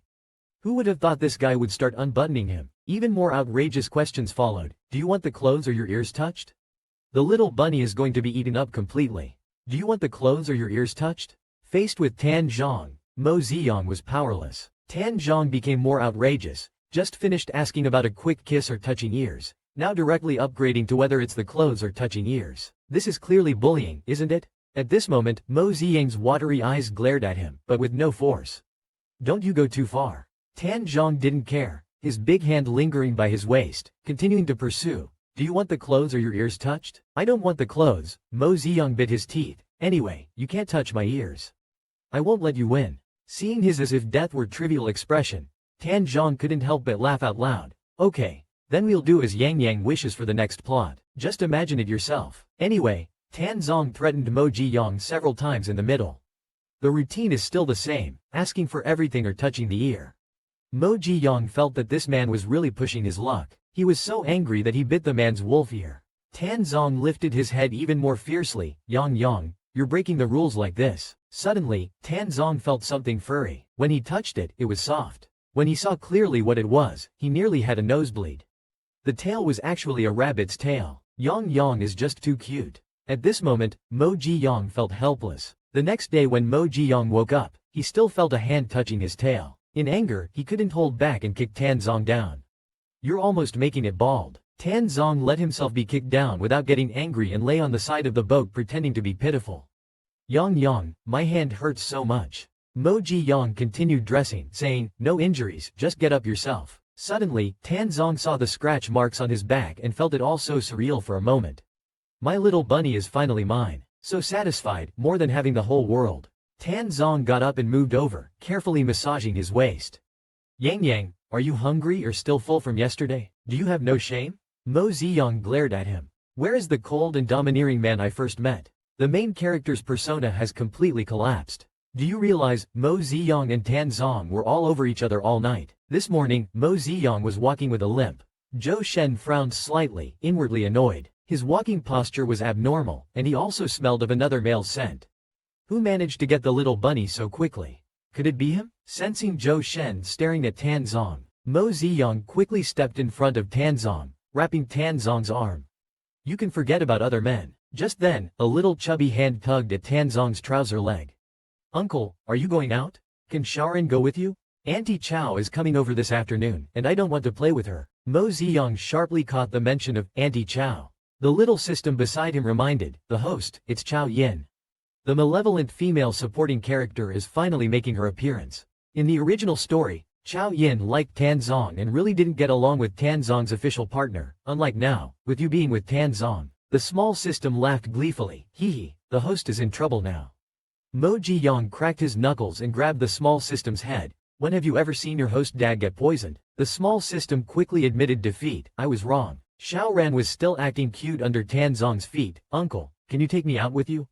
I promise to be good and nothing will happen. Tan Zong looked a bit troubled. Mo Ji-young pretended to cough lightly. I'm not feeling well today. How about you and Zhou Shen take Xiao Ran out together? Han Zong originally wanted to take Yang Yang out, but hearing this, he remembered how much he had worn Yang Yang out last night, and he really did look tired. He affectionately patted Mo Ji-young's head, then rest well at home. Watching Zhou Shen leave with him, Mo Ji-young flashed a mischievous smile. Zhou Shen suddenly felt a chill down his spine, as if he had a bad premonition. Only Mo Ji-young was left in the house. It was still early, the wicked female supporting character would only come in the afternoon. If anything was to happen, it would have to wait until the afternoon. He dashed to the fridge. Finally, no one's here to fight me for the strawberry ice cream. The small system was speechless. Is that cold stuff really that tasty? The small system dropped a bombshell. Something incredible happened when Mo Ji-young and Tan Zong were up to their antics. Just a moment ago, the wicked female supporting character Chao Yin came knocking. Mo Ji-young, aiming to shift the hatred value onto Zhou Shen, hinted that Tan Zong had feelings for Zhou Shen. Chao Yin immediately became interested in Zhou Shen, asking about him and Tan Zong, while Mo Ji-young seized the opportunity to signal wildly for money. Without a second word, Chao Yin took off the emerald earrings she was wearing and threw them to him, saying, "That should feed you for a few years." Mo Ji-young caught the earrings, weighing them in his hand, and realized they were valuable goods, exclaiming how generous she was right off the bat. Mr. Zhou was hired by Mr. Tan to protect the young master. The two of them seemed to be quite close, and Mr. Zhou is particularly handsome. There was one time I came in the morning to clean and saw Mr. Tan coming out of Mr. Zhou's room. System blushing, "Host Dad, are you sure you're not talking about yourself?" After hearing all this from the rabbit, Chao Yin knew she had met her match. She darkened her expression and casually took off the sapphire necklace from her neck and threw it to him. "Keep an eye on Tan Zong and Zhou Shen for me, and report their movements to me all the time. All this will be yours." On the balcony, Mo Ji-young facing the sun, carefully admiring the sapphire on the necklace, thinking to himself that he is indeed a money-making expert, saving up for the future when Xiao Ran needs to marry. When Xiao Ran gets married in the future, he'll give this set of emeralds as a betrothal gift. What a pure lotus flower. The small system is speechless about the host's shamelessness. "I think you should keep it for your own dowry." Mo Ji-young suddenly recalls something and turns to the small system, asking, "What's Tan Zong's affection value now?" Affection value is 51. The small system suddenly becomes shy. "Last night, when you were doing that, and Tan Zong touched your tail, his affection value rose faster than his blood pressure. I saw you were doing indescribable things, so I turned off the alert tone. It's not like I can announce the affection value while you're at it." Mo Ji-young highly appreciates this behavior, saying you've got some insight. The small system gets annoyed. "I may be just code, but I have my dignity too." Suddenly, someone rushes towards Mo Ji-young. "You're smoking?" The person says this while trying to snatch the cigarette Mo Ji-young is holding. "How can such a well-behaved little rabbit like you smoke?" Mo Ji-young dodges to the right and turns back to see it's Zhou Shen, retorting, "Mind your own business." Zhou Shen recalls that this morning Mo Ji-young was covered in Tan Zong's scent, so he hesitates to ask, "Are you and Tan Zong together now?" "Oh, look who's here to spy." Mo Ji-young boldly admits, "Yes, we've been together since last night." With an arrogant demeanor, you can't compete with a pure lotus flower for a man. It was Mo Ji-young who took the initiative with Tan Zong for the first time. Moreover, he saw the shadow of Yuan Guanyin in Tan Zong's eyes.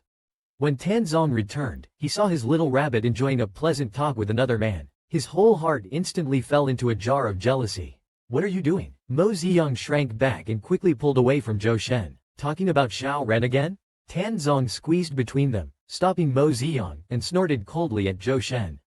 "What's there to talk about with this stinky cat? And so happily too." Mo Ji-young leaned in his embrace, conveying the message. "See? He is my man." Han Zong blocked Zhou Shen's view of Mo Ji-young and issued an eviction order. "Mr. Zhou, it's getting late. You should go back and rest." Is this man concerned about Zhou Shen? Mo Ji-young felt a sense of crisis. In the original storyline, Zhou Shen was Tan Zong's official partner. This shouldn't be, and yet he's concerned about him. Mo Ji-young couldn't swallow this anger and poked his head out with a kind smile.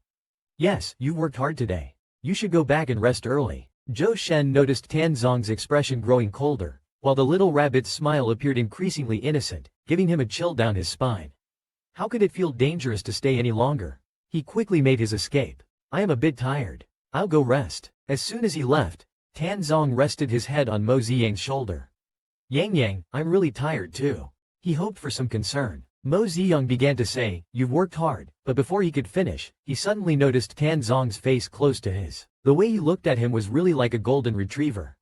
He mischievously pressed a cigarette butt to Tan Zong's lips. Do you smoke? Tan Zong touched the back of his hand and softly said, for you, I can try. He took a deep drag on the cigarette, and just at that moment, Mo Ziyang suddenly leaned forward, using his mouth to block the smoke from escaping Tan Zong's mouth. This was the first time Yang took the initiative. Tan Zong was so thrilled that he pulled him into his arms and reversed the situation, entangling with him. Mo Ziyang felt like he could hardly breathe.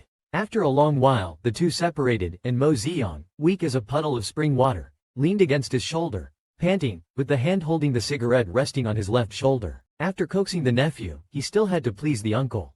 Mo Ziyang really couldn't handle it.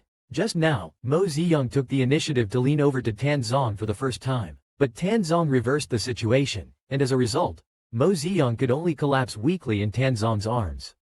Tan Zong nuzzled his head, softly saying, Yang, can you only look at me and care about me, ignoring everyone else? Mo Ziyang brought the cigarette to his mouth, took a deep inhale, apparently realizing that chatting with Zhou Shen just now had provoked Tan Zong's jealousy. Mo Ziyang turned around and hugged him again. Okay, I promise you. Tan Zong suddenly toppled him over, saying, Yang, you're so good. Mo Ziyang's heart was racing, not expecting that he really cared so much about me. 8W, and a good, could get him all SS. Zhou Shen, what do you have to compete with me? Even if you are the official match in the storyline, my man is still my man. Tan Zong couldn't control himself and was about to get cozy with Yan. Mo Ziyang was shocked. This was on the balcony. He quickly reminded not to do it here as they could be seen. Just then, a soft and mushy voice disturbed them. Brother Yang, I'm scared alone. Can you stay with me? Xiao Ran, rubbing his eyes, looked pitifully at Mo Ziyang. Tan Zong's romantic plans were once again thwarted by his little nephew. He pitifully said, Yan, you go accompany Xiao Ran. Don't worry about me. Mo Ziyang saw his reluctance, patted his head to comfort him. I'll come to you after I tuck Xiao Ran in.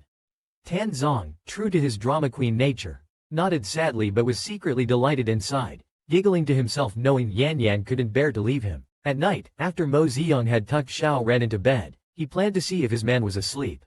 Then he thought, why should he tuck his nephew in and still keep his uncle company? So he turned around and went back to his own room. Tan Zong waited and waited, but Yan never showed up. Yan, this won't do. You can't just wait, you should take the initiative. Mo Ziyang lay in bed and heard the door being opened, turned over with his back to the door. He hadn't locked the door. It was also a bit of his pride, a way of not delivering himself directly into the wolf's den. Yan, why are you sleeping here? Tan Zong asked softly. With his back to him, Mo Ziyang pretended to be very sleepy. Sleeping in my own bed is more comfortable. I thought you were afraid of me. Tan Zong pulled him closer into his arms, the two of them very close together. I'm sorry, I can't assist with that request. Yo, you say you can't express yourself? Everyone around is afraid of me, except for sister. No one else would willingly move closer to Mo Ziyang, trying to avoid him. Tan Zong wouldn't let that happen, catching up to him and pulling him into his arms, forbidding him to leave. Sunshine. Mo Ziyang was actually drugged and fainted. At night, Tan Zong held the drowsy little bunny in his arms. To keep him settled and not have those messy, bad thoughts about himself, he let him tell himself a bedtime story. What do you want to hear? Just tell me about your childhood, when you still had ears and a tail. What were you doing? Tan Zong seriously told the story, and Mo Ziyang fell asleep while listening. After realizing he had fallen asleep, Tan Zong stretched out his hand to gently stroke Mo Ziyang's face, always wanting to let you know about my past. It's as if you've been by my side since a long time ago. How good it would have been if I had met you earlier. But Mo Ziyang, deep in sleep, couldn't hear. The next morning, the phone rang early. Mo Ziyang, quite annoyed, answered the phone with his eyes closed. Ziyang, we have a gathering at our dorm tonight, and some old classmates will be there too. Will you come? It turned out to be his university roommate, Brother Nan, who had called. Mo Ziyang thought it over. His old college roommates had been pretty good to him. Considering the original host's relationship, it would be good to attend the class gathering. Hearing another man inviting Mo Ziyang, Tan Zong instantly woke up, and after hanging up the phone, Tan Zong hugged him tightly from behind, full of jealousy, and interrogated, who invited you? Mo Ziyang hurriedly explained, my college roommate took good care of me. Tan Zong couldn't deprive him of his freedom, only reluctantly biting hard on his face as a warning, don't stay out too late. I'll come to pick you up after it's over. In the KTV, the drunken brother Nan suddenly put his arm around Mo Ziyang's shoulder. Ziyang, why do I feel you're different from when we were in school? It's weird. Mo Ziyang was anxious. What's weird? Brother Nan stared at him intently. I don't know, you just seem a bit fragrant and sweet, like a piece of milk cake. Mo Ziyang liked others getting close. He pushed the drunken brother Nan away. Brother Nan, you've definitely had too much to drink. I'll go to the bathroom first. In the bathroom, Mo Ziyang splashed his face with cold water to calm down. Could Brother Nan have discovered I'm not the original owner? No way. Just then, his mouth and nose were covered, and his consciousness faded instantly. He collapsed helplessly on the ground. Before his consciousness faded, Mo Ziyang tried hard to see who harmed him, and it was Shan Quan. Mo Ziyang was about to be violated by a nasty old man. Ambushed, he was limp and powerless. Shan Quan grabbed his collar. Do you know how much effort it took to catch you? Mo Ziyang gritted his teeth to stay conscious. He must not stay here, he had to go find Tan Zong. But he was drugged and couldn't muster any strength, collapsing softly to the ground. The mini-system cheered him on. Hang in there, host. I've already messaged Tan Zong, he'll be here soon. Dan Quan saw someone important and still wasn't honest, stomping over directly. If not for Wu Yi liking you, I would have long taken your rabbit ears and tortured you alive. The mini-system fumed, frustrated. The restlessness growing inside him gradually overtook Mo Ziyang's consciousness. His hands clawed at the smooth floor. It's so hot, so uncomfortable, the mini-system desperately shouted in his ear. Wake up, host, keep awake, don't sleep. I'll call you my dad, my grandpa, all okay, just hold on. Just then, a sleazy old man walked into the private room. Dan Quan greeted him effusively. Wu Yi, you're finally here. The rabbit is here. Wu Yi's greasy face broke into a satisfied smile. Good, take the money and scram, he said. Alright then, I won't disturb your good time, Wu Yi. He squatted down to touch the ears. This pair of ears, I personally treated them back in the day.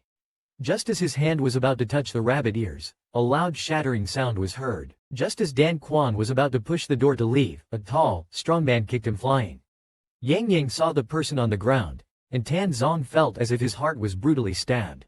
Mo Ziyang's eyes sparkled. Tan Zong, you finally arrived. Tan Zong took 2 steps forward and punched the sleazy old man to the floor. Then he bent down to pick up the little rabbit, his heart aching. Yang Yang, I'm sorry I'm late. Tie all these people up and take them back, Tan Zong coldly ordered his bodyguards. He really wanted to beat down those 2 on the spot, but that would be letting them off too easy. Mo Ziyang was drugged and needed his old attack to recover. Tan Zong rescued Mo Ziyang from the sleazy old man. Mo Ziyang, in a daze, kept rubbing against Tan Zong in his arms. The doctor told Tan Zong that Mo Ziyang's body was not in serious trouble, but his heat was induced by drugs. The doctor hesitated to speak further while Tan Zong sternly told him to leave immediately. Seeing the patron's face looking as if he was about to devour someone, the doctor did not want to stay a moment longer and hurriedly left. Mo Ziyang's body was unusually hot, and he subconsciously grabbed Tan Zong's hand and rubbed it against his cheek, murmuring, "It's so hot, but your hand is cool." Saying this, he pressed his whole body against him, his rabbit tail trembling. "Your body is also cool and comfortable. I want more of the coolness," he said, looking at Tan Zong with a longing expression. Tan Zong cradled his burning face and asked, "Yang Yang, do you know who I am?" Mo Ziyang, with a dazed look, replied, "Tan Zong is Tan Zong." Tan Zong was moved to realize that Yang Yang still recognized him at this moment. He hugged him even tighter, burying his face in Yang Yang's chest, sighing, "Yang Yang, your body is soft and sweet. The little rabbit is too tender and delicious," he mused. "Of course, I need to eat the little rabbit, but I have to keep changing the way I eat it. First, I need to peel the rabbit clean to make it easier to eat, then turn it over. At this time, avoid touching the injured area, and make sure not to hurt it further. Otherwise, those who eat the rabbit will feel sorry. Although nature gives, people also need to give back, offering the carrots that rabbits crave. Let the rabbit satisfy its cravings." A rabbit ate carrots all night, and was only left alone when it was too tired to move. The little rabbit fell into a deep sleep after eating carrots all night. Xiao Mianzi fell asleep last night after eating carrots all evening. In his dream, he dreamt he was harassed by a creepy old man. Startled, he screamed, "No, no, don't be afraid, Yang Yang, I'm here." A large hand gently patted Mo Ziyang's shoulder to comfort him. "You are safe now," he sighed with relief when he saw it was Tan Zong. "How did you find me last night?" Someone sent me an anonymous text saying you were in danger. I went there and saw that Fifth Master was about to mistreat you. Tan Zong still felt a chill as he spoke. I should have someone follow him, that's right. He patted Yang Yang's head, comforting. Fortunately, he didn't manage to do anything to you. Mo Ziyang thought to himself that he indeed had to thank the little system for its help. Otherwise, Tan Zong couldn't have rescued him so timely. If he really had been touched by that fat and big-eared Fifth Master, he probably would have been disgusted to the point of suicide by apology. No need to be polite, said the little system, but Tan Zong must have been worried sick seeing me like that last night. I am sorry, I should not have gone out without being cautious, said Mo Ziyang. Where would Tan Zong place blame, pressing his hand against his face? I only blame myself for being too careless and not protecting you well. You and Xiao Ran are the ones I need to protect, yet I was negligent. While reaching for the cigarettes on the bedside table, Mo Ziyang angrily said, how could this be your fault? It clearly was those two people who should be punished. He tried to light a cigarette with a lighter but couldn't use his strength because Shan Quan had stomped on his hand the night before. Let me help you. Tan Zong reached out and lit the cigarette for him. He took a deep breath, his heart still heavy. I have never been bullied like this since I started doing tasks. I should have crippled Shan Quan right from the start, lamented Mo Ziyang. The little system fully agreed. Exactly, we have never been humiliated like this. Tan Zong also took a puff from the cigarette in Mo Ziyang's hand, then stopped Mo Ziyang and said softly, I've already captured those two guys. You can deal with them however you want. We've never tolerated this kind of insult. Tan Zong also took a puff from the cigarette in Mo Ziyang's hand. Tan Zong said, pulling up his injured left hand to his lips, you don't know how much I had to restrain myself last night not to kill them on the spot. Mo Ziyang suddenly laughed, saying softly, how could we let those two scumbags die so easily? Tan Zong stole a kiss in his hair. I'll listen to you, everything. Wait until your injury is healed, and you can deal with them as you wish. For now, drink this meat porridge. Open your mouth. Mo Ziyang felt a twitch in his heart, worried that it might be made into minced meat. Thinking of this, he and the little system instantly felt nauseous. Tan Zong was very anxious. What's wrong? Yang Yang, don't you like this porridge? It's not that. This meat porridge isn't made from what I think it is, right? Tan Zong chuckled. What are you thinking about? How could I bear to let you eat another man's meat? He was then reassured. I'm hungry, feed me. Tan Zong felt that it was a pity to only drink porridge at this time. He directly fed himself to him, saying, let's finish the rabbit first, then talk about it. What's so good about porridge? Of course, rabbit meat is more delicious. After being bitten, the little rabbit became especially sensitive, blushing instantly with a light touch and his ears trembling softly. While the two were intimately engaged, a voice from outside the door saying, Brother Yang, directly interrupted the shy couple. Stop it. Mo Ziyang came back to his senses, quickly pushed Tan Zong away, and Xiao Ren hurried over from the doorway. Brother Yang, are you feeling better? Mo Ziyang bent down and lifted Xiao Ren onto the bed. Xiao Ren, be good. Brother Yang is much better now. At this moment, Tan Zong picked up the little guy. Alright, don't bother your brother Yang. He needs to rest. Uncle will play with you.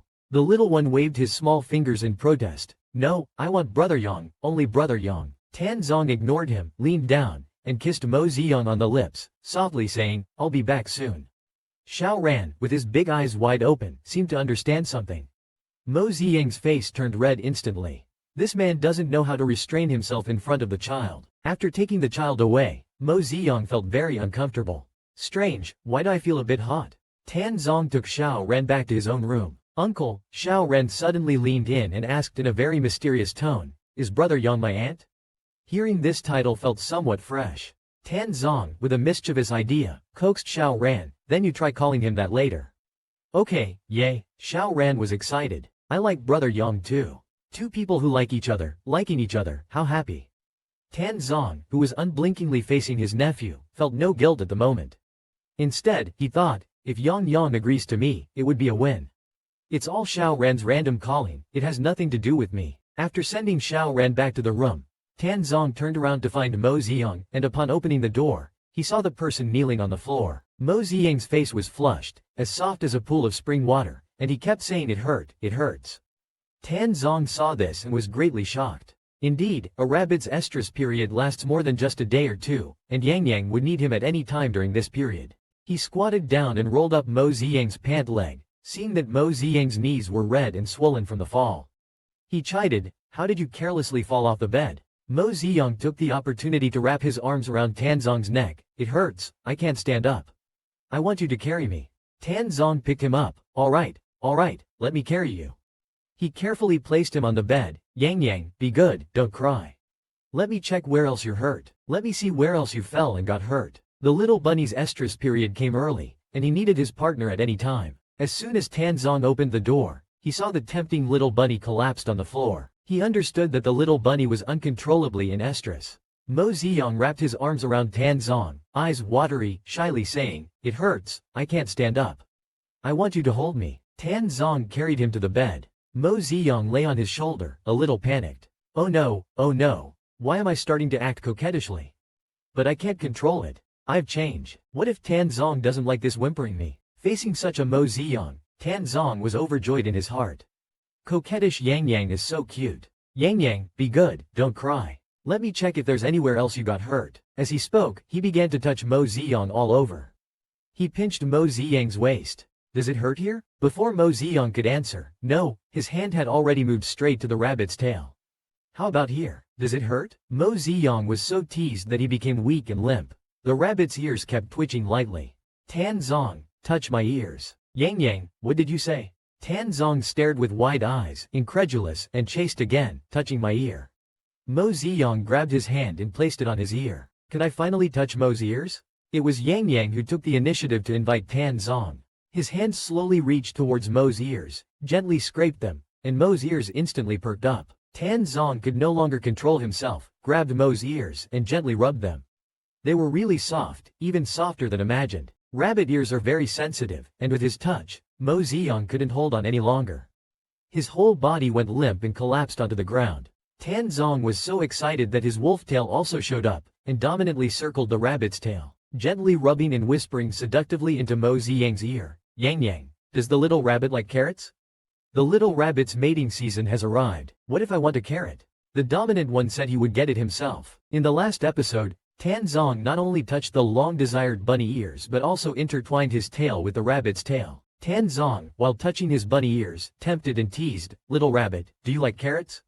If you do, come and get them yourself." Mo Ziyang, feeling embarrassed and annoyed, responded, "Don't go too far." Tan Zong continued with a mischievous smile, "If the little rabbit doesn't like carrots, then the carrots might be taken away. Poor little rabbit. How could it possibly fight against a cunning big gray wolf?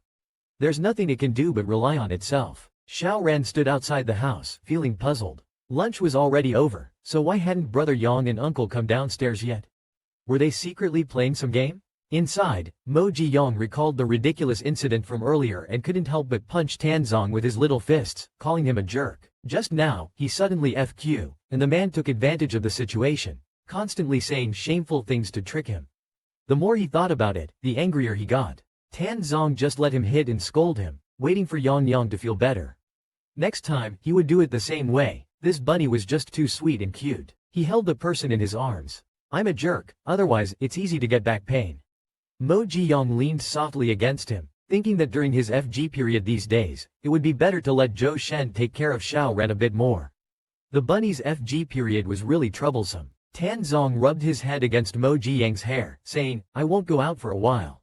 If you need me, I'm here." Mo Ji-yong cursed quietly, "Shameless thing." At that moment, his stomach growled. Tan Zong stroked his head gently and said, "After such a long ordeal, you must be hungry.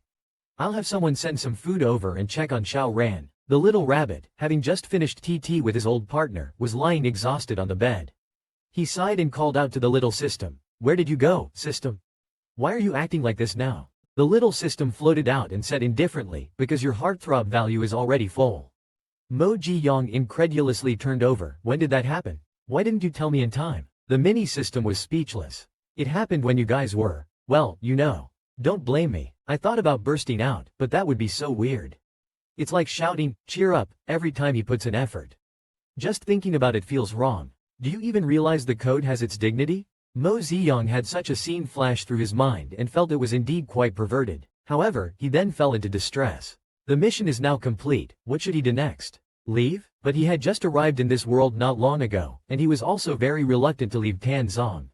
The mini-system sensed his mood and actively sought an excuse for him to stay. "Don't forget you have another mission, which is to protect Xiao Ran until he turns 18. My mission is not yet complete." The confusion just now was swept away, and Mo Ziyong reignited his fighting spirit. Yay, I can stay a bit longer now. Just then, someone knocked on the door, and he got out of bed to open it. He was somewhat surprised to see who it was. Why is it you? It was unexpected. The visitor was holding a tray with a perfunctory smile. Mo Ziyang took the tray and gave him another look. Tan Zong had explained his identity last time, but this guy just felt off no matter how he looked at him. Suddenly, the person stepped close to Mo Ziyang, saying meaningfully, "So, this is what Tan Zong's like person looks like, huh?" After saying that, he turned around and left. Mo Ziyang was stunned for a moment. What does he mean by that? The mini-system just shook its head. I have no clue. He couldn't be in love with Tan Zong, could he? The mini-system nodded. It's possible. After all, in the original story, Tan Zong is the main character's top and has always been quite popular. Hearing this, Mo Ziyang suddenly found the Italian pasta in front of him less appealing. To think he dared to have so many love interests behind my back. The mini-system wondered, is the host feeling jealous? What made Tan Zong unable to resist Mo Ziyang? After finishing his work late at night, Tan Zong quietly pushed open Mo Ziyang's door, only to find Yang Yang hadn't slept yet. Mo Ziyang was sitting up in bed, looking very upset. Why hasn't Yang Yang gone to sleep? Is it because of a cross FQ? Mo Ziyang just covered his head with the quilt, of course not. Tan Zong fished him out from under the quilt. Are you upset? Who bullied you? Mo Ziyang turned his head away. Today, that weird person delivered food to me. He seemed to really like you. Hearing that, Tan Zong found him even more adorable, teasing on purpose. Is Yang Yang jealous? Peeved. No way. But then, he lowered his gaze to hide his emotions, his voice trembling. I just feel that many people like you. Tan Zong saw his unease but didn't respond. Instead, he proved his exclusive love for Yang Yang through his actions, covering both their heads with the quilt, then leaned in for a kiss. The sound of breathing could be heard under the quilt. After a while, Mo Ziyang managed to break free, pulling off the quilt. Don't think this will make things right. This made Tan Zong incredibly fond of him, his voice growing even deeper and more seductive. I don't know about others, but I only love Yang Yang. Their feelings for me don't matter. What's important is that I like you. Mo Ziyang couldn't help but smile, his lips turning rosy. Though he tried to keep a composed face, the smile still showed in his eyes. He pushed Tan Zong away. He pushed Tan Zong. Alright, I got it, it's so cheesy. Go take a shower. Tan Zong was happy to be pushed and indulgently said, okay, as long as Yang Yang isn't mad. Let someone in. Mo Ziyang proudly asked the little system. Mo Ziyang was in a good mood and carefully explained to the little system. Though Tan Zong likes me, it's true that sometimes a relationship needs a bit of a spice. Whether it's good or bad, it works. You need to appropriately convey your insecurity and others to him. This way, Tan Zong will take the initiative to reject those admirers. Understand? The little system shook its head. The human world is so complicated, it's exhausting. But indeed, as Mo Ziyang said, Tan Zong felt Yang Yang's insecurity and planned to introduce Yang Yang to people in their circle tomorrow. Let them all know Yang Yang is mine. Let's see who dares to make a move on him. A little rabbit wears his lover's suit to seduce his lover, only to end up being devoured with nothing but bones left. Mo Ziyang wore a loose suit and excitedly spun in circles in front of Tan Zong, happily showing off. Look at the suit. Tan Zong held back a smile. This suit doesn't look good, but the person wearing it is so cute. He beckoned, Yang Yang, come here. You're wearing the wrong clothes. Mo Ziyang obediently walked over in confusion. Tan Zong directly pulled him into his arms and deliberately reached out to unbuckle his belt, causing the loose pants to immediately fall to his ankles. Mo Ziyang was instantly both anxious and flustered. You're lying. Is this how you wear a suit? Have you ever seen anyone wear a suit without pants? Tan Zong mischievously hugged him tightly. I'm not lying to you. This suit is tailored to my body, it's not suitable for you. Mo Ziyang pretends to be surprised. Is this your suit? But he's secretly laughing inside. Hee, if it wasn't your suit, I wouldn't wear it. Let's see if you can resist this way of wearing it. Tan Zong couldn't resist and kissed Mo Ziyang fiercely, his voice already somewhat hoarse. Mo Ziyang, wearing my suit and wrapped up by me, you're mine. If we don't do something, wouldn't it be a pity? Mo Ziyang's face turned even redder. He snorted, in your dreams, I'm not yours. Tan Zong held back his laughter. Clearly, the little bunny is very forward, but refuses to admit it. Mo Ziyang is really tsundere and cute. Tan Zong, playing with his two bunny ears, tempted, your ears are mine, then directly pinned him down. You, the whole person, are mine. Mo Ziyang couldn't bother to resist anymore, just leaning on his shoulder. It was all a play he deliberately acted out, and now it seems the effect is not bad. Next, leave it to Tan Zong, the alpha. Tan Zong carried him to the table. Mo Ziyang shivered from the cold, mumbling complaints. Tan Zong, the table is cold. Tan Zong, dragging his suit jacket over, coaxed, "Be good, you'll warm up soon, okay?" In no time, the room was ablaze. A delicious steamed bunny was about to be served. The little bunny wearing the alpha's suit seduced the alpha, and ended up being completely devoured by the alpha. Even someone knocking on the door outside was ignored. At this moment, the two were passionately involved. The little bunny was about to be thoroughly cooked. Mo Ziyang had just found a comfortable position to enjoy himself when he heard Xiao Ran calling for his uncle from outside. Instantly, his body tensed up, and even his rabbit ears perked up in alarm. Trying to push Tan Zong away, "Xiao Ran is here, don't." Tan Zong stopped with a light chuckle, took a moment before lifting him off the desk. "It's not just Xiao Ran, let's go see who else is here, shall we?" Mo Ziyang was as soft as a little mochi. Tan Zong held him all the way to the door before asking loudly, "Who is it?" "It's me and Xiao Ran," Zhou Shen's voice. "Is Uncle Yang, Brother Yang inside?" "I can't find him," Xiao Ran also spoke. Tan Zong, holding Mo Ziyang against the door, replied, "He's not here, you should look somewhere else." His voice was a bit unusual, husky and sexy. "Okay, Mr. Tan, then I'll take Xiao Ran and leave first." Zhou Shen was about to leave with Xiao Ran when suddenly he heard some strange noises from the room. Suddenly, Zhou Shen had a bold guess. If the bunny is inside, are he and Mr. Tan? Thinking this, Zhou Shen felt a bit jealous. Now Mr. Tan can touch the bunny's ears. Hearing the fading footsteps, Mo Ziyang finally let out a sigh of relief. Finally gone. It would have been too embarrassing to be found. Tan Zong suddenly leaned in and asked in a low voice, "Yang Yang, do you like Zhou Shen or me? Why didn't you make a sound just now? Then Zhou Shen would know you're mine." It turns out this man was purposely tormenting him. Mo Ziyang was truly frustrated. "Shouldn't I be the one asking you this? Do you like Zhou Shen or me?" Tan Zong's answer satisfied Mo Ziyang greatly. "Yang Yang, I only like you, love you the most. I wish I could give you my heart." Mo Ziyang felt sweetness in his heart, his hands tightly clutching his shirt, unable to utter a sound, letting him do as he wished. Zhou Shen actually broke up with Mo Ziyang, leaving Mo Ziyang completely stunned. "Brother, we've got a clash of schedules." While Little Rabbit was getting cozy with Tan Zong told Mo Ziyang that he would take him to the Chow's residence in a few days. Hearing this, Mo Ziyang, nestled in his arms, twitched his ears and suddenly sat up straight. "What?" He began to act coquettishly around Tan Zong's neck. "Can we not go?" Tan Zong kissed him on the face. "It's just a birthday party. For Xiao Ran's future, it's not worth offending the Chow family. But if Yang Yang really doesn't want to go, then we won't. I won't force you. But are you sure you want only me and Xiao Ran to go?" Mo Ziyang found himself in a dilemma. If he went and stood by Tan Zong, he would definitely attract all the attention, and Chao Yin might realize what he had been up to. But if he didn't go, he couldn't carry out his plan. Seeing him hesitate, the little system popped out to remind him, "Host Daddy, I must remind you that if the legitimate partner doesn't show up on the scene, Tan Zong might just be devoured by all those men and women." Hearing this, Mo Ziyang was filled with fighting spirit. "I must go." He held Tan Zong's face and rubbed his chin. "You've even made clothes for me, it wouldn't be right not to go. If I don't go, wouldn't it be bad?" Tan Zong was more than happy to let him get close. "So let's go together." Mo Ziyang smiled with eyes curved. But it's a different story in his heart. "Let's see who dares to snatch your man. I'll pin them down on the spot." The two continued to fool around all night long. The next morning, Mo Ziyang sneakily took an ice cream, but before taking a bite, he ran into Zhou Shen in the living room. "Stop, I have a question for you." Zhou Shen's expression made Mo Ziyang feel a bit puzzled. "Do you like Tan Zong?"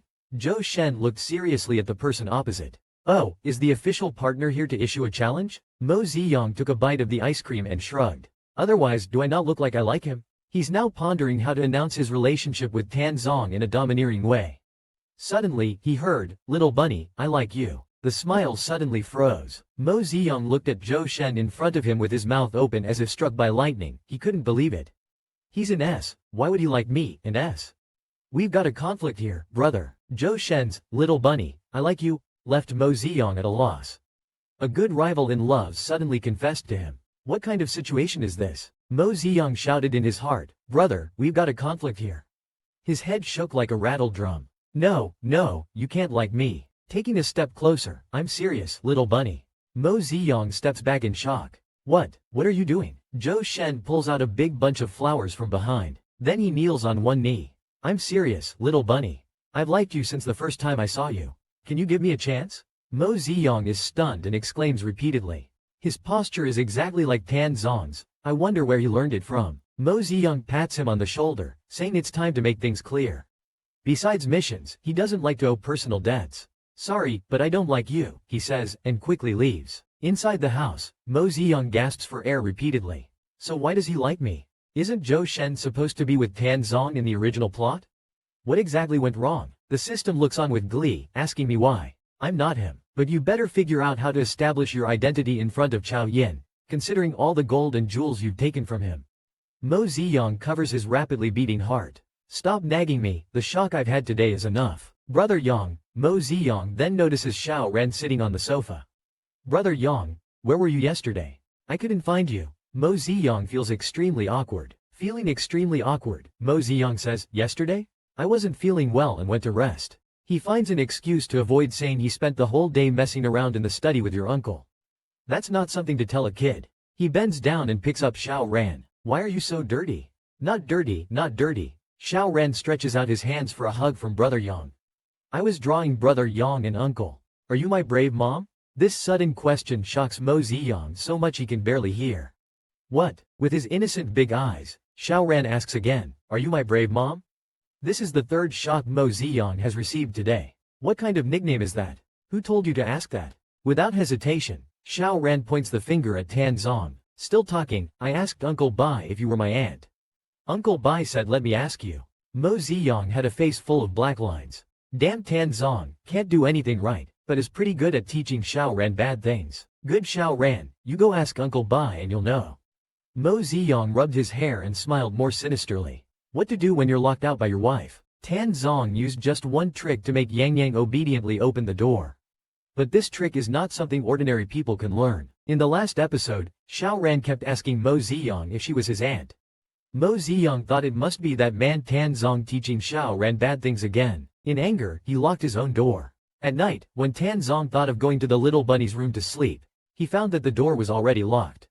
Why did the little bunny lock the door? Mo Ziyang questioned through the door. Let me ask you, what did you tell Xiao Ran? What is this thing about aunt? Hearing this, Tan Zong realized that his reputation was ruined by Xiao Ran. He quickly explained that the aunt thing was actually brought up by Xiao Ran himself. Mo Ziyang didn't believe him. Xiao Ran is only 5 years old. What would he know about uncles and aunts? It must have been something you said. Tan Zong felt more wronged than Doi. It was indeed Xiao Ran who brought it up first. What should I do if I'm locked outside by my wife? Urgently waiting online. If you don't open the door, I'll start singing. Tan Zong thought for a long time and came up with this idea. Mo Ziyang laughed at this, saying, then go ahead and sing. Using this as a threat really underestimates me. But in the next second, Mo Ziyang realized he underestimated Tan Zong.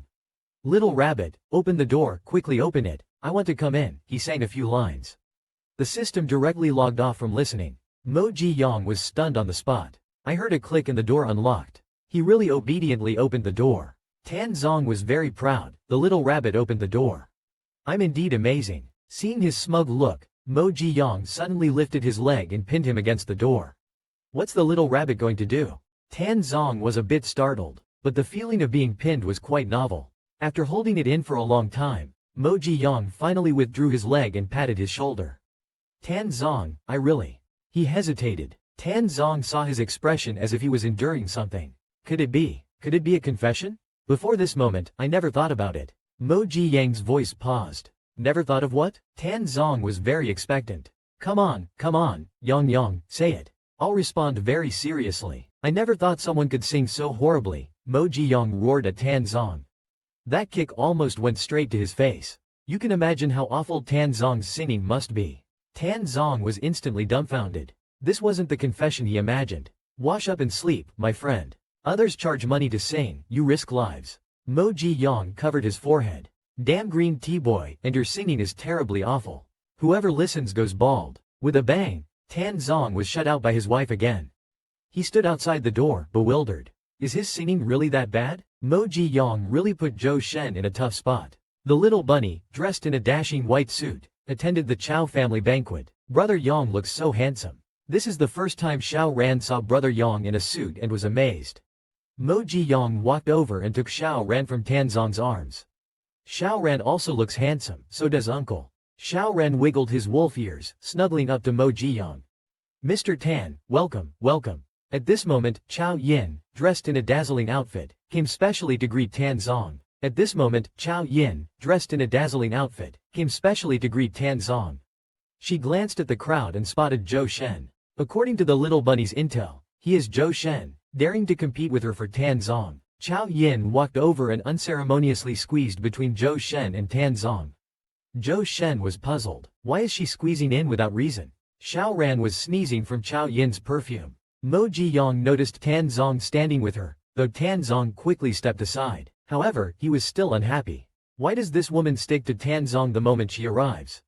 Xiao Ran reluctantly called out, "Auntie Chao." Mo Jiyang laughed evilly in his heart. Being called auntie at such a young age, she's bound to explode with anger.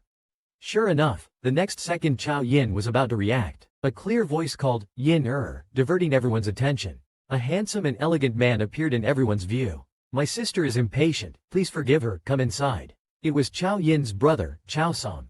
Chao Song led the four of them to the reception room. As Zhou Shen passed Chao Song, he couldn't shake the feeling that he looked familiar, as if he had seen him before. As Zhou Shen walked by, Chao Song smiled imperceptibly. Surprised to see him here, Chao Song led Tan Zong upstairs. "Mr. Tan, your father is waiting for you on the second floor." Tan Zong also wanted to take this opportunity to clarify things between him and Chao Yin. Mo Ziyang, holding Xiao Ran, saw the strawberry millefeuille on the table in the hall, and rushed over immediately. Zhou Shen, watching from a distance, found the eager bunny amusing and cute. He planned to follow but was stopped by Chao Yin. "Is there something you need, Miss Chao? Don't think just because you're good looking, you can take Mr. Tan away from me," Chao Yin said, sizing him up with a hostile tone. Zhou Shen found it baffling. "Take Mr. Tan? If I were to take anyone, it would be Xiao Tu Rabbit. Why would I want to take that guy?" Mo Ziyang, enjoying the delicious dessert, remarked upon seeing this, "Chao Yin moves fast." The system felt injustice for Zhou Shen. Zhou Shen is really pitiable, an innocent victim. In front of the villainous female character, Tan Zong kissed Mo Ziyang. Just then, Xiao Ran suddenly said he had a stomach ache and wanted to go to the bathroom. Mo Ziyang took Xiao Ran to the bathroom, only to find many footprints there, all from the same person. He immediately became alert. This person has been lingering in the bathroom for so long, there must be something wrong. "Xiao Ran, be good and keep quiet. Brother will be back in a moment." Mo Ziyang takes a deep breath. With one kick, he opens the door of the third cell. The person inside is instantly dumbfounded. "Who are you?" Holding a knife, Mo Ziyang gives himself a name with a smirk, Wozni Dai. Then, with a swift move, he knocks down the person. The mini-system is shocked. "Wozni Dai, I am your host father.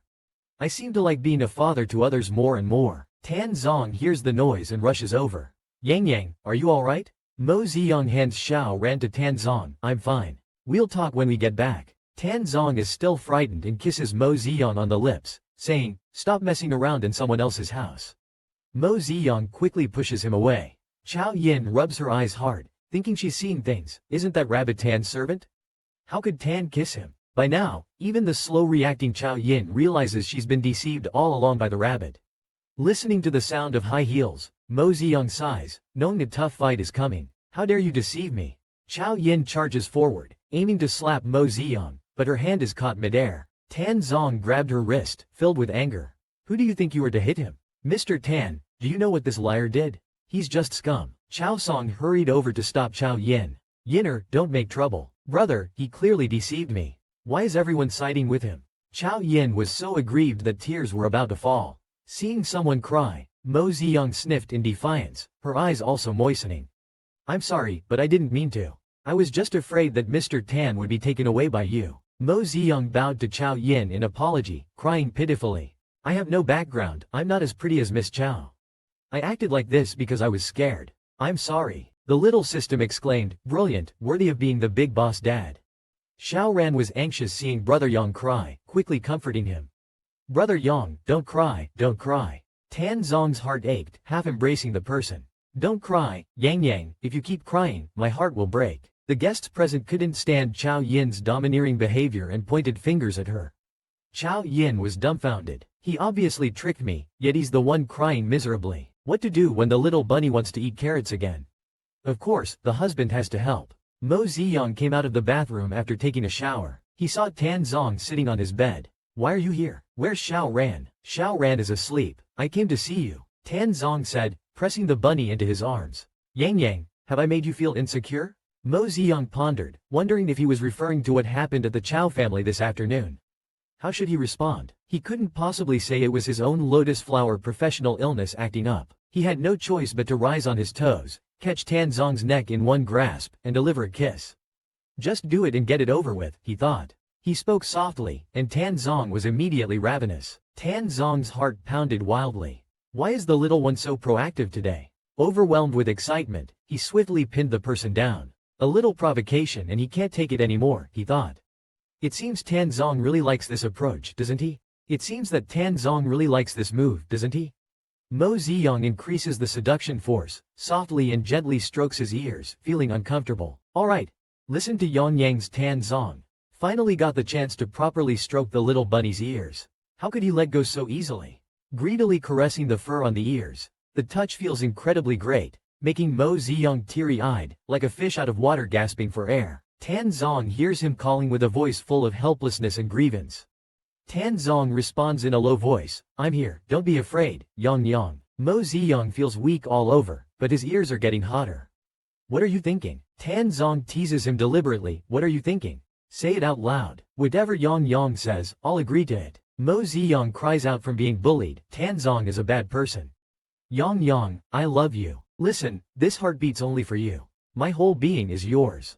After a round of intimacy, Mo Ziyang suddenly realizes, was he possessed by someone? Why was his body so strange last night? He originally had questions to ask him, but as soon as he touched his ears, he forgot everything. The little system flies out to mock him, hee, you haven't forgotten other things. Mo Ziyang laughs wickedly, you are getting bolder, even daring to tease your daddy. Tan Zong is going to punish Mo Ziyang. Even the mighty Lotus boss has a day when he's eaten by a scumbag man. They made mischief all night long. Mo Ziyang groggily opened his eyes. He found himself lying in Tan Zong's arms. Tan Zong, awakened, caught his waist and pressed him into his embrace. Mo Ziyang finally came to his senses and started confessing, actually, I wanted to ask you, before, when I lied to Chao Yin saying you were involved with Zhou Shen, were you mad? Tan Zong squinted his eyes slightly, why didn't you say it was me and you who had something going on? Mo Ziyang leaned over and kissed the corner of his lips, speaking in a coaxing tone, because if it's me and you, it's not a lie. You're right, Yang Yang, so I'm not mad, Tan Zong said, but he playfully patted Mo Ziyang's lower back. A smirk appeared at the corner of his lips, but since you lied, there must be some punishment. Don't you think? Hearing this, Mo Ziyang realized that this man wouldn't show mercy. Punishment? What punishment? How about a good morning kiss? Mo Ziyang was about to lean in, but Tan Zong blocked him with his hand. It's not that. Tan Zong took the opportunity, obviously unwilling to miss out on his deserved benefits. Seeing his cheeky smile, Mo Ziyang instantly understood what he meant, and his face quickly flushed red. Biting his lower lip, he hesitated but still burrowed under the blanket. Just then, there was a knock on the door. Uncle's here. Oh no, Xiao Ran is here. The person under the blanket stopped immediately, and Tan Zong raised an eyebrow, surprisingly responding proactively. Come in. Mo Ziyang was extremely anxious. He couldn't believe that Tan Zong had actually called Xiao Ran inside. Xiao Ran ran in with his short little legs. Uncle, where's brother Yang? He seems really busy lately, I can't find him. Xiao Ran dashed to the bedside, about to climb onto the bed. Tan Zong quickly stopped him. If Xiao Ran got on the bed, he'd definitely find Yang Yang. Your brother Yang went to have breakfast. Do you want to go have breakfast too? When he comes back, I'll have him find you. Xiao Ran cheered happily, but at that moment, there was a coughing sound from under the blanket. Xiao Ran widened his big eyes. Uncle, I think I heard brother Yang coughing. Tan Zong immediately covered it up by coughing himself. Cough, cough, cough. You heard wrong. That was me, he said while gently pushing Xiao Ran's back. Go have your breakfast. After Xiao Ran left, Tan Zong quickly lifted the blanket, only to be met with a nosebleed-inducing sight. Mo Ziyang's gaze was already unfocused, muttering continuously, Yang Yang wants more, more. Tan Zong panicked a bit. This state seemed unusual. He quickly held Mo Ziyang. Yang Yang, what's wrong? The little bunny's heat had arrived, and lately, his advances were getting a bit excessive, which made Tan Zong quite worried. After Tan Zong and Mo Ziyang had just finished their intimate moment, Mo Ziyang still tearfully kept asking for more. Tan Zong keenly sensed something strange, a hint of worry in his voice. Yang Yang, what's wrong? Mo Ziyang's eyes were dazed. His ears turned even pinker, wobbling up and down. It felt so comfortable. With a tight throat, Tan Zong said softly, Yang Yang, be good. Shall we see the doctor? Mo Ji-young breathed heavily, feeling unsatisfied. I'm fine, no doctor. Let's continue. Unable to control himself, Tan Zong pinned him down. Yang, don't move. We'll continue after seeing the doctor. But a dazed Mo Ji-young wouldn't agree to it. The two tangled again. Mo Ji-young felt surrounded by Tan Zong's scent. Even as he fainted, he murmured to continue. Hours later, Tan Zong anxiously questioned the private doctor. Doctor, how is he? The private doctor frowned slightly. According to Mr. Mo's condition, it seems he's entering his heat cycle. Tan Zong was puzzled, but didn't it happen once before? The private doctor explained that was induced by medication, but this is his actual heat cycle. It may come with nausea, dizziness, fatigue, and a slightly bulging abdomen. The mention of a slightly bulging abdomen made Tan Zong's heart skip. He quickly asked, Doctor, is Yang pregnant? No, the doctor replied. Rabbits have a pseudo-physiological condition. Plus, with your frequent activity, it led to Mr. Mo's sensory system imbalance. He'll recover once his body adjusts. Tan Zong sighed in relief. That's good. But since they were on the topic, the private doctor hesitated. Mr. Tan, should I prescribe some kidney and energy tonics for you? After all, a rabbit's heat cycle lasts about half a month. Halfway through the conversation, Tan Zong's expression already turned sour and he interrupted. What do I need those things for? Leave. The private doctor was startled by Tan Zong's sudden change of face and quickly said, Okay, we'll leave now. But in his heart, he was complaining, if you don't want it, fine, but why make that face? Isn't it normal to take some supplements after working day and night for half a month? Mo Ji-young and Tan Zong's two babies are so cute. Tan Zong gently touched Mo Ji-young's slightly rounded belly. He sighed in his heart, if only it weren't a fake pregnancy. Yang is so cute, their child would surely be adorable too. In his mind, he already pictured what their cute baby would look like. It was then that Mo Ji-young slowly woke up. In his daze, he instinctively protected his stomach. Suddenly, he realized something. His eyes widened in surprise. Why was he guarding his stomach when he was fine? When Tan Zong saw he was awake, he reached out, lifted his chin, and made him look at himself. How do you feel? Still feel like throwing up? Want something sour? Mo Ji-young sat up in shock. Could it be that he was? No way, a male rabbit getting pregnant? This embarrassment has reached his grandmother's house. He covered his head with a blanket to escape reality. Tan Zong whispered to comfort him, Don't worry, it's not real. It's just the medication's effect. A psychological reaction that led to physical symptoms. Stop talking, I really can't show my face now. Mo Ji-young pulled the blanket tighter. It's nothing, Yang. Tan Zong tried to pull away the blanket, but Mo Ji-young refused to let go. Too ashamed, he couldn't face anyone. He was truly a genuine male rabbit. How could such bizarre things happen? Seeing that he wouldn't let go, Tan Zong spoke softly and coaxingly, Are you mad at me? It's my fault. I was wrong. Yang, you haven't eaten all day. Let's have something to eat, okay? In the end, Mo Ji-young could tell that Tan Zong was genuinely very anxious. He couldn't bear to keep Tan Zong worried and scared. After all, it wasn't his fault. He proactively pulled the blanket away and said, I'm hungry. Seeing that he finally came out from under the blanket willingly, Tan Zong was very relieved. He heard that at this stage, little rabbits are particularly sensitive and need more tolerance and care. I just had someone simmer carrot and lean meat porridge. Come on, get up and have some. Mo Ji-young lazily propped himself up. For me, good. I'll feed you. Tan Zong carried over the porridge to feed him. The little rabbit's false pregnancy stage had arrived, showing bizarre symptoms and behaviors. He had Tan Zong feed him porridge himself, but after a few sips, he suddenly realized, oh no, how did I become so pretentious? Tan Zong won't start getting annoyed with me, will he? He immediately turned his head away and waved his hand, refusing to eat. What's wrong? Is it a reaction from the false pregnancy? Feeling nauseous? Seeing that he only ate a little, Tan Zong was a bit worried. Yang used to be able to eat 4 bowls of rice, why only a little today? Mo Ji-young blushed and ignored him. Can you not mention this? It's too embarrassing. He simply buried his head under the quilt, ignoring everything. Yang, please tell me if you feel uncomfortable, okay? Tan Zong put the bowl aside, climbed onto the bed, and started comforting him. He hugged the little rabbit through the quilt, saying, I feel so heartbroken seeing you like this. This person is so annoying. Mo Ji-young lifted the quilt off his head but saw Tan Zong's eyes dim. Mo Ji-young also felt a bit heartbroken. He seemed genuinely worried about him. Yang, if you're unhappy, you can scold me or even hit me. Tan Zong said as he held his wrist, pretending to make him hit himself. How could Mo Ji-young bear to do that? Tan Zong brought his hand to his lips and comforted him, saying, Yang, you can vent any emotions to me. If you're uncomfortable, tell me. I'm afraid I'm not attentive enough, and I'm scared that I won't notice if you get upset, which is bad for your health. This damn man's way of comforting is really something. The little bitterness in Mo Jiyang's heart disappeared instantly. He wrapped his arms around Tanzong's neck as Tanzong reassured him, in the next few days, Zhou Shen will accompany Xiao Ran. You just focus on recovering, don't worry about anything else. Mo Jiyang yawned and replied perfunctorily, got it, I'm sleepy. Tanzong helped cover him with the quilt, kissed his forehead, and said, get some good rest, I'll come back to check on you later. He slept until the evening, opened his eyes, didn't see Tanzong, but saw the little system, which sighed and said, what a pity. I thought there was really a little host. I can't conjure up a little system to accompany him. By the way, should we get some medicine for Tanzong? Mo Ziyang said angrily, Pa, have you no shame?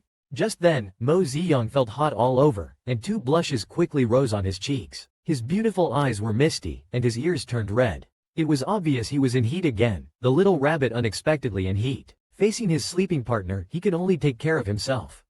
Mo Ziyang groaned, grabbing the collar of his clothes, as a strange sensation surged inside him. For some reason, he desperately wanted to see Tanzong, wanted to see him. But when he got to the study, he found Tanzong asleep. Mo Ziyang's legs were weak as he collapsed to the ground. How was he supposed to deal with this rabbit body's instincts? He couldn't just wake Tanzong up, that would be too embarrassing. He vowed never to wear into this animal world again. The heat phase was too hard. Thinking about whether to relieve himself, he suddenly felt it was too shameful. No, I absolutely can't do that, it's too perverted. But it's really uncomfortable, I simply can't bear it. His hand unconsciously reached over. It shouldn't get noticed, right? Suddenly, there was a soft click, and Tanzong's eyes opened instantly. Yang, what are you doing? Mo Ziyang knelt on the ground, his tearful eyes filled with urgency and longing as he looked at him. I didn't mean to. Tanzong's voice was hoarse. Yang, you're provoking me. I originally thought that given your current situation, I wouldn't bully you. But you've come to me over and over again, and now you're even sneaking around. Looks like I haven't fed you enough, huh? Tanzong bit down on his bunny ear. Mo Ziyang moaned softly, Tanzong. Tanzong murmured, pain helps you remember, and then started toying with his soft, pink bunny tail. You can imagine the rest of the scene yourself. Afterward, Mo Ziyang curled up entirely in his embrace. With his index finger pressed against his lips, he said, you go out first. But Tanzong wouldn't go, and instead teased, Yang, are you shy? Shy your ass, Mo Ziyang retorted. Mo Ziyang rested his head on Tanzong's shoulder, lazily yawning. By the way, where is Xiao Ran? Tanzong pulled the blanket up for him. Zhou Shen is keeping Xiao Ran company, don't worry. Mo Ziyang suddenly clung to his neck. Oh, let me tell you something. Promise you won't get mad, okay? Tanzong retorted, are you trying to say Zhou Shen likes you? Mo Ziyang was quite surprised, how do you know? He pulled the person closer into his arms, but I can also tell you don't like him. Mo Ziyang scoffed, of course I know you can tell. Isn't it necessary to mention it to give you a sense of crisis? Tanzong replied, indeed, I did feel a bit of a crisis.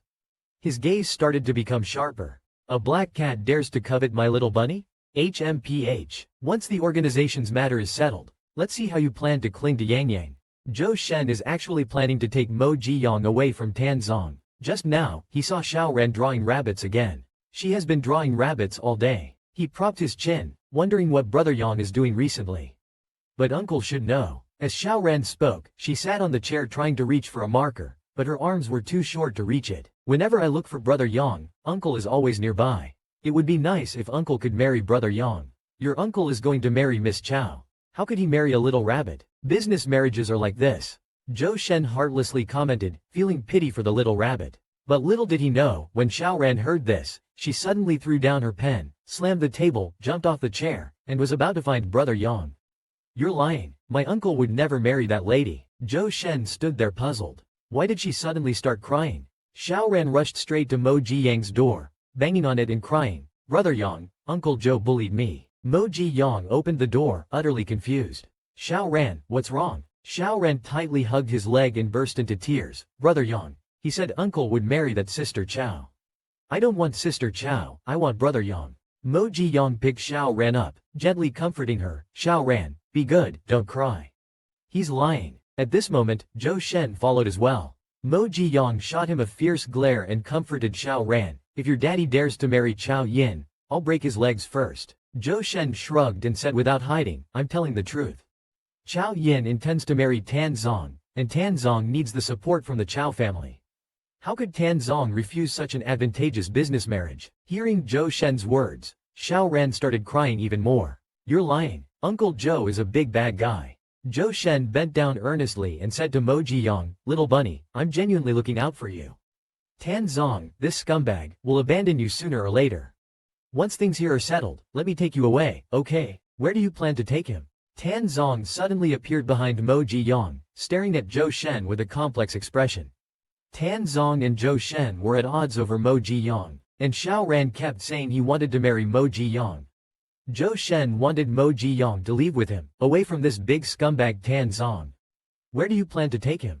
Tan Zong suddenly appeared behind Mo Jiyang, staring intensely at Zhou Shen. Zhou Shen wasn't afraid, glaring back defiantly, and said coldly, where I take him is none of your business. You're going to marry Chao Yin, anyway. Do you expect the little bunny to be your mistress? You wish. Tan Zong coldly retorted, who said I'm going to marry Chao Yin? Chao Yin already told me. Didn't you go to the Chao family last time to discuss this with old Mr. Chao? Zhou Shen gave him a knowing look, exposing the scumbag, pretending not to know. Two-timing people is disgusting. Is what he said true? Mo Ziyang's shoulders trembled slightly, extremely uneasy. Tan Zong hurriedly explained, it's not what he's saying. How could I? Mo Ziyang didn't believe it at all. His eyes instantly welled up, and he looked at Tan Zong with grievance in his reddened eyes. I know Miss Chao comes from a prominent family and suits you better. If you want to choose her, I won't blame you. I can pack up and leave right away to let you be together. The little system couldn't help but be impressed. Boss, you're getting into character pretty quickly. Seeing that Yang Yang didn't believe him, Tan Zong got a bit anxious. Yang Yang, listen to me. It's not what you think. Mo Ziyang turned his back and ignored him. You don't need to explain. I understand your difficulties. Xiao Ran suddenly cried out loudly, Uncle won't marry Brother Yang. Everyone was stunned. Tan Zong knocked on Xiao Ran's head. What are you thinking? So young and already having such strange ideas. Mo Ziyang quickly shielded Xiao Ran in his arms, glaring at Tan Zong. What are you doing? Don't hit the child. Just teaching him a lesson. After all, the correct values must be instilled from a young age. Tan Zong laughed wickedly. Trying to take my wife? I'll sweep away anyone, no matter who they are. Xiao Ran cried loudly. Wah, scary uncle. The little system was enjoying the show. Oh wow, the host is really strong. Not only is there the main character, but even Xiao Ran has such great ambitions. Tan Zong's rivals are really numerous. In the end, even his little nephew became a rival. Facing Mo Ziyang's distrust, Tan Zong seriously pressed Mo Ziyang's shoulders and earnestly confessed, Yang Yang, I've already made it clear to the Chao family's old man. I want to be with you. As he spoke, he raised his hand to take an oath. I, Tan Zong, swear to the heavens that I will never marry Chao Yin, nor will I ever fail Mo Ziyang. If I lie, let me be struck by lightning. Mo Ziyang was taken aback. This was the same kind of oath Shen Changliu made during a thunderstorm. He quickly reached out to cover his mouth. I believe you, okay? Don't say such things. Quickly, knock on wood. Why knock on wood? I'm telling the truth. Tan Zong held Mo Ziyang's hand and gave it a gentle squeeze in his palm. Mo Ziyang's face instantly turned crimson with embarrassment. Zhou Shen was left speechless by Tan Zong's actions. Goodness, I originally came to expose Tan Zong's true nature. In the end, he was force-fed a mouthful of dog food. He gritted his teeth and cursed Tan Zong, that walking trash. Only little Mianzi would believe his lies. He felt it was pointless, so whatever, let them live happily together. Little Mianzi believes that scumbags lies, so why should I be the bad guy? At night, Xiao Ran was so sleepy and just wanted to sleep, but Tan Zong was still whispering in his ear. Xiao Ran, you have to understand, your brother Yang is your uncle, got it? Xiao Ran was extremely tired, rubbing his eyes, wanting to sleep. I'm so sleepy, uncle. But Tan Zong was still asserting his dominance. Xiao Ran, don't sleep. Brother Yang is mine, did you hear me? Tan Zong patted Xiao Ran's cheeks, trying to wake him up. Xiao Ran was so sleepy he couldn't even open his eyes. Seeing Xiao Ran about to doze off, Tan Zong was truly being a bully. To make sure Xiao Ran remembered, he pinched his nose again. Brother Yang is uncle's, you hear? Xiao Ran was so tired, he barely nodded and replied with a bit of grievance, got it, can I sleep now? Hearing Xiao Ran's response, only then did Tan Zong kindly let go. You have to teach them young, he thought. Mo Jiyang stood by the door, watching all of Tan Zong's wickedness, silently cursing, Tan Zong, be a decent human being. Mo Ziyang didn't even have FQ, but Tan Zong insisted he did. Who exactly had FQ then? Tan Zong just tormented Xiao Ran until Xiao Ran admitted that Brother Yang was his uncle. And only then did Tan Zong stop contentedly. But as he turned around, he saw Mo Ziyang standing dazedly at the door. Without a trace of shame, he approached him. Yang Yang, you came so quickly. Did you miss me? Mo Ziyang, having witnessed Tan Zong's misdeeds, was quite displeased. He deliberately denied, no, I'm here to see Xiao Ran. Suddenly hugging Tan Zong, he seemed both aggrieved and coquettish. Yang Yang, I'm sorry for the matters with the Chow family that made you uneasy. But I want to tell you, I belong to you forever, so don't leave me. Mo Ziyang was filled with mixed emotions, realizing that Tan Zong still cared about him, saying he wanted to leave. How should he explain it to him? He couldn't possibly admit he was just pretending to scare him. Forget it, he thought, he just needed to continue acting pitifully. He intentionally lowered his eyes, avoiding eye contact. Then why do you like me? I'm not that great, greedy and petty. Tan Zong cupped his face, forcing Mo Ziyang's eyes to meet his. If you could see what I see, you'd realize how adorable you are. It's unbelievable I get to have you. Then you have to behave, not be with others, and I'll promise not to leave you. Otherwise, Mo Ziyang said softly, squinting slightly while internally adding, if you dare cheat on me, I'll dunk you in the toilet. His threats wrapped in sugar frosting, Tan Zong found them delightful. He directly pinned Mo Ziyang against the wall. I will be very obedient. But Yang Yang, are you FQ? No, Mo Ziyang replied, a bit confused, tilting his head and blinking at him. Tan Zongming picked up the person tightly, saying, you're FQ now, let me help you. Mo Ziyang was speechless for a moment, wondering who exactly was FQ here. In the middle of the night, it's indeed the perfect time for plotting. It was also a good time for the hidden hand in the dark to make a move. By early morning, Mo Ziyang was awakened by the mad knocking on the door. Yawning and feeling drowsy and tired, he protested, I said no more, why still insist? Rubbing his sleepy eyes, he went to open the door, asking, who is it? Suddenly, Zhou Shen's words hit Mo Ziyang like a thunderbolt, Xiao Ran is gone. What did you say? How could Xiao Ran be gone?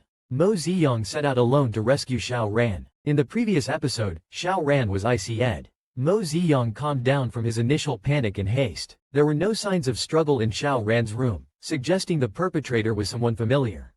Suddenly, he discovered a spiderweb on the corner of the desk. It was him. Tan Zong's face changed. His eyes widened in disbelief. You know the person who took Xiao Ran? Mo Ziyang hurriedly followed up. Tan Zong fiercely pinched the spiderweb. His name is Tai Shi, a domesticated spider from the Tan family. I specifically had him return to the country to protect Xiao Ran. Yang Yang, you go back and rest first, I have a way to find him. Tan Zong's expression was complex. He didn't want Mo Ziyang to worry too much, but the betrayal by someone he trusted was hard to bear for anyone. Mo Ziyang watched Tan Zong's despondent back as he left, feeling uncomfortable in his heart. System, can you find Xiao Ran? The small system spoke truthfully, I can't. Tai Shi didn't appear in the original plot, so this must be a bug. I cannot predict this. At that moment, Tai Shi sent a message. He told Mo Ziyang to get into the black car behind them alone, and not to let anyone find out, otherwise, Xiao Ran would suffer. Mo Ziyang suddenly understood. Tai Shi was targeting him. The small system was worried. What should we do? Should we notify Tan Zong? If I go alone, isn't that too foolish? System, notify Tan Zong and Zhou Shen for me. Wait for my GPS signal. 2 hours later, Mo Ziyang was taken to an unfinished building. His hands were tied behind his back. A gun was pressed against the back of his head. Tai Shi was holding Xiao Ran in one hand and a knife in the other.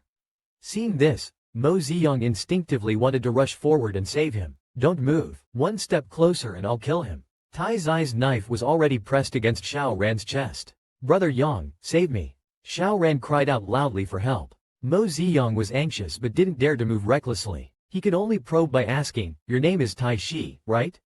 Why did you kidnap Xiao Ran? Weren't you here to protect him? How do you know my name? Tai Zai's originally forbidding gaze flickered with an odd glimmer. Did Mr. Tan tell you? He still remembers my name? Seems like I'm not just an ordinary spider in his eyes. Mo Ziyang quietly stepped forward. Yes, Tan Zong told me. Shut up, you are not worthy of uttering Mr. Tan's name. Tai Zai's voice carried a hint of jealousy and deep disdain. So Tai Shi kidnapped Xiao Ran for Mo Ziyang.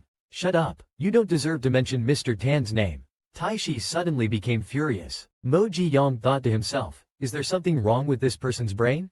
It's not about making keys. I don't deserve it, you deserve it. How many keys do you deserve? But since Xiao Ran is still in Tai's hands, Mo Ziyang can only try to calm him down. Right, I don't deserve it, I don't deserve it. How about you release Shaoran first? You're just a weak and pitiable rabbit who can't do anything. You don't deserve to stand beside Mr. Tan. Mr. Tan is someone destined for greatness. You shouldn't obstruct his path. Tae's words were filled with jealousy and disdain. He slowly moved back, standing at the edge of the floor. I kidnapped Shaoran to lure you here. Now, you can enjoy yourself. Saying this, Taishi pulled Shaoran and leaned backward. Mo Ji-young watched them jump from the 6th floor. He reached out to grab them but only caught air. Shaoran, no, impossible. How could Shaoran? Hey, you little bunny don't even know you've been sold out. A woman pushing a wheelchair appeared behind Mo Ji-young at some point. She was the spy Tan Zong mentioned was hiding in the Tan household, and the person she was pushing was the leader of the organization that had been hunting Shaoran, Ping Tian. It turns out this woman was a double agent. Taishi came to us, saying he could help us eliminate Shaoran, but the condition was to eliminate you. Should I agree? So that's how it is. Mo Ji-young now understood what it meant. The reason Taishi kidnapped Shaoran was to lure him into this trap, so these people could eliminate him, allowing Taishi to cleanly rid himself of suspicion. He can cleanly rid himself of suspicion, but why would Taishi want to kill himself? The system saw through his confusion. It proactively reminded him. The preliminary judgment was that perhaps because you were a heartthrob, you mesmerized Tan Zong. Understanding the truth, Mo Ziyang shrugged it off indifferently. It's just that the bunny is too obedient and too lovable. Hearing this, the woman couldn't help but laugh out loud. She pulled out a gun and pointed it at Mo Ziyang. Isn't that right? The bunny is too lovable. So now you have to be obedient too. The person in the wheelchair showed a confident smile and urged Xu Ru to hurry up. Mo Ziyang was about to fall from the building. Tan Zong was on the verge of collapse. Xu Ru was pointing the gun at Mo Ziyang. At the critical moment, someone hurriedly reported, "Boss, it's not good. Several cars are parked downstairs surrounding this place." Ping Tian's expression instantly changed, and he sternly questioned, "What's going on?" Mo Ziyang shrugged and lifted his left foot. "Sorry, when I came out, I accidentally stepped on a locator someone left behind." Xu Ru sneered, "Then I must praise you.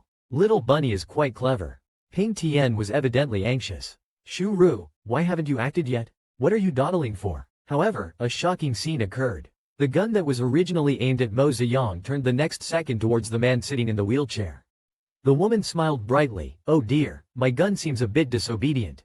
Master, you won't blame me, will you?" Xu Ru. Ping Tian's face changed facing the dark muzzle. His expression turned cold.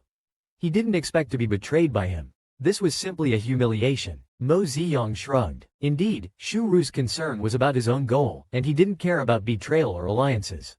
But why did he go through so much trouble? No matter what he intended to do, since he chose to betray the organization, he would still need Tan Zong's assistance. Thinking this way, Shaoran shouldn't be in any danger either.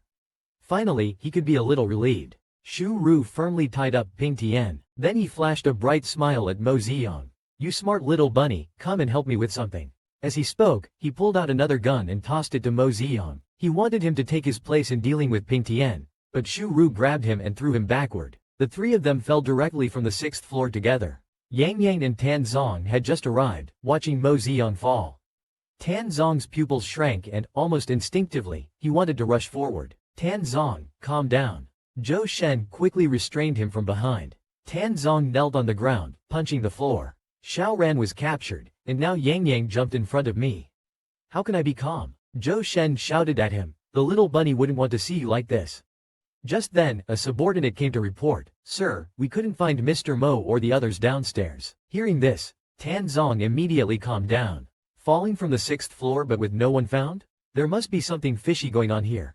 Zhou Shen had already picked up a clue. This place was where Tai Shi brought the little bunny. The top priority now is to find Tai Shi. Tan Zong wobbled to his feet, eager to find someone. If he could find Tai Shi, he could find Yang Yang and Shaoran. "Quick, let's go find Tai Shi." Mo Ziyang, upon learning that earthworms are hermaphroditic, was instantly overwhelmed with envy. In the previous episode, Tan Zong watched helplessly as Mo Ziyang fell from the building. Just as he was breaking down, his subordinate told him there was no sign downstairs. In a dark, shabby little house, Mo Ziyang spent over 2 hours cleaning. "This spider web is disgusting." Xu Ru, holding Ping Tian in her arms, said indifferently, "This transparent spider web is Tei's special skill. I had him weave webs on the 5th and 2nd floors and also arranged secret escape routes. That way, when the 2 waves of his fall, it will create the illusion of disappearing into thin air. Mo Ziyang looked at Ping Tian in Shu Ru's arms and chuckled. You went through all this trouble just to save him, didn't you? You like him. Shu Ru's gaze became somewhat dazed. I've been by Ping Tian's side since I was 8. My only task was to protect him. At first, I only admired him. But as I grew up, I gradually realized that the feeling wasn't admiration. But by then, I could no longer protect him. His ambitions grew larger and larger. The most dangerous time, he even lost the use of his legs. I was really scared, afraid that next time, he might lose his life. I spent 5 years planning for today. I knew Ping Tian wouldn't want to give up everything and leave the organization, but I just want him to live well. So I became your spy, helping you weaken the organization from within. After meeting Taishi, I realized how deeply he loves Tan Zong. He was extremely jealous of you. I lied to him, saying I could help him get rid of you, to prevent Tan Zong from tracing back to him. Taishi agreed to cooperate with the organization, kidnapping Shaoran to lure you in. And Ping Tian would never miss this opportunity. I knew he would come in person to witness the resolution of his grudge with the Sun family. Once he left the organization's stronghold, my chance would come. Mo Ziyang sighed. This Shu Ru really has some skills, huh? She's like a big boss behind the scenes. The system sympathetically added, big boss or not, she's still trapped by love. Mo Ziyang spread his hands. He knew what Shu Ru wanted. Alright, everything as you wish. As long as I firmly claim that Ping Tian has. From now on, you'll be marked as S in the records. No one will chase after you anymore. Now, you should tell me the whereabouts of Xiao Ran. Shu Ru handed him a piece of paper. I have arranged to meet Taishi in an urban village in the city. Here's the address. Tonight, I am leaving on a cruise to Sri Lanka with Ping Tian. Good luck to you too. Watching Shu Ru push Ping Tian away, he couldn't help but call out to him. Actually, I have one more question. Are you male or female? Hearing this, Shu Ru couldn't help but laugh. Bunnies and earthworms don't have genders. Because they have no gender, does that mean they are hermaphrodites? Mo Ziyang warmed his eyes in amazement. The system emitted a merciless mockery. What does that envious look on your face mean? Mo Ziyang's face instantly turned red. I'm not. Upon learning that Mo Ziyang is Tan Zong no longer wanted to live, Taishi looked at Xiao Ran sleeping on the chair, hugged his knees, and reminisced about many things from the past. Someone like me, born into darkness and raised like a spider, probably doesn't deserve sunlight. But once having it, I can never let go. But once you have it, you can never let it go. Tai Zai's sunshine is Tan Zong. At that time, Tan Zong was 20, and Taishi was only 11. That day, Taishi accidentally fell from a very tall tree, and a branch scratched his face, blurring his vision. It was just then that Tan Zong, who was out for a walk, saw him. Let me help you bandage it up. Tan Zong wasn't disgusted by him and even helped wrap his wound. Ever since then, even after the wound healed, Taishi never took off the bandage. Taishi lovingly touched the now darkened bandage on his face. But he couldn't understand why someone like Mr. Tan would care for such an unremarkable little rabbit. Mr. Tan felt sadness, anger, and even jealousy over that rabbit, such precious emotions. How could such emotions be wasted on a rabbit? Tai Zai's eyes filled with hatred, and he almost wanted to strangle him with spider silk. Just then, there was a loud bang at the door. Startled, Taishi quickly held the drowsy Xiao Ran in his arms, pressing a knife to Xiao Ran's throat. The door burst open. Taishi let go of Xiao Ran. Tan Zong saw that Xiao Ran was still breathing and inexplicably felt a sense of relief. Zhou Shen, looking gloomy, said, "We searched everywhere nearby.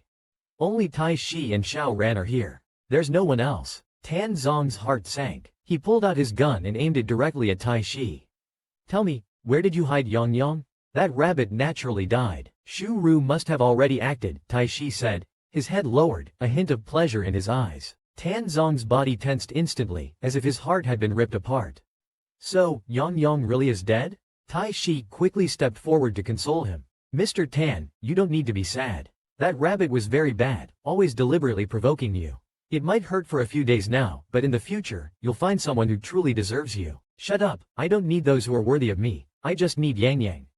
His voice lost its vitality. He slowly aimed the gun at his own head, thinking he had no reason to live anymore.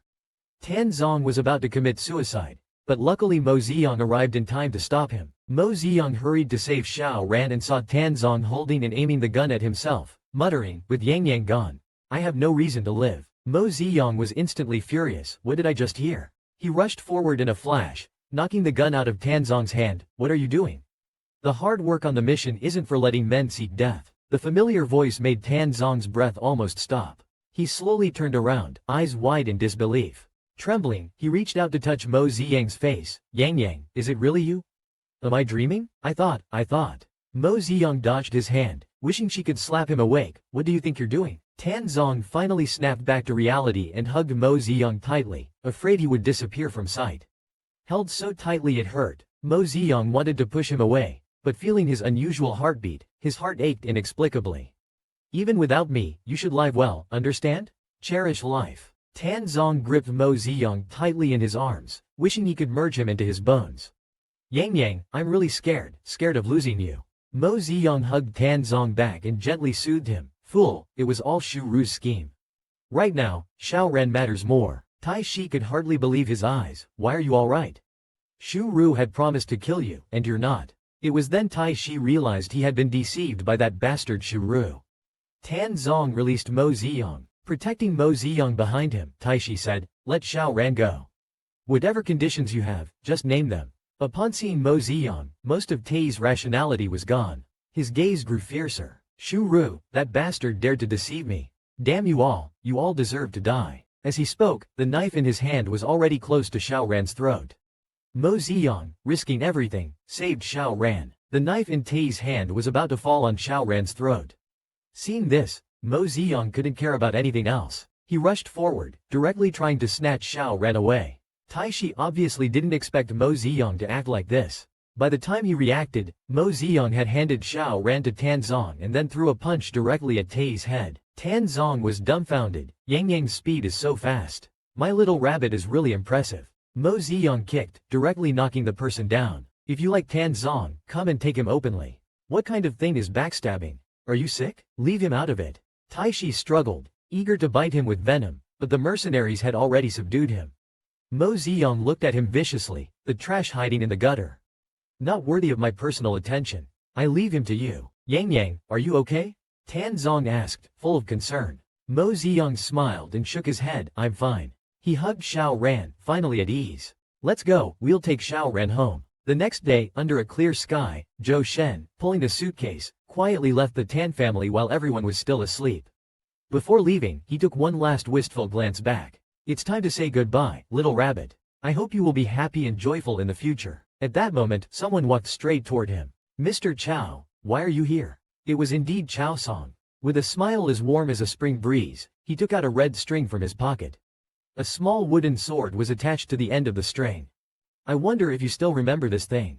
Zhou Shen was busy, but he certainly remembered. This was from a time when a family visited the orphanage. It turned out, the big brother back then was Chow Song.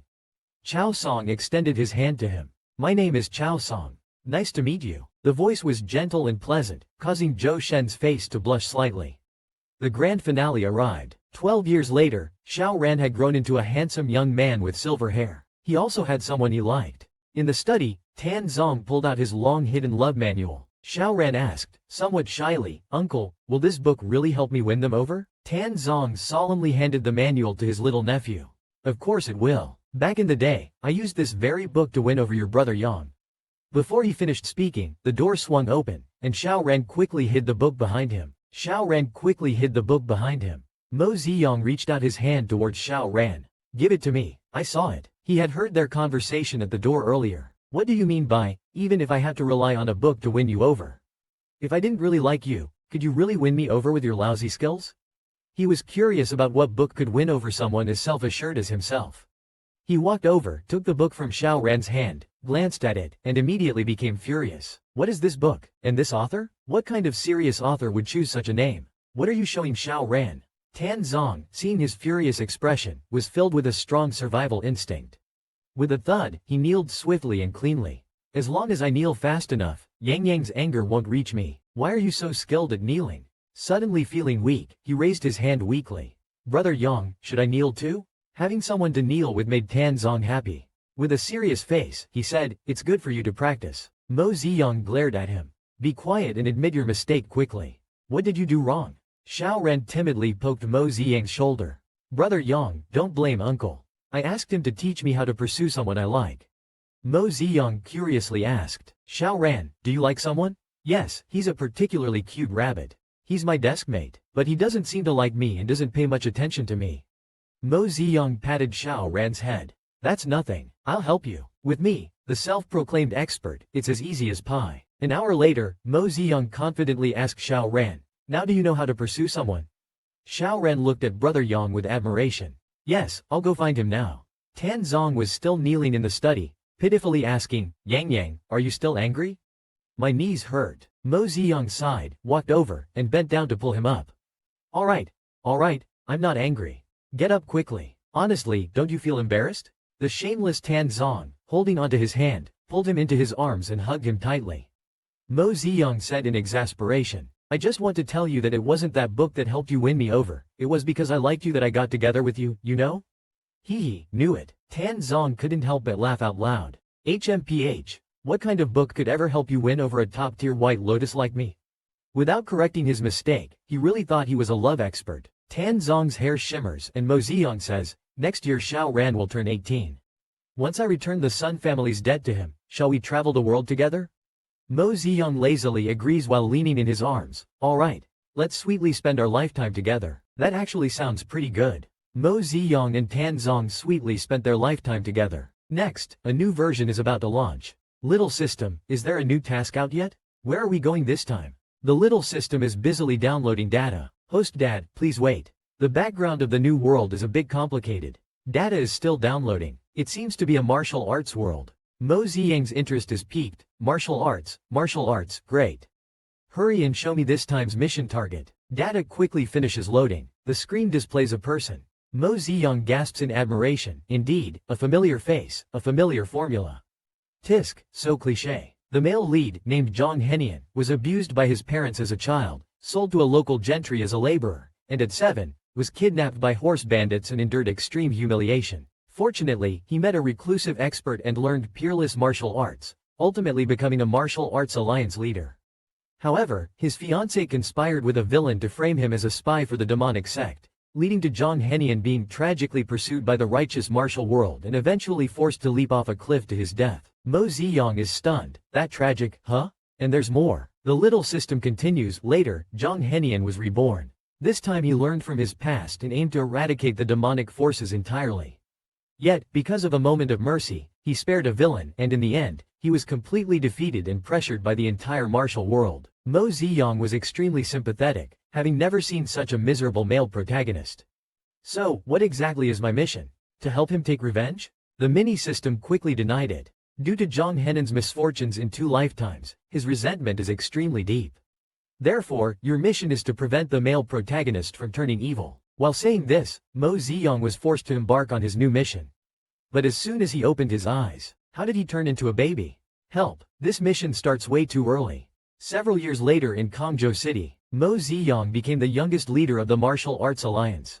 Being the leader, he had dealings with those who committed all kinds of evil, which was simply infuriating. Leader, the Jia sect has been causing trouble in Kangzhou lately. As good and evil cannot coexist, our martial arts alliance must step forward to stop them. Leader, the new sect leader of Jia is cunning and tricky. If you encounter him, just run and leave it to us old folks to handle. The heads of the sects looked at the new leader and sighed with heavy hearts. Mo Ziyang obediently nodded, pretending to listen attentively to the heads, nearly falling asleep to their preaching. Who asked him to be so far the youngest leader of the Martial Arts Alliance? The mini-system started mocking again, substituting for Zhang Henian as the leader of the Martial Arts Alliance. Host Dad, don't tell me this is the plan you spent over a decade coming up with to save the male protagonist. Mo Ziyang rolled his eyes massively at it. You know nothing. All of Zhang Henian's tragedies began when he became the leader of the Martial Arts Alliance. To prevent him from turning evil, of course, I must stop him from becoming the leader. As soon as Mo Ziyang took office as the leader, he was teased. So, the new leader of the Martial Alliance is you, this little cutie. A handsome man in red stands on the courtyard wall, looking at Mo Ziyang with interest. Be careful, leader. Several sect leaders quickly shield Mo Ziyang behind them as if facing a great enemy, staring intently at the man in red. The man in red is Zhang Henian, Mo Ziyang's target to conquer. The mini-system laughs loudly. Host, your plan is quite successful. The male lead indeed didn't become the leader of the Martial Alliance, but he went straight to become the leader of the demon sect. Ha ha ha. Mo Ziyang, frustrated and looking to vent, beats up the mini-system. Always you talking too much, always you. Beating the mini-system as it begs repeatedly. I'm wrong, Daddy, stop hitting me. Mind your character. Mo Ziyang then stops and coughs lightly. Mo Ziyang stops and coughs, restraining himself. Following the sect leader's example, he points at Zhang Henian with clenched teeth and curses loudly. Gritting his teeth and pointing at Zhang Henian, he cursed, You demon cult monster, just surrender. Zhang Henian was amused by him. My fierce little cutie, why not have a contest with me? Come chase me, and I will immediately lead my followers out of Kongzhou. How about that? Zhang Henian said with a smile and leapt over the courtyard wall, drifting away. Mo Ziyang, the little cutie, was stunned. Isn't it just, he, if I catch you? He said lightly in front of all the sect leaders, let's have a contest, and with a leap, he flew up and chased after him. Monster, don't run. The sect leaders couldn't stop him in time and could only shout, Leader, no. This is most likely the devil's trick. Watching as the leader disappeared from their sight, the leader of Zixu sect could only stroke his goatee and sigh. Although our leader is naive and tender, his martial arts are a once-in-a-century talent. Even all of his old bones together might not defeat him. It seems that even the leader of the demon cult can't threaten our leader. Mo Ziyang chased him all the way to a secluded dense forest, but Zhang Henian was nowhere to be seen. Strange, where is he? Suddenly, someone sprang out from behind and hugged Mo Ziyang's slender waist. The Martial Alliance leader was actually entangled with the leader of the entire martial world and the demon cult. Zhang Henian intentionally lured Mo Ziyang into a deserted dense forest and then grabbed Mo Ziyang's slender waist. Yang, you've really grown up. You've become the leader of the martial world. Mo Ziyang turned around and softly called out, Senior brother. Probably Zhang Henian himself never expected that in his third life, he would gain a little junior brother. Sure enough, I became a little baby just to be cute and comfort the male lead's broken heart. When I was young, I always liked to chase after my senior brother. He always said I was a little burden, but when I fell, he would always pick me up and patiently comfort and spoil me. But everything was normal for the past 10 years, so why did my senior brother suddenly become the leader of the demon cult? Having a senior brother who could turn dark at any time is really difficult. While I was lost in thought, Zhang Henian came directly over. I can't be distracted in front of my senior brother. What are you thinking about, junior brother? Mo Ziyang blushed slightly. No, nothing. I'm just itchy. He struggled slightly. By the way, at the Martial Alliance just now, I didn't mean to be harsh with you. The head of Qingyang said that as the leader, I need authority. Seeing the anxious look on his junior brother's face, Zhang Henian swallowed. How can this junior brother be so sweet? Zhang Henian pretended to hum lightly, pinching his chin and exploring. Now that you have authority, you don't need your senior brother anymore? What's so good about the Martial Alliance that you hide it from me? Seeing him upset, Mo Ziyang quickly nestled into his arms and lowered his head, his voice tinged with sobs. After Master left, you were my only family. I hid it from you so you wouldn't worry, but in my heart, I thought, you're the same, aren't you the one who went behind my back to become the demon cult leader? However, hearing Mo Ziyang's words, Zhang Henian felt a twinge of guilt. Yes, Yang only sees me as a family member, as his senior brother, while I hold unspeakable feelings for him. If Yang finds out about my feelings in the future, he'll surely think I'm a pervert. But what he doesn't know is that, nestled in his arms, Mo Ziyang had a peculiar smile. Isn't a soft and cute junior brother raised from childhood appealing? I don't believe that I can't manage both the plot and emotions to prevent him from turning dark. The little system had already seen through everything and couldn't help but feel embarrassed. Hey, who is more perverted, these two? It's still uncertain. Zhang Henian coaxed Mo Ziyang, who could only stick close to him. Mo Ziyang and Zhang Henian were being affectionate in the dense forest. Zhang Henian cherished Mo Ziyang like a treasure. Yang, don't trust those people from the Martial Alliance lightly. You never know when they might turn on you. Mo Ziyang smiled with his eyes curved. I only trust my senior brother, but in his heart, he thought, those people are not even enough for me to play with. Zhang Henian couldn't help but laugh out loud. After letting go, he didn't forget to earnestly remind him, also, Yang, remember, you are not allowed to get close to anyone else. Mo Ziyang, with his eyes blurred, pretended not to understand anything. Why? Didn't senior brother say before that I could get close to people who are nice to me? He remembered when he was a child, his senior brother tricked him by saying if someone gave him something tasty, he could bite him as a sign of thanks. The little system praised, wow, the old driver is starting to play innocent. Zhang Henian coughed lightly, because only senior brother genuinely cares about you. Anyway, it's not okay with others. Mo Ziyang's eyes warmed. Oh, I understand now, senior brother, but in his heart, he thought, if I actually believed your nonsense, then I'd be a fool. Zhang Henian was very pleased with Mo Ziyang's response and took his hand, planning to reward him. Come on, senior brother will take you to eat something tasty. I came early and have already explored all the tasty spots in Kongzhou for you. The foodie, Mo Ziyang, got excited at the mention of food and threw himself at Zhang Henan's neck. Yay, senior brother is the best. At night, Mo Ziyang cautiously opened the door and tiptoed to his room. Having earlier eaten grilled fish which left a strong smell on him, he definitely didn't want to run into those sect leaders. Oh my god, sect leader, you're finally back, he thought, as if summoning them with his thoughts. All the sect leaders were there waiting for him. New Ziyang became so nervous he could barely act naturally. I'm sorry, seniors, that demon from the evil sect ran too fast, I couldn't catch up. The sect leader really thought that Mo Ziyang went after the cult leader and reassured him, it's okay, leader. It's your first time encountering the slyness of the cult. We will just have to be more cautious in the future. Qingyang, the sect leader, sniffed and frowned. Strange, why do I smell roasted chestnut chicken and chili? Not good, I'm about to give myself away. Mo Ziyang quickly made his escape. Fellow sect leaders, I'm a bit tired and will go rest now. Goodbye, fellow sect leaders. Zhang Henian wanted to stay close to Mo Ziyang. In the middle of the night, he sneaked into Mo Ziyang's room while Mo Ziyang was sound asleep. Completely unaware that someone was stealthily entering his room, someone climbed onto his bed and softly called his name. Mo Ziyang remained deeply asleep.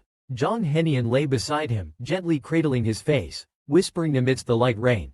I really wish I could keep you by my side forever. Yet I can't bear to see you sad or to see any hint of dislike towards your senior brother in your eyes. He moved closer, staring intently at the sleeping person. When will you start liking your senior? Saying this, Zhang Henian, as if bewitched, reached out to hold Mo Ziyang's hand. No, not senior, it's husband. Yang Yang, call me husband. Yang Yang, quickly call me husband. The noise even woke up the small system, but Mo Ziyang still hadn't woken up. Zhang Henian couldn't help but go over directly. The small system was stunned. What is happening? Host dad, wake up quickly, someone is touching you. At this moment, Mo Ziyang finally woke up groggily.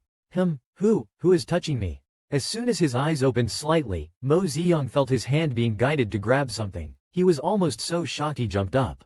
Zhang Henian, you pervert. Zhang Henian softly called out, Yang Yang. Mo Ziyang's mind was racing. What to do?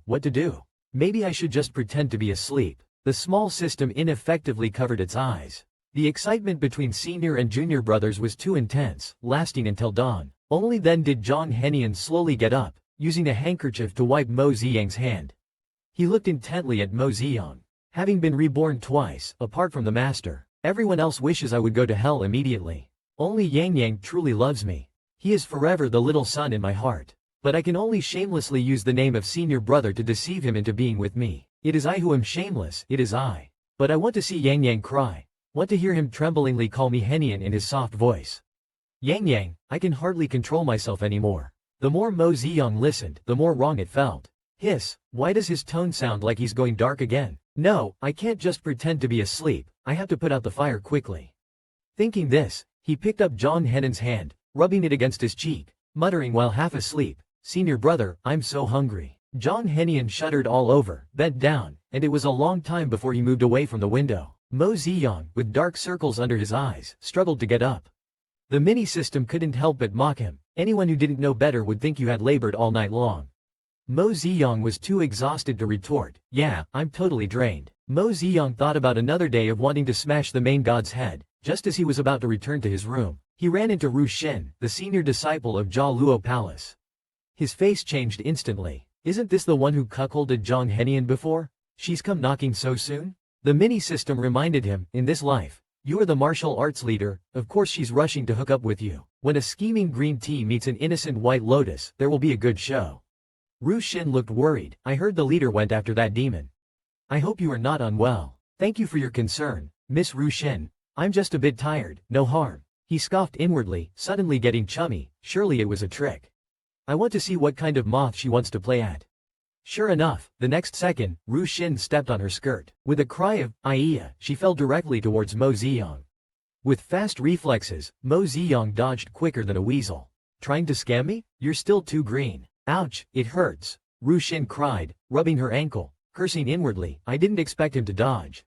But no matter, as long as others see him pulling and tugging at me in public, they will misunderstand. Then, to clear his reputation, he will have to marry me. For Hong Lang, I must secure the leader. But this time, he met the clever and adorable Yang Yang. Before she could react, Mo Ziyang took off running. I'd rather lean on a wall than help you. What's going on? A few sect leaders came over to ask Ruxin. After learning the truth, the sect leader directly scolded Ruxin harshly. The esteemed first disciple of Jalo Palace, and you can fall just walking? You've made a laughingstock of yourself. Mo Ziyang ran back to his room, panting. Luckily, I ran fast. In this place where men and women should keep their distance, if I had helped her, her master would have forced me to marry her. Then I'd be the one with a green hat. Lucky I ran fast. With that thought, he suddenly realized something. Wait a minute, Zhang Henian, as the male lead, apart from the rebirth cheat, doesn't seem to have any other auras. Even the women around him just want to cheat on him and frame him. This doesn't fit the trope at all. System, is there a problem with the information you gave me? Isn't Zhang Henian the protagonist? The little system also found it strange and scratched its head. Oh, what you know is what I know. If we go by your explanation, there might be a bug. Mo Ziyang pursued. Will this bug affect my future tasks? The little system shook its head, hard to say. The cause of the bug might be a dimensional connection error, or it could be due to a higher authority entering from outside. I need to investigate. I've been working hard in this dimension for 12 years. If my task fails because of external reasons, I'll definitely smash the main god's dog's head. He collapsed onto the bed in anger. Forget it, I'll wait for the system to update the information. Zhang Henian came out in the middle of the night to find Mo Ziyang to do something bad. Mo Ziyang was sitting on a stone bench, lost in thought. Suddenly hearing the sound of the window being pushed open, Mo Ziyang didn't need to think to know who it was. After Zhang Henian came in, he swaggered to him and immediately pulled him into his arms. Yang, did you miss your senior brother? Mo Ziyang softly called out, senior brother. This devil leader is truly bold and reckless, not afraid of being seen. Zhang Henian squatted down to meet his gaze, took his hand and pressed it against his cheek, rubbing it greedily. What is Yang thinking about? Mo Ziyang shook his head, somewhat troubled. The manor was attacked in the evening, but I don't know who the mastermind is. Now the Qingyang sect leader is sending people to investigate. If they can't find out, they'll put the blame on you, senior brother. I don't want that. Zhang Henian's body shook violently. Yang, you mean? He was a bit excited, holding Mo Ziyang's youthful face in his hands. Yang, you don't suspect me? I believe in you, senior brother. You definitely wouldn't do such a thing. Mo Ziyang held his hand and nodded firmly. Zhang Henian excitedly kissed his forehead, then felt it wasn't enough, moved to the corner of his lips, and kissed several times carefully before stopping. Mo Ziyang was frustrated inside. What's this pervert doing? Zhang Henian directly hugged Mo Ziyang in his arms. He didn't want to see Yang troubled for his sake. Yang, leave this to senior brother. You just wait patiently for my news. Really? Mo Ziyang's eyes suddenly lit up. It turns out that those people actually came by. The demon cult captured someone who confessed to being part of the Martial Alliance, so Yang, don't worry. Senior brother will find out who's causing trouble. As he spoke, he reached for Mo Ziyang's waist and pinched the soft flesh on the side. But Yang, I've noticed you've gained some weight recently. Mo Ziyang, being ticklish, wanted to push him away, but was held tightly in his arms. Isn't it because senior brother has been taking me to eat a lot of delicious food? That's why I've gained weight. Gained weight? You're so soft and comfortable to hold. Zhang Henian said, giving him a gentle peck on the corner of his lips, not feeling anything inappropriate about it. Instead, Mo Ziyang became bashful, shrinking his neck to avoid him. Senior brother, you can't do this. Why not? Haven't we always been like this? Zhang Henian was somewhat puzzled.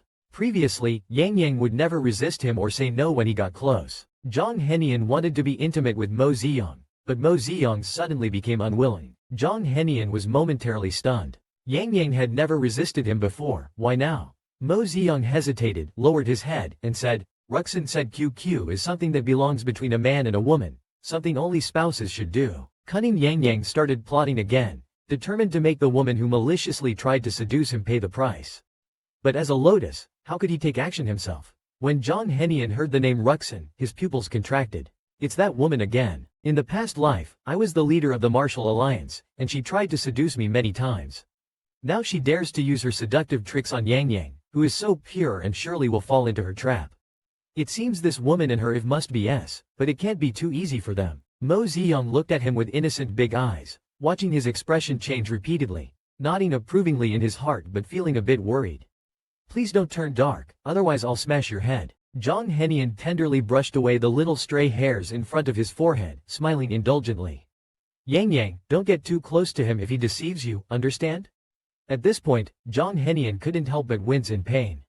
But isn't he the one who has deceived Yang Yang the most? He has no right to stop him from being with others. Mo Ziyang noticed his eyes gradually reddening. No way, is he going dark? What exactly has he imagined on his own? Are the inner turmoils of tragic male leads nowadays all like this? He carefully probed with a gentle voice, using all the experience he has accumulated over the years.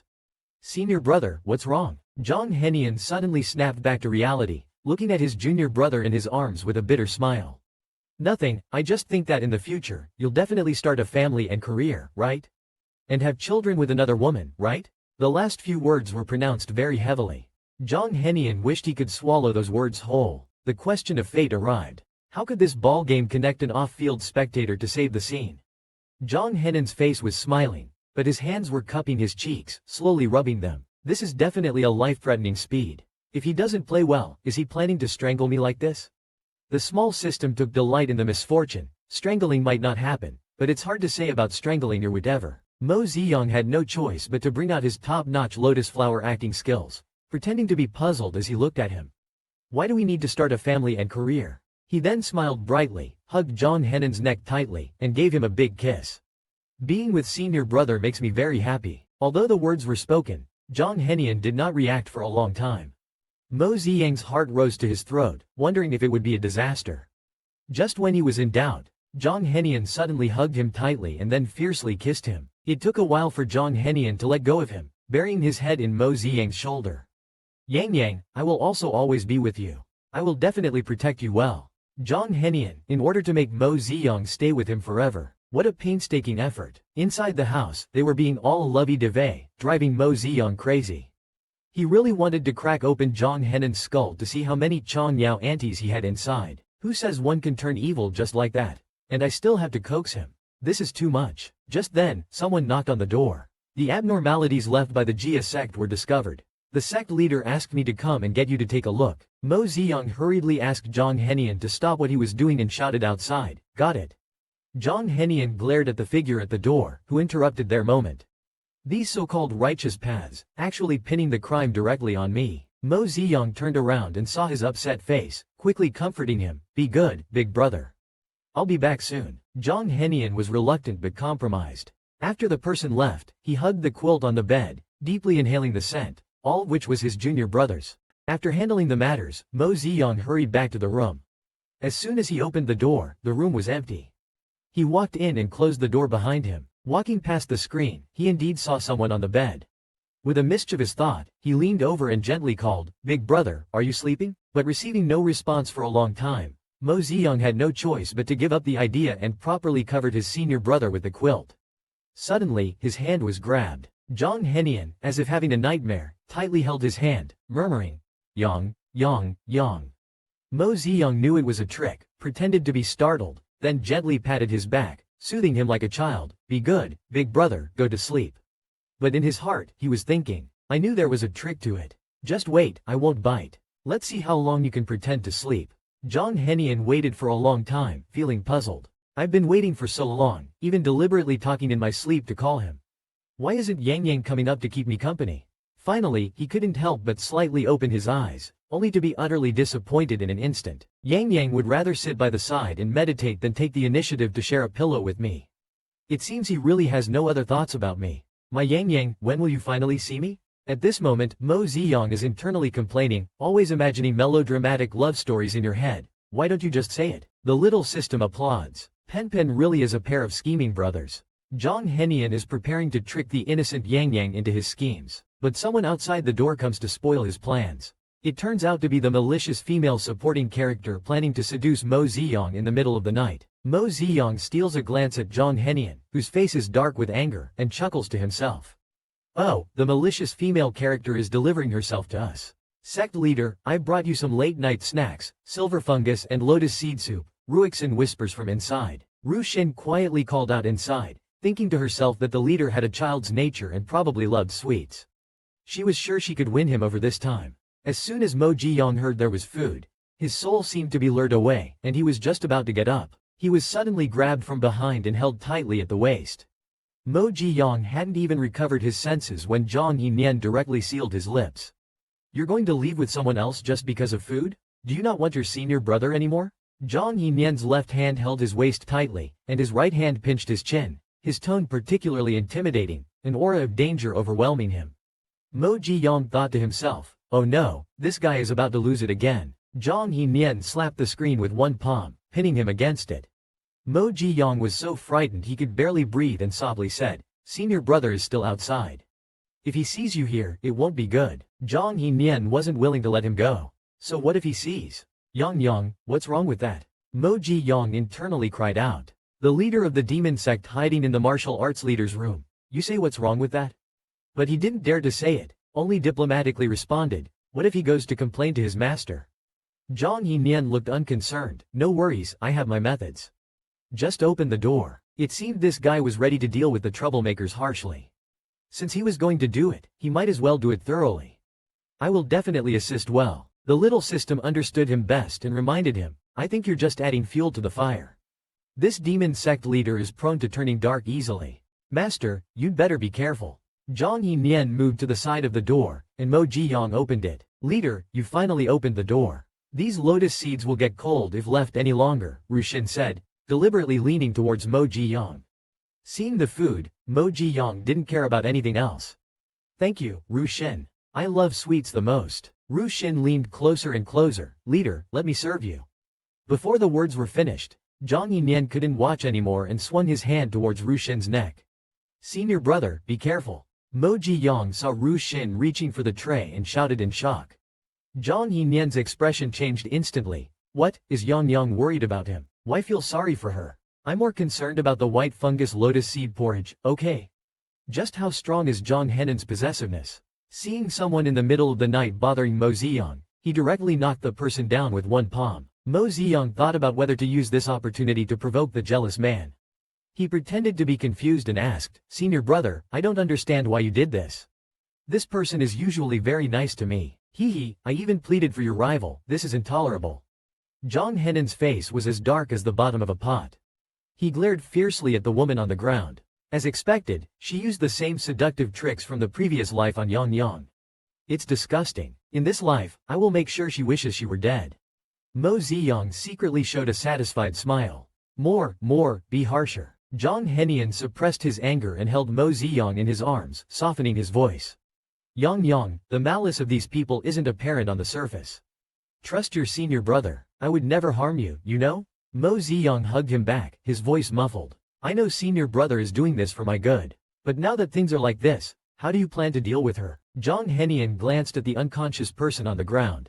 This person is best at spreading rumors and using them to achieve her unspeakable goals.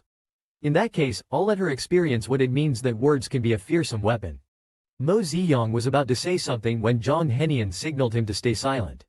Yang, don't make a fuss. Just pretend you never saw her tonight. Leave everything else to your senior brother. Mo Ziyang always listened to his senior brother. Alright then. But then he turned around with an evil grin.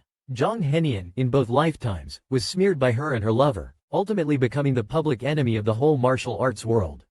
Now, karma is catching up. I'm actually a bit excited. Mo Ziyang was about to celebrate with some white fungus lotus seed porridge. Who would have thought the next second, the bowl was snatched away. Zhang Henian righteously said, this bowl of soup was brought over by Ruxin. There might be something wrong with it too. I'll take it away. Mo Ziyang was so heartbroken that he couldn't sleep well all night. Oh, my sweet soup. The small system was speechless. With this, host, can't you be a bit more ambitious? Zhang Henian finally started dealing with the vicious female supporting character who was trying to seduce Mo Ziyang. Mo Ji-yang stretched lazily and yawned, looking exhausted from the previous night.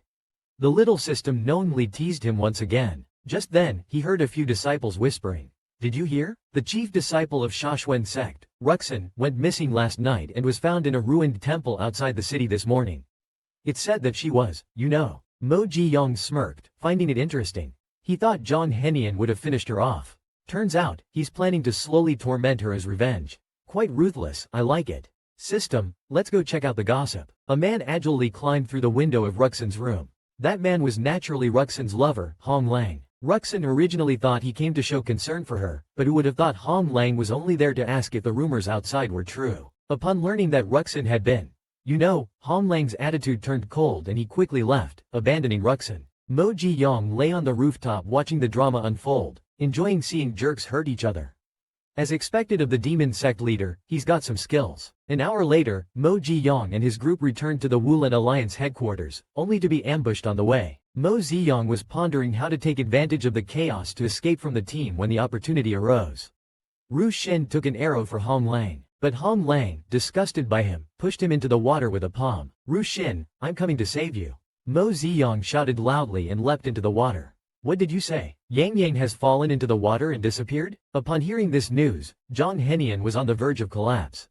He galloped on his horse. Yang Yang, wait for me. Your senior brother will definitely save you. Inside Changping City, there was an additional figure, a blind man with a crutch.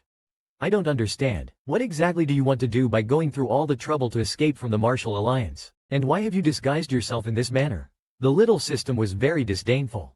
Could it be the river water has gotten into the host's head?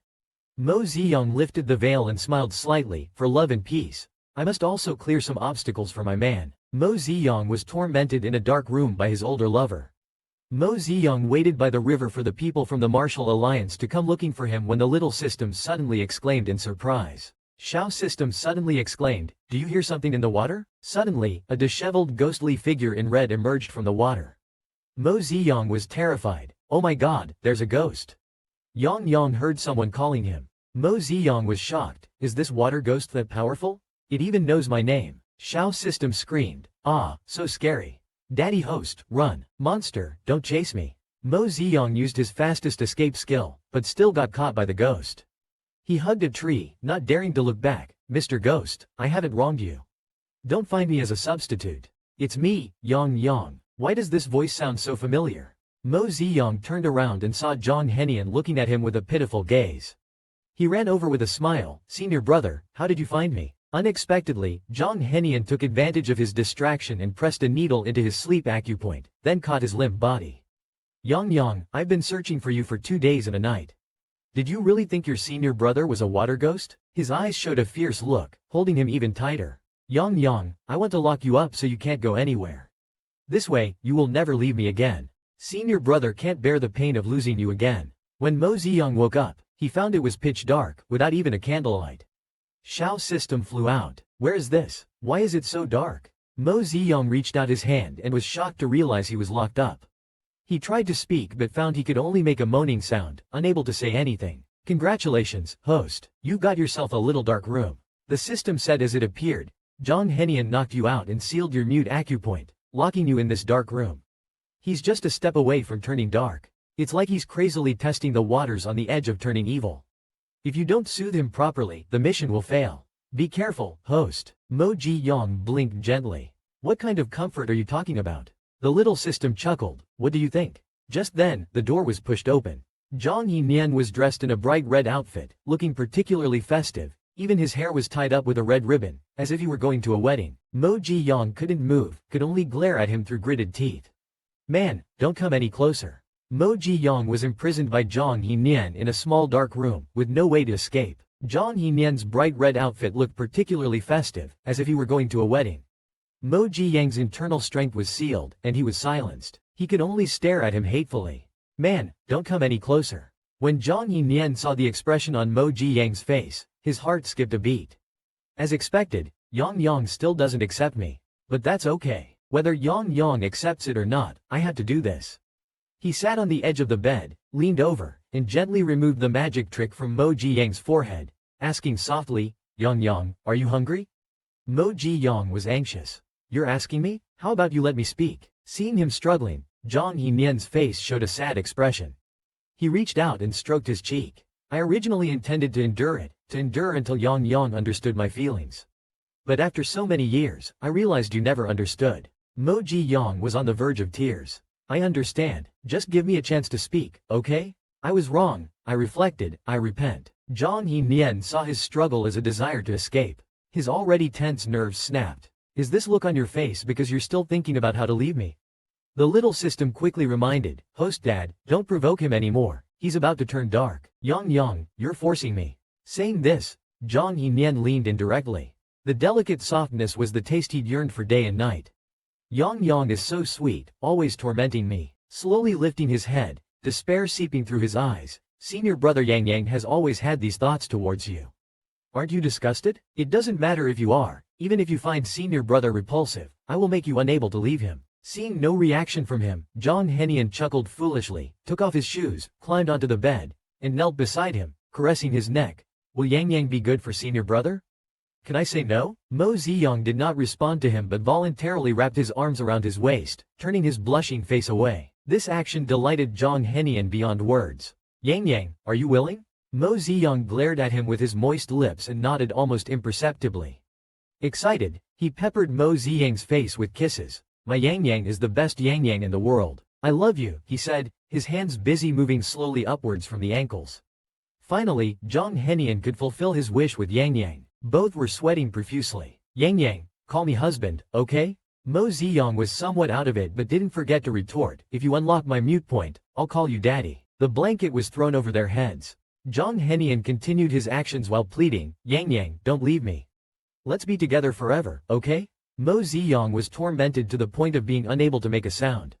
Help, this night is too long. The stars shone and the clouds floated by. Mo Ziyang lay on the bed feeling lifeless. It's been 2 days. I haven't stopped feeling dizzy whether awake or asleep, never leaving the bed.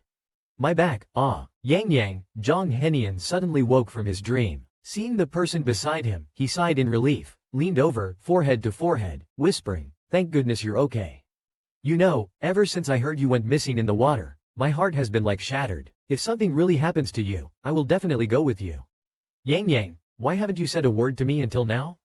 He slightly lifts his head and sees Yang Yang staring at him with a grievous look. Instantly, despair spreads like a tide, gradually pervading every limb. He slowly stands up. Yang Yang, do you really dislike your senior brother? Was your agreement before just to escape from me? System warning, target's darkening value is rising. Mo Ziyang almost spurted out blood. Is this guy really forgetting I was muted? But at this moment, his look of utter despair is truly heart-wrenching.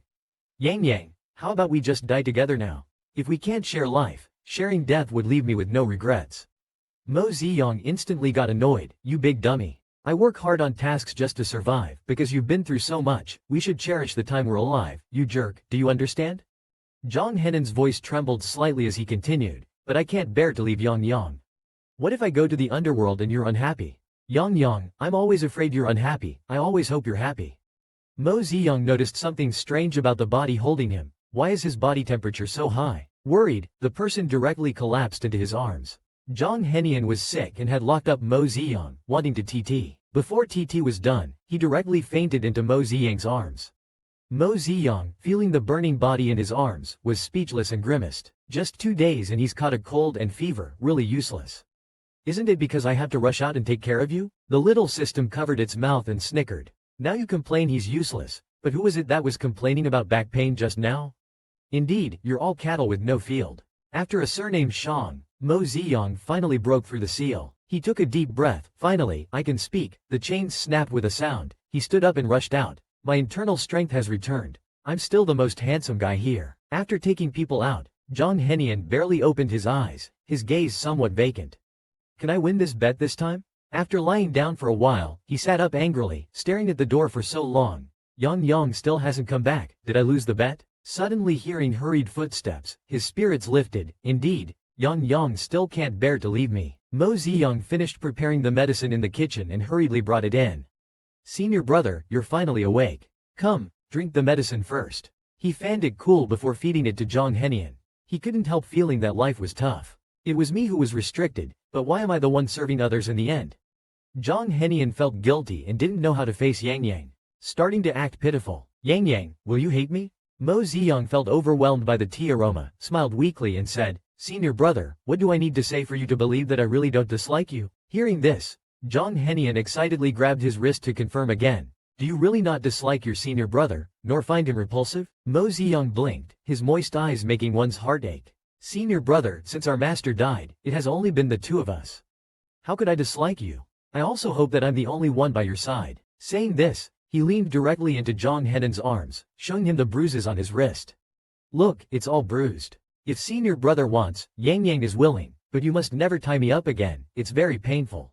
The system started to highlight the importance of expressing grievances. You must speak up if you're upset, otherwise how can the other person feel sorry for you? As expected, Jong Henian saw the delicate bruises on his fair wrist and immediately felt heartache. He held his hand gently and promised, "Senior brother won't do it again. Yang Yang, please forgive me this time, okay?" Seeing him distressed, Mo Ziyang pushed further, "And you can't lock me up again. My hands and feet hurt. It won't happen again." John Henian now wished he could kneel down and beg for forgiveness, no longer having the heart to help him. While John Henian and Mo Ziyang were halfway through their conversation, John Henian suddenly fainted. Mo Ziyang was speechless, helplessly preparing and administering medicine. Seeing him sick still made him heartache. He held John Henian's face seriously and said, "You must not joke with your health anymore. I'm so worried about you, preparing your medicine, wiping your body, watching over you without daring to rest, wishing I could be sick for you. If you don't rest well, how can you be worthy of me?" John Henian is so happy now that he doesn't know where to put his hands. He originally thought that after forbidding him 4 times, he would hate him to the core, but instead, he is still so concerned. Now, it's worth it even if he calls him S. He held the person in his arms. Yang Yang was right, I will never let you worry again. Silent love is only suitable for. But with Lianhua, you absolutely cannot. You must let the other person know how much you have sacrificed for them.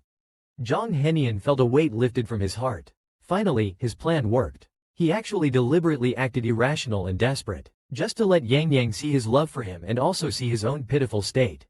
Later, when he accidentally fell ill, he simply went along with it to gain sympathy, allowing him to break through the acupoints and make a choice. In the end, he won the gamble. Yang Yang did not leave him. The little system wisely saw through everything, and the host also felt he had won. This is truly like Emperor Qin Shi Huang touching an electric door and winning big. Yang Yang, why don't we not become the martial arts alliance leader or make any connections? Let's retire to the mountains together, okay? John Henian tentatively asked, but his whole body trembled with nervousness.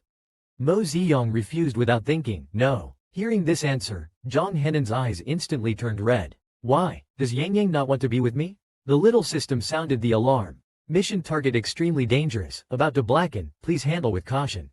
Mo Ziyang scratched his head. I've been painstakingly dealing with him for so long, and now he's addicted to blackening.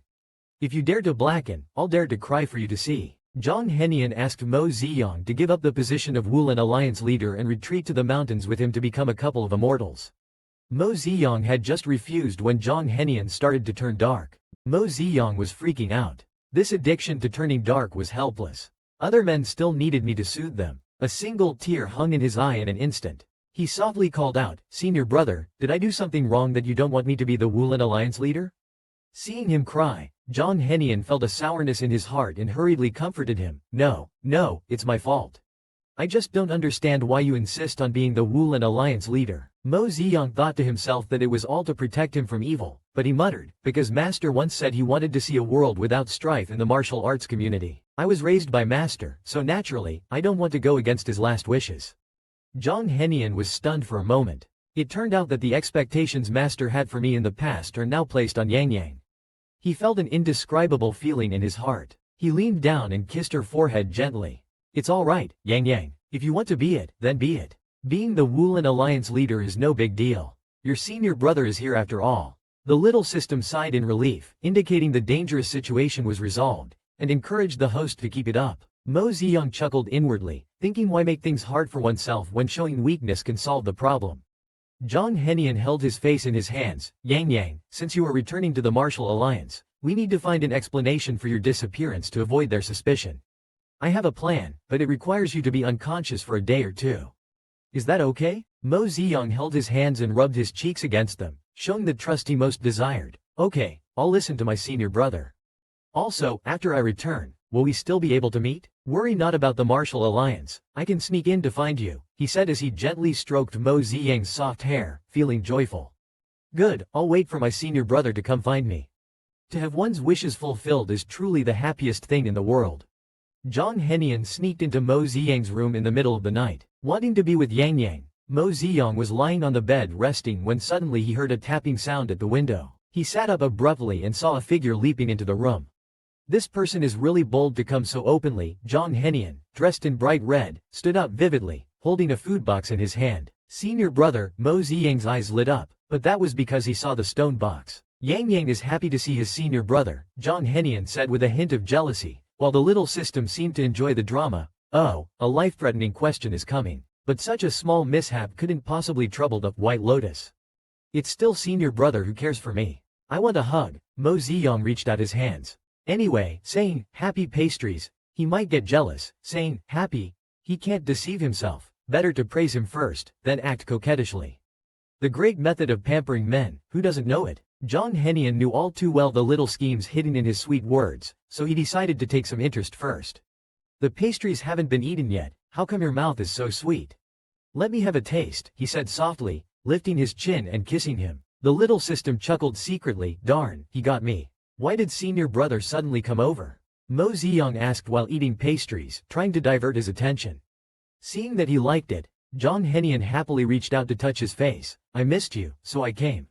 Yang, eat more, fill yourself up. He thought for a moment and added, but don't eat too much, after all, it's already night. Zhang Henian smiled at him gently, thinking to himself, if you eat too much and throw up later, that would be bad.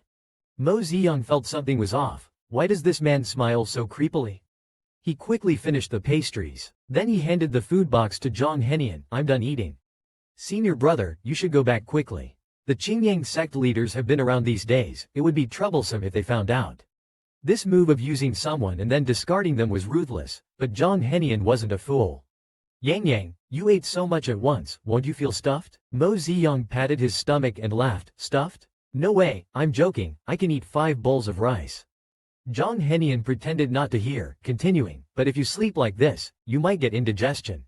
How about we digest it together? Mo Ziyang was pinned down on the bed, realizing what was happening. Little brother, you're acting strange. Zhang Henian pinned Mo Ziyang down again. Mo Ziyang's face turned red, grabbing his wrist. Senior brother, this is the martial arts villa, people will hear us. Zhang Henian leaned in closer. Then Yang, make sure not to make a sound, he said as his hands started to misbehave. With a mischievous smile, he whispers in Mo Ziyang's ear, I am the evil heretic, while Yang is the righteous alliance leader everyone admires.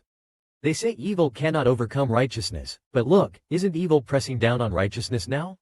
Mo Ziyang glares at him with her watery eyes and softly calls out, Senior brother Zhang Henian, you're tempting me, my husband. But Mo Ziyang doesn't want to let him have his way, looking at him eagerly. Senior brother, come here, will you?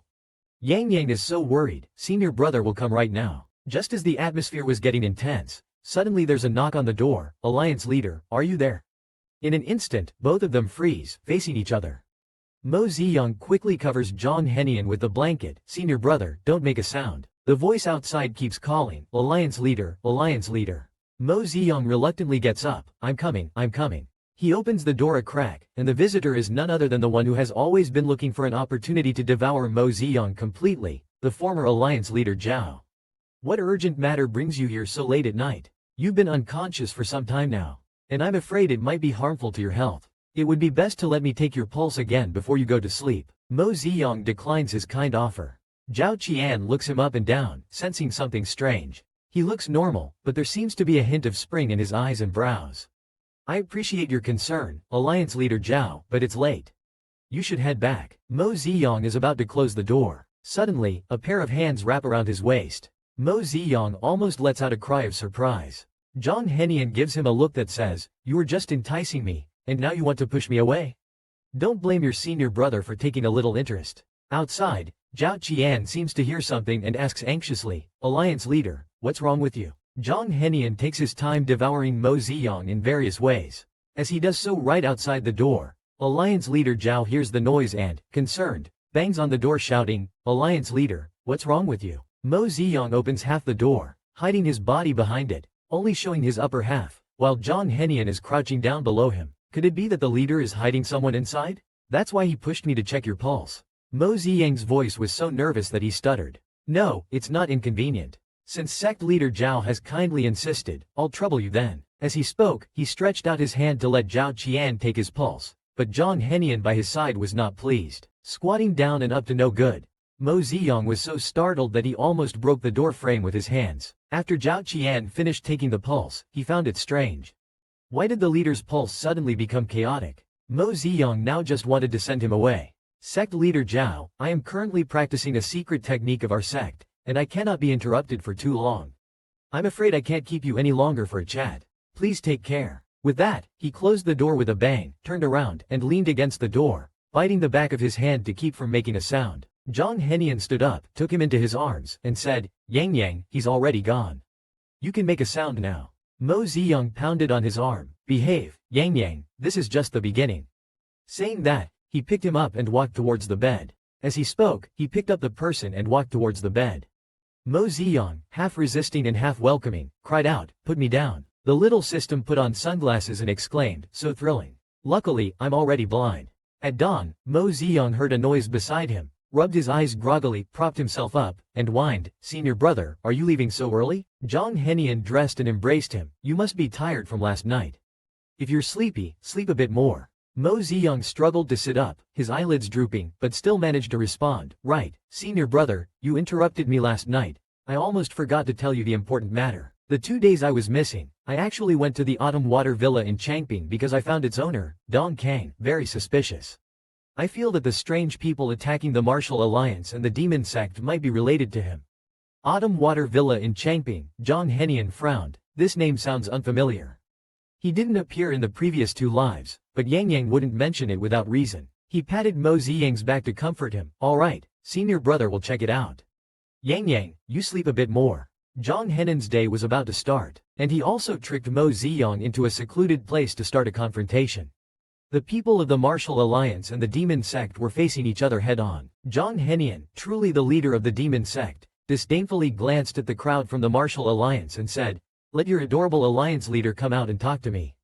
Hearing himself being called adorable in public, Mo Ziyang blushed and drew his sword. "How dare you? What's the matter?" Little cutie got angry. Zhang Henian smirked with a teasing tone, looking wickedly charming. He leapt onto the treetop with a kick. "I'd like to see just how capable you, the Martial Alliance leader, really are. If you're brave enough, follow me. Let's find a place to have a proper showdown." Seeing him chew some leaves and leave, Mo Ziyang also used his lightness skills to chase after him. "Don't run. I, the Alliance leader, will definitely beat you into a sorry state." Master Qingyang shouted, "Be careful, leader." The former leader sighed, "The leader is too impulsive." Another person agreed, "Yes, the leader is still young and unaware of the demonic sect's tactics." Master Qingyang stroked his beard and shook his head. Both the leader and the demonic sect's leader are top-notch masters of the new generation in the martial world. It seems they are bound to have a big fight. Knowing the inside story, Xiao Shi shook his legs. A fight is inevitable, but it's not just any fight, it's an unspeakable fierce battle. Indeed, once out of everyone's sight, the two's style changed completely. From shouting and fighting, it suddenly turned into intimate whispers. Mo Ziyang clung to Zhang Henian, arms around his neck like a koala. "Brother, we can't stay long, or they'll start suspecting." Zhang Henian held him against a tree. "With our martial skills, if we leave too early, they won't believe us." As he spoke, his hands mischievously moved to Mo Ziyang's lower back and kneaded, causing Mo Ziyang to soften instantly. "Brother, didn't we just do that last night? How many times is never enough?" Zhang Henian whispered in his ear. "Who makes Yang Yang so sweet?" Mo Ziyang was at a loss for words. "I think we should quickly finish this, to avoid him getting carried away again." In the small woods, Zhang Henian was about to devour Mo Ziyang completely. Knowing they didn't have much time, Zhang Henian, getting into it, cooperated to make it quick. "Would, husband, be better, Yang Yang?" Zhang Henian held his waist, lifting him up. Mo Ziyang hoarsely still called out, "Brother." Perhaps not what he wanted to hear. Zhang Henian became even more intense. "Why do I feel like I could lose him anytime he calls me brother? Why won't he call me husband? If he did, I could rightfully be with him until the end." Zhang Henian reluctantly bites his shoulder, trying hard to restrain himself from hurting him. After letting go, he sighs almost inaudibly. "Yang Yang, I always feel powerless against you." The little system watches this scene with its mouth agape, sighing, "Ah, spring, another exciting season." An hour later, Mo Ziyang uses his light skills to rush back to the Martial Alliance. He almost couldn't stand due to weak legs when he landed. It took him a moment to steady himself. He cursed inwardly, "This thing just knows how to torment me, almost making me lose face." The leader might be injured. Qingyang, the sect leader, dismounts and hurries to check if he's hurt. "It's nothing, just a bit drained. But that time I was wounded by a sword, my arm had already fled." Mo Ziyang boasts shamelessly, while the little system can't help but expose him. "Your arm does have a wound, but I remember it was someone's bite." Annoyed, Mo Ziyang covers the little system's mouth. "Shut up, will you?" Qingyang, the sect leader, laughs heartily and strokes his beard. Indeed, a hero emerges from youth. The leader's martial arts are unmatched. Even the demonic sect's leader has become his defeated foe. However, one must not be too proud. The leader should remain humble to advance further. This advice carries a fatherly tone. Meanwhile, the evil sect's followers, hearing their leader was injured, wanted to step forward, but a signal flare from the other side of the dense forest made them retreat. Seeing this, more than 10 people retreat. The Taoist Martial Alliance is puzzled. What exactly did they come to Changping for? They left without doing anything. This isn't like the demonic sect style. Qingyang, the sect leader, finds it strange, watching them retreat. Just now, while I was entangled with that sea, it seemed he mentioned something hidden in the autumn water courtyard. Mo Ziyang timely provides an answer. Using Zhang Henan's name to lure people to the autumn water courtyard won't arouse suspicion. Indeed, Qingyang, the sect leader, is somewhat suspicious. It seems we need to check the autumn water courtyard. If there really is a demonic plot, it's better to stop it as soon as possible. Someone actually wants to assassinate Mo Ziyang. Let's see how our Yang Yang turns the tables. In the Chusui courtyard, Mo Ziyang is searching for the secret room entrance when he suddenly senses Qin Hong sneaking behind him. Are you looking for me? Mo Ziyang suddenly speaks, startling Qin Hong. Why are you following me? Mo Ziyang had already seen through his little scheme. This Qin Hong is ambitious and ruthless, having long wanted to eliminate him to replace him as the Martial Arts Alliance leader. Qin Hong was caught red-handed. Qin Hong was caught red-handed and tried desperately to exonerate himself. I just happened to be checking around and saw the leader passing by, so I thought to come over and help. While speaking, Qin Hong secretly hid the poison needle in his hand. Mo Ziyang pretended to be naive and unsuspecting. I see, you've come at the right time. I indeed need help. Search the main house carefully for me. Look for the mechanism that opens the secret passage. This free labor is too good not to use. Qin Hong respectfully agreed, but he despised the idea internally. How could such a naive young man be trusted with the responsibility of protecting the martial arts world? After searching for a while, they finally found the entrance to the secret chamber. Qin Hong tricked Mo Ziyang into going first. Mo Ziyang pretended to know nothing and entered the secret chamber. The small system quickly reminded, "Host Dad, be careful. Qin Hong is going to stab you." Mo Ziyang cleverly responded, "Shush, let's not expose him. Just watch how I deal with him." As expected, Qin Hong made his move. Mo Ziyang pretended to sneeze loudly, successfully dodging the first poison needle flying towards him. Suddenly curious about the scratches on the wall, Mo Ziyang studied them and successfully dodged the second poison needle. The next second, he yelled, "Ah, there's so much water on the floor, my shoes are wet." He bent down to take off his shoes, successfully dodging the third poison needle. Frustrated, Qin Hong panted heavily, cursing, "How could I not hit him?" It was now Mo Ziyang's turn to counterattack. "Ouch, I've fallen, come help me up." The leader has fallen. Qin Hong couldn't just watch and hurried to help. The small system mocked, "Could you act any more exaggerated?" Mo Ziyang suddenly felt weak in his legs and fell onto Qin Hong. His hand that was holding her wrist also forcefully pushed towards his thigh, and the poison needle originally aimed at Mo Ziyang ended up stabbing Qin Hong's own leg. Mo Ziyang quickly got up, his face full of gratitude. "Thank goodness you supported me." But then he turned his head and asked with confusion, "What's wrong with you? You look so pale." The poison acted swiftly, and Qin Hong had no time to talk. He ran towards the exit, needing to find a secluded place to detoxify quickly, or it would be too late. The system wondered, why let him go? It would be easy to finish him off here without anyone knowing. No one will know, right? But that might not be the case. He lazily leaned against the wall. "Brother, I can hear your breathing." A figure appeared in the darkness. It was Zhang Henian. I knew I couldn't hide it from Yang Yang's ears. Mo Ziyang raised an eyebrow at the system. "See? If I had acted just now, my persona as a kind and innocent flower would have been ruined." The system gave a thumbs up, worthy of the boss. Zhang Henian is always thinking about taking advantage of Mo Ziyang. Inside the secret room, Mo Ziyang lazily leaned against the wall. "Come out, brother, I can hear your breathing." Sure enough, Zhang Henian's figure slowly emerged from the darkness. I knew I couldn't hide it from Yang Yang's ears. "Look what I've brought for you." He lifted a pair of men's shoes in his hand. "My shoes got wet from the water in this underground chamber when I came earlier." This was truly a timely help. Mo Ziyang rushed over to flatter. "Indeed, brother, you treat me the best." Zhang Henian personally knelt down to change his shoes. He instructed, "Stay away from that Qin Hong in the future. He's not a good person." Mo Ziyang obediently agreed and naturally stretched out his other foot for his shoes to be changed.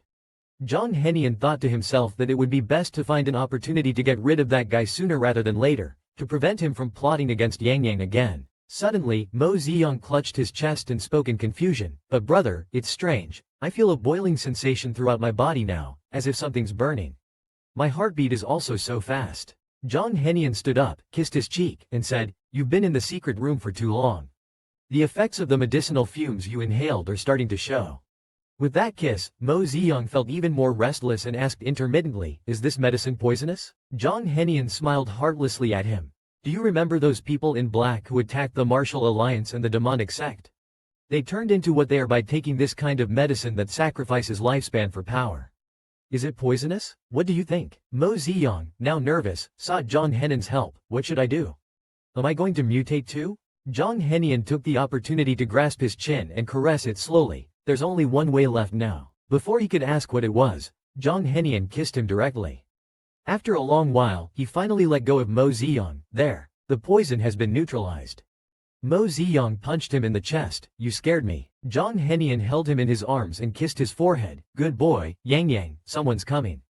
I'll bring you something delicious tonight, wait for me. Saying that, he vanished in a flash. Mo Ziyang glared angrily in the direction he left. I'll settle the score with you tonight. Zhang Henian came for a secret rendezvous with Yang Yang late at night. He wore a set of casual clothes tonight, shedding his usual bright red attire, looking just as handsome. Mo Ziyang's eyes were filled with little hearts of love. Wow, this outfit looks great on you, it has that flair. The little system handed him a tissue. Wipe your drool first. Coming back to his senses, he pretended to be angry. Brother, why did you come so late? I'm so hungry. Zhang Henian walked to the bedside, opened the food box he brought, and explained softly, actually, I wasn't late. It's just that I saw Qin Hong lurking around spying on you, which delayed me a bit. Mo Ziyang chewed on a piece of sugar oil cake contentedly. HMPH, I knew he had a problem. Today during the day, his gaze kept drifting to my shoes. I suspect he has already discovered our relationship. Zhang Henian reached out to pull him into his arms, letting him lean against him while eating. Why isn't Yang Yang nervous at all? If he goes to report to the Qingyang sect leader, our plan will be compromised. Mo Ziyang remained completely unflustered. I thought about this issue long ago. You don't know, do you? I went to see the Qingyang sect leader in advance and informed him of half of your plan. This way, if Qin Hong goes to report, he will only end up being accused of harboring ill intentions towards the alliance leader. Zhang Henian was momentarily surprised. Yang Yang actually understood the principle of planning before acting. The little system quickly warned, boss, watch your innocence. The persona of the naive little white flower is about to collapse. This little thing, watch me. He wrapped his arms around Zhang Henian's neck and acted coquettishly. He caught Zhang Henian's neck and acted coquettishly, senior brother, am I very smart? Praise me quickly. Hearing this, Zhang Henian lifted his chin and kissed him. After a moment of entangled kissing, he let go. You're the smartest, Yang Yang. It's no big deal. Just act cute to divert his attention, and everything will be fine. The little system was embarrassed. Who said pretending to be silly and sweet doesn't require intelligence? Just as the two were about to get intimate, they suddenly heard a series of knocks on the door. Leader, are you there? It turned out that when Qin Hong was spying on Mo Ziyang earlier, he discovered Zhang Henian sneaking into Mo Ziyang's room. He was thrilled, thinking he finally had evidence of Mo Ziyang colluding with the demon cult. He immediately brought a team to surround them. Zhang Henian came to find Mo Ziyang in the middle of the night, only to be caught red-handed by the Martial Alliance people. Qin Hong led his men to block Zhang Henian inside the room and then forcefully opened the door. It really is you, demon. Qin Hong said with a grand tone, but inside he was extremely pleased. Great, Mo Ziyang can't talk his way out of this. The position of Martial Alliance leader is finally mine. Mo Ziyang, as the leader of the Martial Arts Alliance, why are you mingling with the leader of the demon sect? Won't you give everyone an explanation? Mo Ziyang's face shows he has no idea what he's talking about. Zhang Henian stands up displeased, staring at Qin Hong. Yang Yang, you always say in your heart that the people of the Martial Arts Alliance take good care of you. Is this how they take care of their leader? Mo Ziyang is also surprised, looking at Qin Hong. Qin Hong, what are you doing in the middle of the night? Qin Hong didn't expect to catch these two in the act and still pretending, immediately gets angry. What are you playing dumb for? He is the demon sect leader, the big demon. Qin Hong, don't be rude. Qingyang, the sect leader, speaks up. He points at Zhang Henian and asks Mo Ziyang, leader, this must be the senior brother you mentioned to me? Mo Ziyang nods repeatedly. Zhang Henian introduces himself. I've met sect leader Qingyang. I am Yang Yang's senior brother, Zhang En. Qin Hong's jaw drops in shock. The system laughs until it cries. Sect leader Qingyang strokes his beard, looking at the person in front of him, feeling strange. This face, except for the teardrop mole at the corner of the eye, is almost indistinguishable from that demon, but the temperament and the heart are completely different. Truly, they are two different people. May I ask, young friend Zhang, do you have any brothers? Zhang Henian frowns and starts spouting nonsense. I was taken away by my master at the age of 3. I vaguely remember having a younger brother, but I don't know where he is. Later, Yang Yang sent me a letter saying that the leader of the demon sect looks very much like me, so I decided to come out and see. Mo Ziyang and the system cover their mouths to suppress their laughter. Qin Hong is split on the spot, having never heard such outrageous lies in his life. You're fooling ghosts. But his master, sect leader Qingyang, believed it. In the end, sect leader Qingyang even checked Zhang Henan's pulse and internal strength, indeed finding them to be of the same origin as the leader. Qin Hong believed it to be true and vomited on the spot. Zhang Henian often shaved the heads of his subordinates to practice styling for Yang Yang. Since Zhang Henian, under the alias Zhang En, successfully infiltrated the Martial Alliance, he has been inseparable from Mo Ziyang. While styling his hair, Mo Ziyang worriedly said, "Senior brother, although the Qingyang sect leader no longer doubts your identity, the other two leaders won't trust you so easily. They will likely continue to test you." Zhang Henian, confident, replied, "Naturally, I have ways to handle it." Mo Ziyang happily finished styling his hair, securing it with a silver pin, and praised, "This hairstyle looks really good." "Yang Yang looks good," Zhang Henian said, seeing the boy styling his hair in the bronze mirror. The mirror couldn't fully capture his appearance, but in his heart, he pondered over Yang Yang's image countless times daily. Having said that, Mo Ziyang felt embarrassed to admit that he was praising his own styling skills, not Zhang Henian. But since he was praised, he reluctantly accepted it. Zhang Henian stood up, then pressed Mo Ziyang into the chair, loosening his slightly messy hairline. "Yang Yang, let me style your hair too." "No need, my hair is already styled." Mo Ziyang hesitated, internally shouting, "Don't mess up the hairstyle I carefully crafted." Zhang Henian held him down, placing a kiss on his hair. "Don't move, let senior brother try." "Alright then," he reluctantly agreed. "Little system, quickly check if my hair is still there. I don't want to be a bald boy." The little system took off its straw hat and pitifully said, "How can you bear to make a system bald?"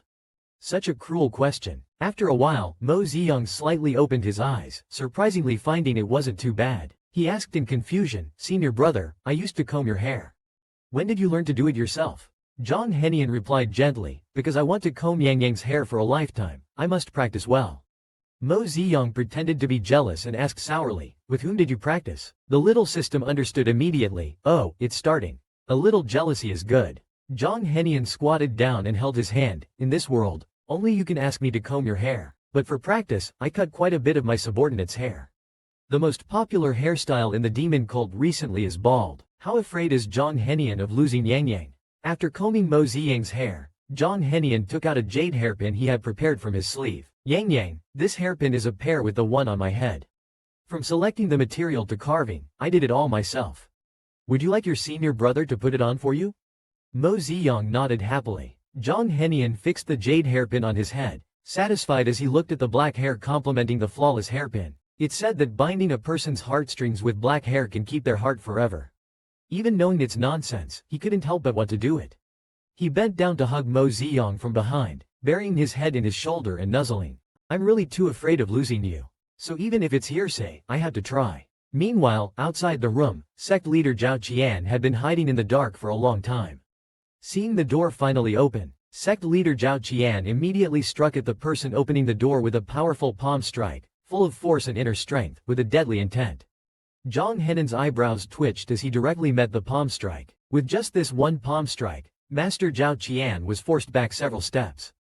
His fist instantly became red and swollen, losing strength. Mo Ziyang poked his head out, pretending to be surprised. "Master Zhao Qian, what are you doing here? Is there something you need? Is there something wrong?" Zhao Qian secretly hides his injured palm behind his back. "I heard someone saw the cult leader in the leader's house. I came to check, only to find it was just a misunderstanding." Mo Ziyang gives him a warm look and leads Zhang Henian outside.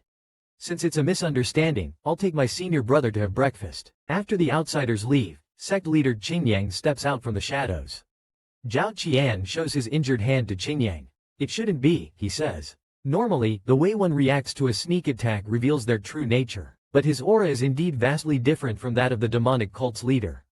Could it be? Sect leader Qingyang is also very puzzled. Finally, these two old foxes decide to separate Mo Ziyang and Zhang Henian to see if they can find any flaws. However, Mo Ziyang and Zhang Henian had already coordinated their stories well. No matter how the two old foxes questioned them, they couldn't find any discrepancies. Sect leader Qingyang finally realizes that Mo Ziyang and his senior brother have an unusual relationship. What is your relationship with your senior brother? A senior brother is just a senior brother. What about it? Mo Ziyang starts playing dumb, thinking to himself, oh, has old Qingyang noticed something? I wanted to ask if your senior brother has always treated you this way since you were young? Sect leader Qingyang coughs lightly, sighing inwardly. This child has lived only with his senior brother and master since he was young. He might not know what else his senior brother feels for him. Yes, my senior brother has always been very good to me, Mo Ziyang probes. Is there a problem with that, sect leader Qingyang? I curse inwardly. Indeed, this man's behavior is too obvious, it's all seen through. The little system mocks, with the way you two are so mushy, anyone with eyes could see it. Sect leader Qingyang kindly reminded, there's no problem, but it would be best if you and your senior brother keep some distance in the future. However, before he could finish, the sound of Zhang Henian knocking on the door was heard.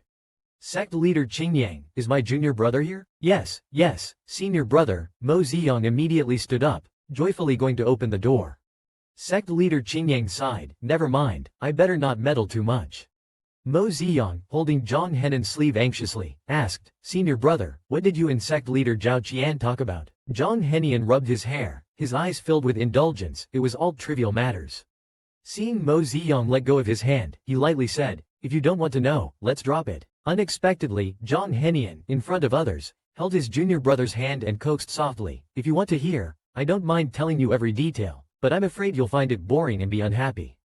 Sect leader Qingyang and sect leader Zhao Qian were shocked by the atmosphere between the two. Such a gentle and indulgent attitude and tone. It's more like towards one's wife rather than his junior brother.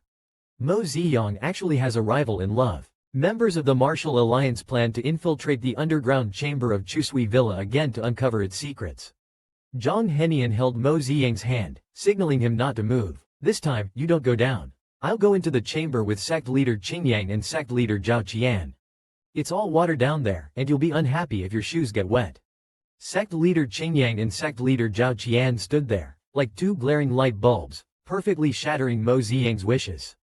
Alright then, I won't go down. I'll wait for you guys up here. After everyone entered the secret passage, Mo Ziyang sat alone on the steps at the door, exclaiming, this is great.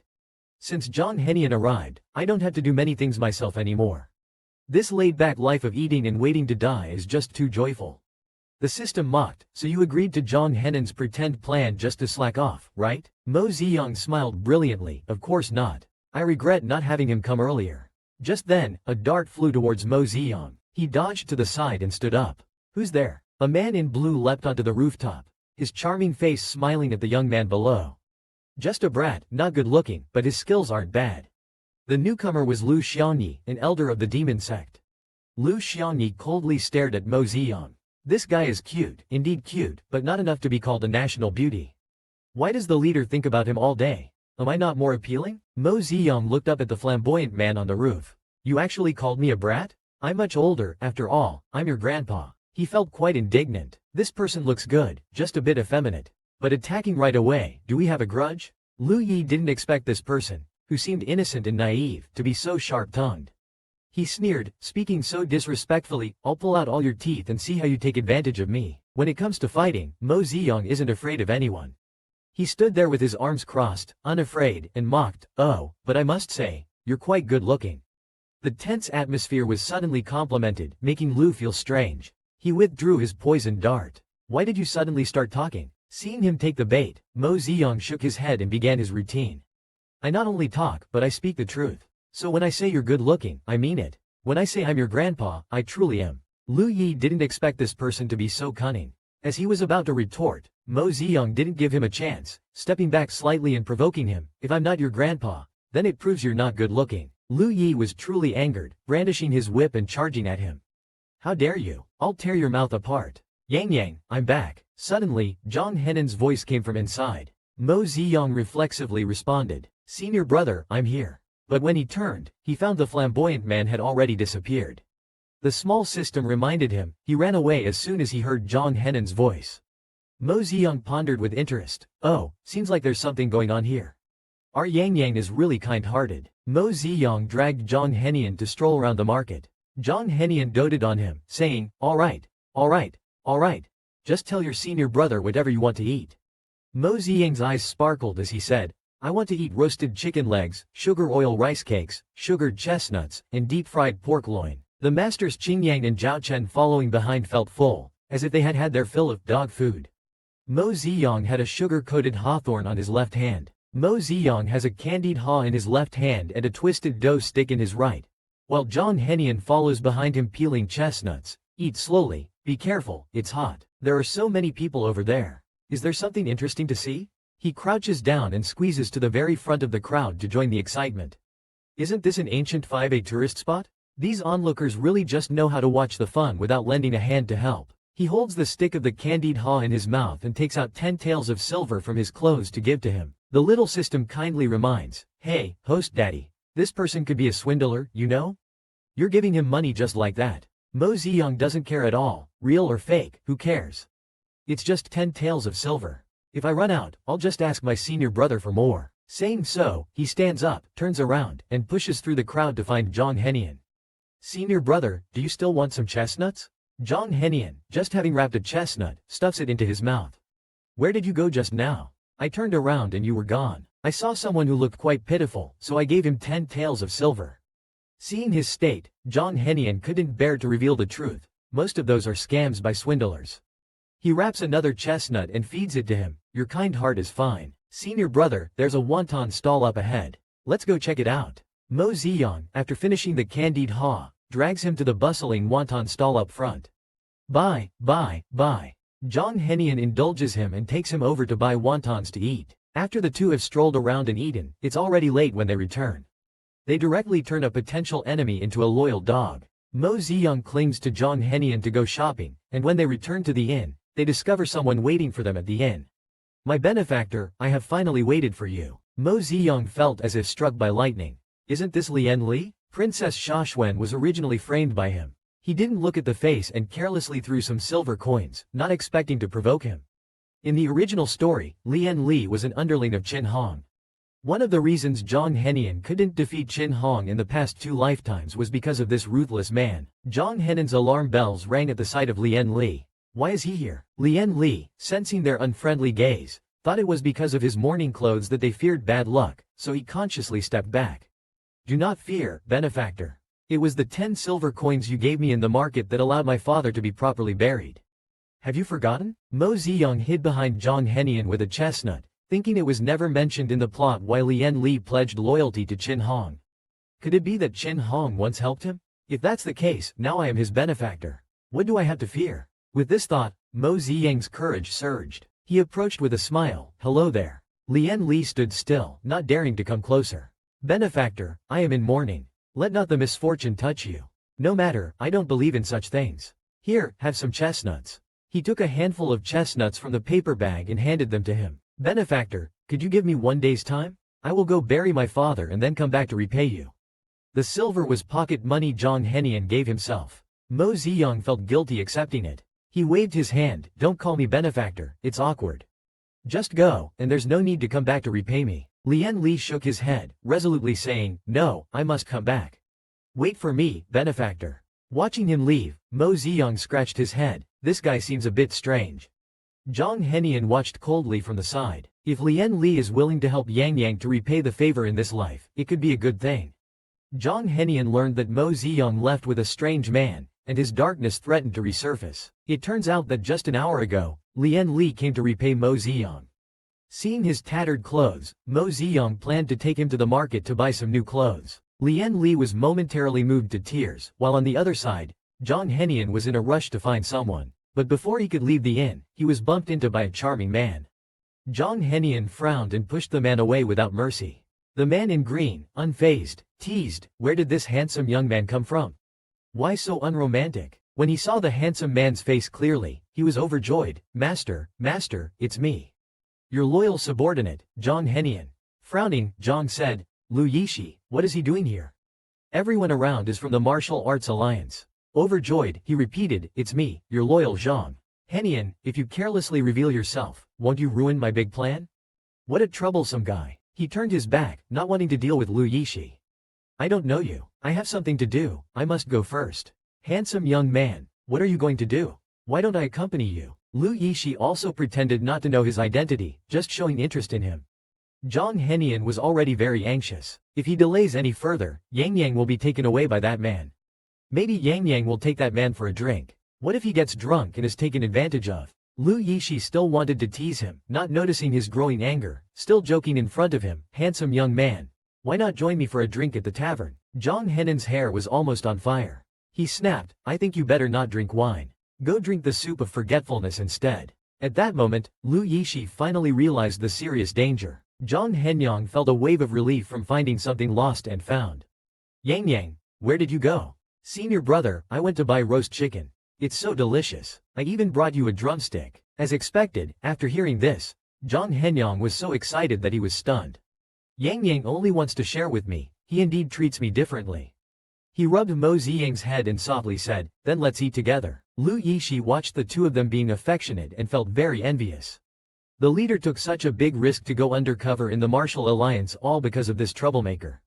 He stared at the young man with gritted teeth. "Let's see if I don't poison you." Lin Li stood behind Lu Yishi, full of vigilance. "That guy seems to want to harm my benefactor." Inside the inn, Mo Ziyang personally fed Zhang Henian. "Senior brother, let me feed you." Lu Yishi sat at a nearby table and ordered a pot of wine. Then, holding a cup, he walked towards Mo Ziyang. Judging by his expression, it was clear that there was something in the wine. Lin Li took 2 steps forward and blocked his path. Lu Yishi looked at the man who suddenly appeared in front of him, tilted his peach blossom eyes, and said lightly, "What are you doing?" Lin Li ignored him and, taking advantage of his height, directly knocked the wine pot out of his hand. Lu Yishi was furious. "Are you crazy? Why did you break my wine?" Lin Li showed no fear. "There's something wrong with your wine. You can't get close to my benefactor. There's something wrong with you. Your whole family has something wrong." Mo Ziyang wrapped the roast chicken, hid it in his chest, and pulled Zhang Henian's hand. "Senior brother, why don't we go to the room to eat? It's not safe here. Someone might come and snatch the drumstick." He thought to himself, "It's one thing to snatch my husband, but snatching the drumstick is unbearable." Zhang Henian caught him and wiped the oil from the corner of his mouth. All right, we'll do as Yang Yang says. Let's go back to the room." Lu Yishi looked at the wine spilled on the ground, trembling with anger. "The 7 deadly poisons that I painstakingly prepared are gone just like that." He pointed at Lin Li and shouted angrily, You must compensate for my wine and apologize to me today." Lin Li directly ignored him and planned to leave. Lu Yishi felt breathless. He pressed her philtrum. Don't get angry. Getting angry can make you sick, and no one can replace you." But the fire of anger in my heart couldn't be suppressed. He erupted again. "I can't swallow this anger. I'm not done with you." Mo Ziyang stood on the 2nd floor watching the drama. The system was also gossipy. "Host daddy, don't you think these two have a CP vibe?" Mo Ziyang agreed with the system's words. He immediately made a bet with the system. "I bet a roast chicken." Mo Ziyang was displeased with Zhang Henian forcefully kissing himself and bit back. Mo Ziyang was shipping the CP of Lin Li and Lu Yishi with the system. Unbeknownst to him, the man he had just coaxed was jealous again. Zhang Henian, very annoyed, directly dragged Mo Ziyang, who was still looking at another man, away. Then he pinned him against the door, staring at him jealously. Yang Yang seems very concerned about Lin Li. Mo Ziyang, feeling guilty, said, "No, I'm not very concerned." He used his finger to shake his nose as a warning. "In the future, when you're by my side, don't be distracted by irrelevant people." Saying that, he directly kissed him punitively. Mo Ziyang was very displeased with being treated like this and bit him. Zhang Henian cried out in pain and let go. He touched his own lips, feeling a bit aggrieved. "Yang Yang, why did you bite me?" Mo Ziyang, very annoyed, pushed him away and questioned, "What's your relationship with that man in green downstairs? Don't think I can't see it. You two definitely know each other." Zhang Henian was instantly overjoyed upon hearing this. "Yang Yang, are you jealous?" Mo Ziyang spoke with a pout. "What's wrong? Can't I be jealous? You're allowed to overthink, but I can't be upset?" Zhang Henian joyfully pulled him into his arms, muttering, "I thought Mo Ziyang was upset because he thought I didn't like him." His tone suddenly softened. "Of course, I like you as my senior. If it were someone else hugging me, I wouldn't allow it. I only accept it because it's you, senior." Zhang Henian froze. "So Yang Yang has always known my feelings? Then the words I used to coax him to get close to me were exposed long ago?" Mo Ziyang held his face seriously. "No matter the past or present, senior and I have mutual affection. I will always stay by your side." He thought fiercely, "I've laid my heart bare. If you dare to speak ill again, don't blame me for being ruthless." Suddenly, Zhang Henian picked him up. "Yang Yang, Will we get married in the future? Mo Ziyang immediately responded, of course, we will. Zhang Henian was thrilled, then we will have lots and lots of little Yang-Yangs. Mo Ziyang was about to go along with his reply when suddenly, Zhang Henian carried him towards the bed, still fantasizing, having little Nians wouldn't be bad either. Soon, Mo Ziyang's protesting voice was heard from the room. Zhang Henian and Mo Ziyang were intimate in the room when suddenly someone from outside knocked on the door. Lord, Master Qingyang has arrived, came the voice. Sounds of discord emerged from the room, followed by Mo Ziyang's loud yell. Ah, wait a moment, I'll be right there. Mo Ziyang appeared before everyone with a slightly red face, coughed lightly, and greeted, Master Qingyang. Master Zhao Chen. Sorry to keep you waiting, please come in. The leader of Qingyang looked serious. What was the alliance leader doing in the room just now? It sounded quite loud. Mo Ziyang smiled awkwardly. Nothing, just exchanging some moves with my senior brother and accidentally hit some furniture. He turned to look at Zhang Henian and smiled. Right, senior brother? Zhang Henian showed a knowing expression.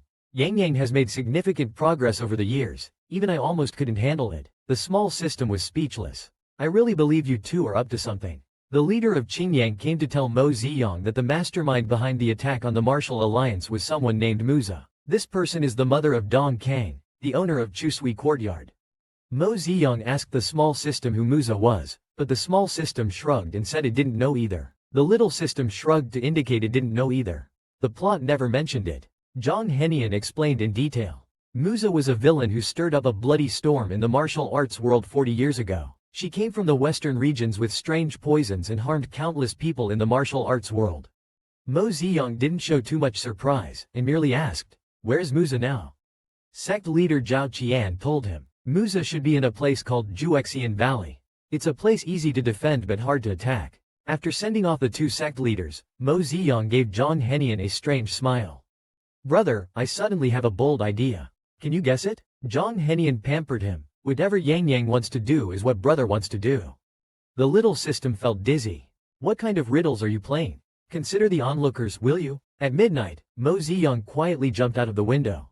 Zhang Henian was waiting for him. He cozied up in Zhang Henian's arms and acted cute. Brother, is everything ready? Zhang Henian had already made all the arrangements. 10 full carts of gunpowder, enough to flatten Juexian Valley 3 times over. Sure enough, as soon as he finished speaking, a thunderous explosion was heard not far away. Juexian Valley was instantly leveled. Dong Kang barely escaped with his life thanks to a few subordinates who protected him with their lives. At this moment, Mo Ziyang, holding a long sword, walked towards him slowly with a sinister smile. How ruthless can Mo Ziyang be? He said if Zhang Henian didn't want him anymore, I sealed his meridians and locked him up as a pet. Mo Ziyang's smile sent chills down Dong Kang's spine. Dong Kang was a bit startled. You're the new Martial Arts Alliance leader? Yes, it's me. You didn't expect that, did you? Mo Ziyang replied with a beaming smile. Dong Kang cautiously observed behind him and noticed that it seemed like Mo Ziyang came alone. Instantly, he relaxed and sneered. Just you alone? Yes, I'm enough on my own, Mo Ziyang said with an incredibly bright smile that outshone the rising sun. Guard the front gate, I'll guard the back. Not a single one will escape. Dong Kang suddenly felt more confident. Even if you're highly skilled, you can't fight so many of us at once.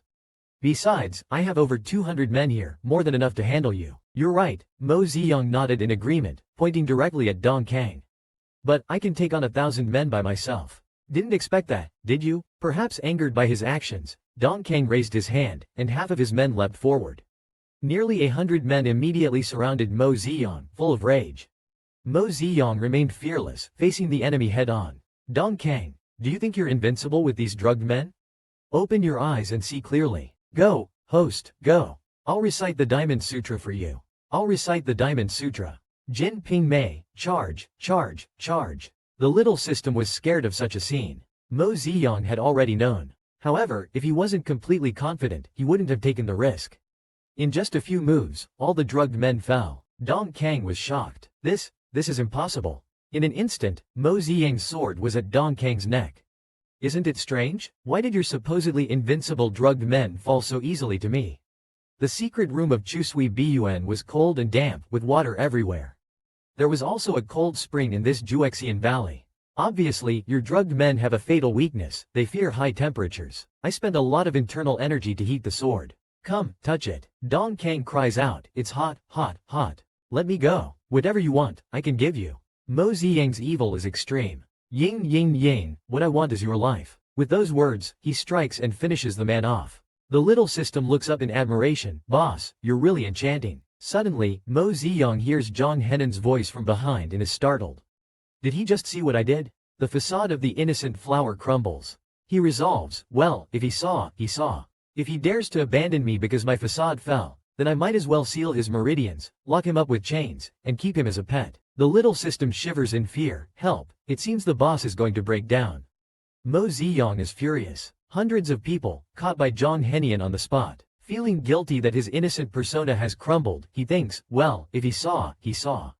If that man dares to not want me, then I'll just seal his meridians and lock him up with chains to keep as a pet. But what he never expected was that no matter what Mo Ziyang was like, Zhang Henian adored him immensely.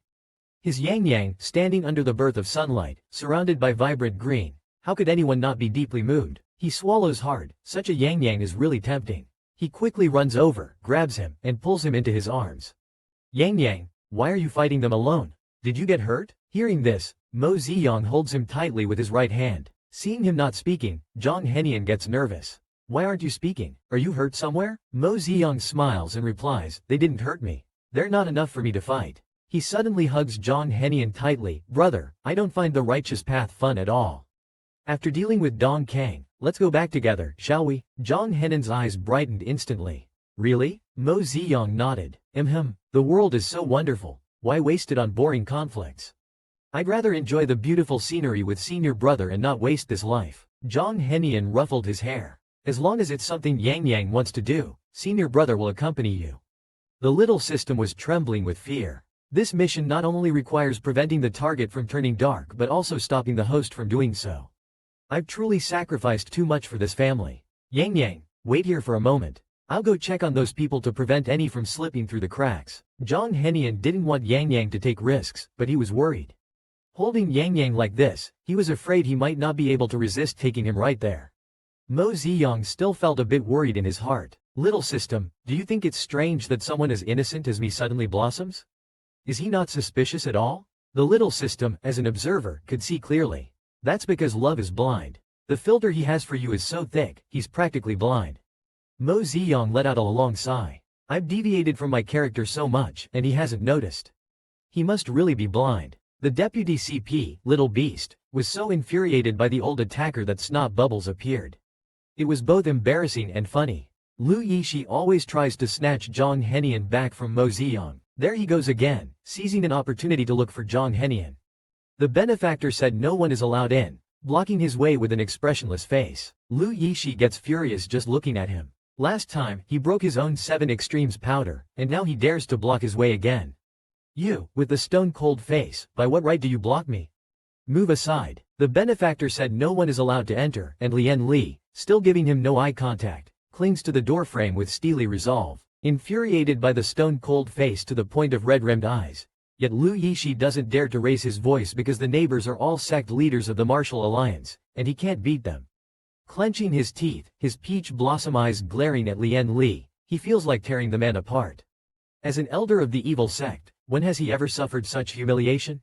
He's so angry that his eyes turn red. In the end, he couldn't hold it in, and a snot bubble bursts out, then gently pops between the two of them. Both are stunned, and Lian Li can't help but burst into laughter. Such a grown man still producing snot bubbles is indeed funny. Lu Yishi's face turns beet red in an instant. Prone to snot bubbles when crying or getting angry, now he's been seen in the act. Enraged and embarrassed, he yells, I'm going to kill you. Die. Pulling out a porcelain bottle containing poison, he grips it tightly, ready to pop the stopper. Suddenly, he's pulled aside from within, and Mo Ziyang curiously observes the pair. Another meddler, Zhang Yi, comes out, and Zhang Henian steps out, glancing at Lu Yishi and Lian Li, finally pulling Yang Yang into his embrace. Is there something the matter? Hearing Zhang Henian's voice, Lu Yishi instantly dares not act rashly, quickly hiding the porcelain bottle behind him. No, nothing, I'll be leaving now. As he leaves, he glares fiercely at Lian Li. Stone face, we'll see about this. Lian Li thinks to himself, hoping that Lu Yishi's snot bubbles don't appear again. It's quite embarrassing. Watching Lu Yishi leave, Mo Ziyang's eyes sweep over Lian Li. I always feel like these two are hiding something from me. He, I can't help but gossip with the little system. Hey little system, did you see that? They seemed to have exchanged glances. The little system covered its mouth, hearts fluttering all around. One had reddened eyes while the other seemed hesitant to speak. Imagining an 80-episode tragic love story, what he didn't know was that behind him Zhang Henian was about to turn dark. How can Yang Yang look at another man? Mo Ziyang decided to retreat to the mountains with Zhang Henian. At this moment, Mo Ziyang was engrossed in the drama between Lian Li and Lu Yishi. Zhang Henian, feeling displeased, covered his eyes with his hand and leaned in to whisper. Yang Yang is looking at another man again. Am I not good looking enough? Is that why Yang Yang is staring at other men? How can you be jealous over just a glance? You're such a petty man. No, senior brother is the best looking. Mo Ziyang flattered him and pulled his hand down. He turned and pushed him into the room. Senior brother, wait for me inside. I'll go discuss the abdication with Qingyang Master. I'll wait for you to come back. Zhang Henian watched him walk to the opposite door, his brows furrowing deeper. Last night in Juexian Valley, Yang Yang said he wanted to retreat to the mountains with me. Was he serious? If Qingyang Master disagrees, would he abandon me as his senior brother? Here, Mo Ziyang told Qingyang Master that he wanted to retreat to the mountains with his senior brother and no longer be the leader of the martial alliance. What? Qingyang Master felt like he was struck by lightning. Impossible. Mo Ziyang pouted with a sad face. But I already promised my senior brother. As long as he helps me solve the drugged people issue, I will retreat to the mountains with him. I can't break my promise. Qingyang Master stood up and started pacing around the room. In that case, let your senior brother be the leader of the martial alliance instead. If necessary, he can stay in the martial alliance. Mo Ziyang shook his head. No, I actually always believed that the best candidate for the leader of the martial alliance is you, Qingyang Master. Everyone admires you. Sect leader Qingyang shakes his head. The alliance leader is unaware. My senior brother has been aspiring to become the leader of the martial world since he was young. Ever since he and my master died at the hands of Musa, I have been reluctant to touch what he desired. Whenever I think of becoming the leader myself, it feels like I'm betraying my senior brother. Mo Ziyang's gossipy heart starts to stir. Old Qingyang actually has such a knot in his heart. It seems his relationship with his senior brother is a bit special. Mo Ziyang, excited, grabs sect leader Qingyang's hand and urgently says, Sect leader Qingyang, you and your senior brother are one, just like me and my senior brother. Before he can finish, sect leader Qingyang's expression changes abruptly. And he quickly interrupts, Stop, I merely revered my senior brother, it's not the same kind of adoration you have, it's different. Chuckling secretly at the misunderstanding. You're going to scare the old man into climbing Kongtong Mountain overnight. Zhang Henian is ruthlessly abandoned by Mo Ziyang, who goes to resign from his position as the alliance leader. Zhang Henian waits inside the house but is restless. Senior brother, I'm back. Mo Ziyang pushes open the door to see Zhang Henian with an innocent and helpless look, pitifully sitting inside waiting for him. Mo Ziyang is stunned. Amazing. He looks just like a big dog that might be abandoned by its owner at any moment. He suddenly looks down with a very dejected expression, softly calls out, Senior brother, and then hugs Henian tightly, gently patting his back to comfort him. Senior brother, I might have to return to the martial alliance. Zhang Henian's heart sinks to the bottom. Indeed, Yang Yang still can't let go of the position of alliance leader. Even though he was already prepared to be abandoned, why does his heart still inevitably ache? The little system is puzzled. Daddy host, why are you deceiving him? Mo Ziyang buries his face in his shoulder, laughing like a little fox. You see, his sad face has changed. It looks quite pitiful. Don't be fooled by his pitiful appearance now. Without being a ruthless white lotus, one's position is not secure. Feeling sorry for others is just being cruel to oneself. He buries his head again in Zhang Henan's chest, listening to Henan's abnormal heartbeat, very satisfied. The harder to get, the more challenging, the more satisfying it is. The more he cherishes, that's the nature of humans, do you understand? This time, Zhang Henian didn't force him to listen to the explanation about leaving tomorrow. Instead, he considerately packed his belongings for him. The little system was puzzled and didn't understand why Zhang Henian suddenly became so domesticated and didn't turn evil. He didn't turn evil, and he's even packing luggage. The sun must be rising from the west. Zhang Henian mutters to himself while packing. Since we're traveling at night, we must pack more clothes. Although it's spring, the chill shouldn't be underestimated. I'll add some hawthorn cakes for you. If you feel tired, have some. If you encounter tough roads, don't push yourself too hard. Let Qingyang lead the way, and don't overexert yourself. Mo Ziyang thinks the little system mocks, you're doomed, you've fallen in love. In the end, Mo Ziyang decides to leave. He hugs Zhang Henian from behind. Senior brother, don't worry too much. All the leaders have been very kind to me. This time, faced with Mo Ziyang's departure, Zhang Henian does not make a scene or turn evil. Instead, he holds back his pain and quietly helps him pack. He forces a smile and pats Mo Ziyang's head. It's one thing to be fine, but you must not mistreat yourself. Do you have enough money? Do you want your senior brother to give you some more? That's enough, says Mo Ziyang, pulling out a bunch of silver. See, I still have so much. No, the money you have is still too little. I'll give you some more. Saying this, he stuffs several gold ingots into his hands. The little system's eyes gleam. Indeed, a fool and his money are soon parted. Mo Ziyang irritably flicks the little system away. Zhang Henian continues to give instructions. I'll come to visit you often after some time. If you want to eat anything, just go buy it. Don't skimp on money. Understood. Senior brother, Mo Ziyang hands him a brocade pouch. Oh, senior brother, keep this brocade pouch safe. You can only open it after 5 days. If you open it earlier, I'll be very upset. Zhang Henian takes the brocade pouch, not knowing what's inside, but still carefully keeps it safe.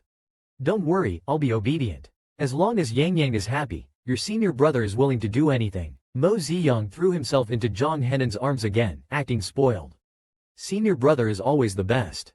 Zhang Henian stroked his head, feeling extremely reluctant to part. If it weren't for your happiness, I would have destroyed the martial alliance and forcefully taken you back already. But I feared you wouldn't like it, so I endured the heartache and packed your bags for you. On the high city walls, Zhang Henian watched Mo Ziyang's departing figure.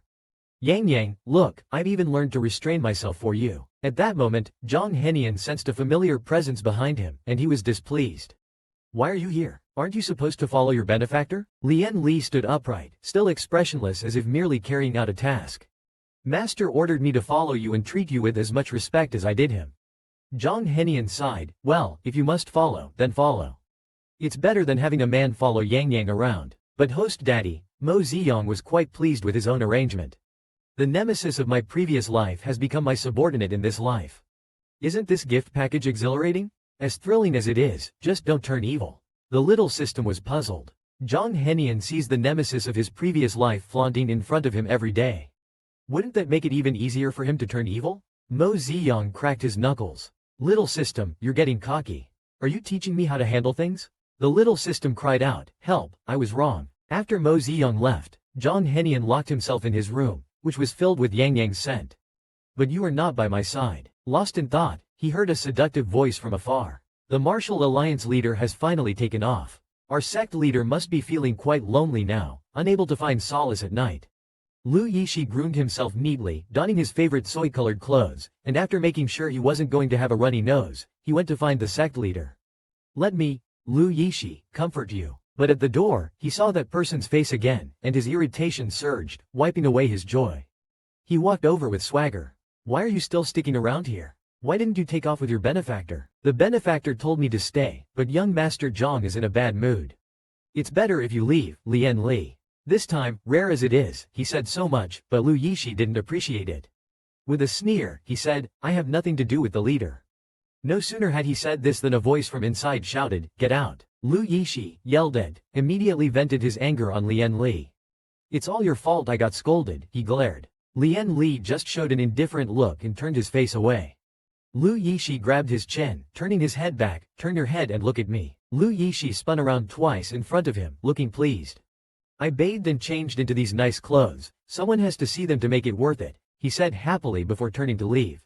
Lian Li, left standing there, looked baffled. Is he out of his mind? But why am I blushing and my heart racing? The demonic leader finally managed to win over the martial arts alliance leader. Since Mo Ziyang left, Zhang Yinian has been in a dazed, drunken state. Lian Li brought him breakfast in a hurry. Zhang Yinian picked up his wine cup, drinking by himself, and casually asked, by the way, how many days has it been since Yang Yang left? Today is the 5th day since the benefactor left. Hearing this, Zhang Yinian's eyes lit up. He quickly opened the brocade pouch Yang Yang left for him, finding a small note inside. After reading the note, he froze for a moment, then suddenly his frown turned into joy, ecstatic joy. He pressed the note to his chest, his smile reaching his ears. Yang Yang, ha ha ha. He rushed outside. Yang Yang, wait for me. Lian Li, puzzled, thought, a perfectly fine person, how did he suddenly go mad? Meanwhile, in the martial arts alliance, Mo Ziyang, carrying his pack, was bidding farewell to the various sect leaders. At that moment, a guard from outside suddenly ran in, his face panicky. Not good, the sect leader has been attacked by someone alone. All the sect leaders were shocked, but Mo Ziyang was overjoyed. Great, someone from the east is here to fetch me. As he was about to rush out, sect leader Qingyang's foot blocked Mo Ziyang's path, ready for a fight. Fear not, I will deal with this demon cult leader. Mo Ziyang clenched his teeth in frustration. What are you going to resolve? Are you going to be his wife? He sighed as he watched the sect leaders surround Zhang Henian with a righteous air. One by one, bravely surrounding Zhang Henian, who sighs, on such a joyous day, what is this commotion? Unafraid, Zhang Henian announces, I am not here to cause trouble today, I just have one question for one person. Mo Ziyang squeezes through the crowd, the person he's looking for is me. Everyone, step aside, let me make one last contribution to the martial alliance. Pointing at Zhang Henian, he snorts, demon, watch as I don't capture you. He strides forward and everyone watches, expecting a great battle. But unexpectedly, Mo Ziyang throws himself into Zhang Henian's arms. He wraps his arms around Yang's neck and plants a solid kiss on his cheek, exclaiming, Ah Wu, I've captured you. Zhang Henian catches him and pulls him close, asking, Yang, are you willing to come with me? Mo Ziyang nods solemnly, I am willing. Zhang Henian laughs heartily, sweeps Mo Ziyang into his arms, and under everyone's gaze, they use lightness skills to leave. Just like that, the leader of the demon cult elopes with the leader of the martial alliance. The grand finale arrives. Zhang Henian and Mo Ziyang live sweetly together. 2 years later, Zhang Henian leaves the demon cult to be managed by Lu Yishi, while he travels the mountains and waters with Mo Ziyang. One night, Lian Li and Lu Yishi spend a ridiculous night together.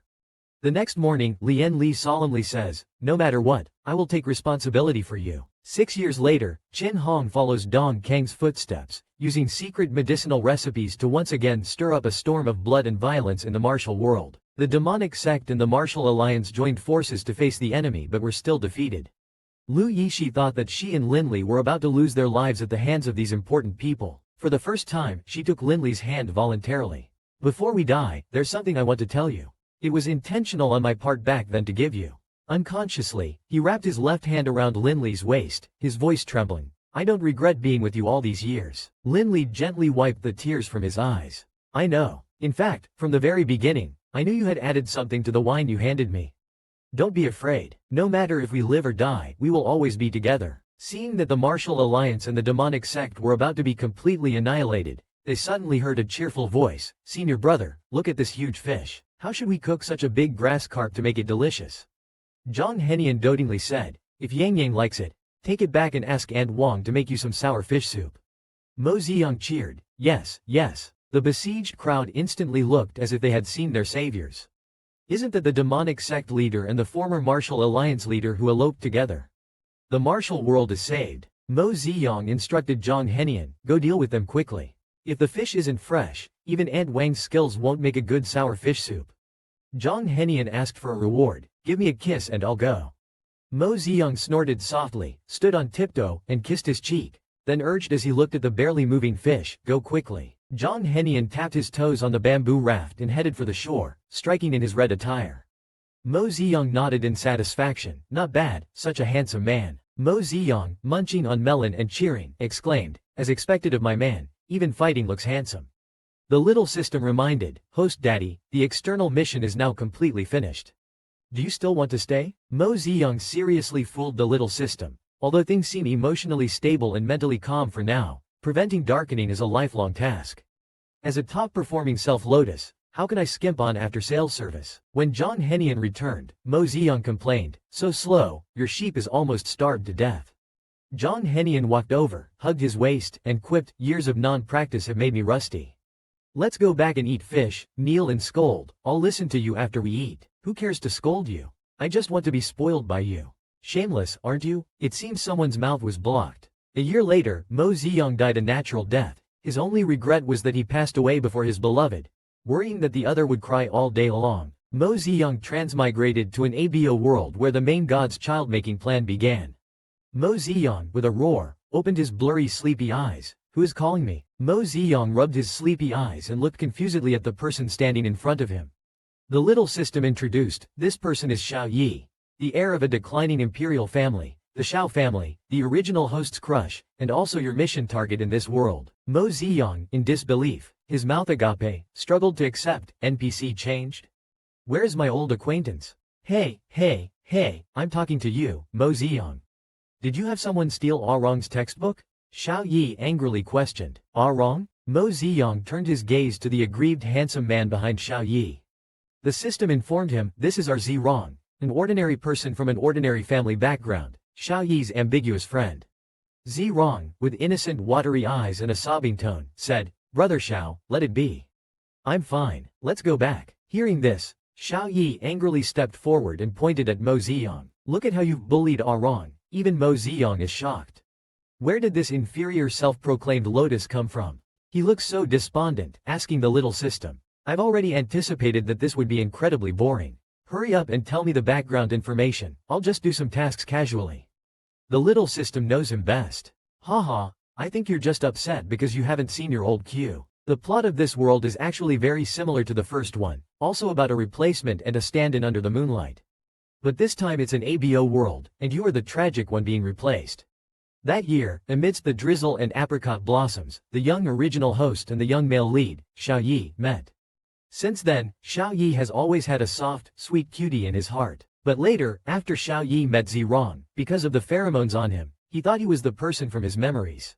The little system said crying. The original host had ultimately invested in the wrong person. Mo Ziyang was already irritable for not seeing his old queue, and now he was even more annoyed by the little system's melodramatic attitude.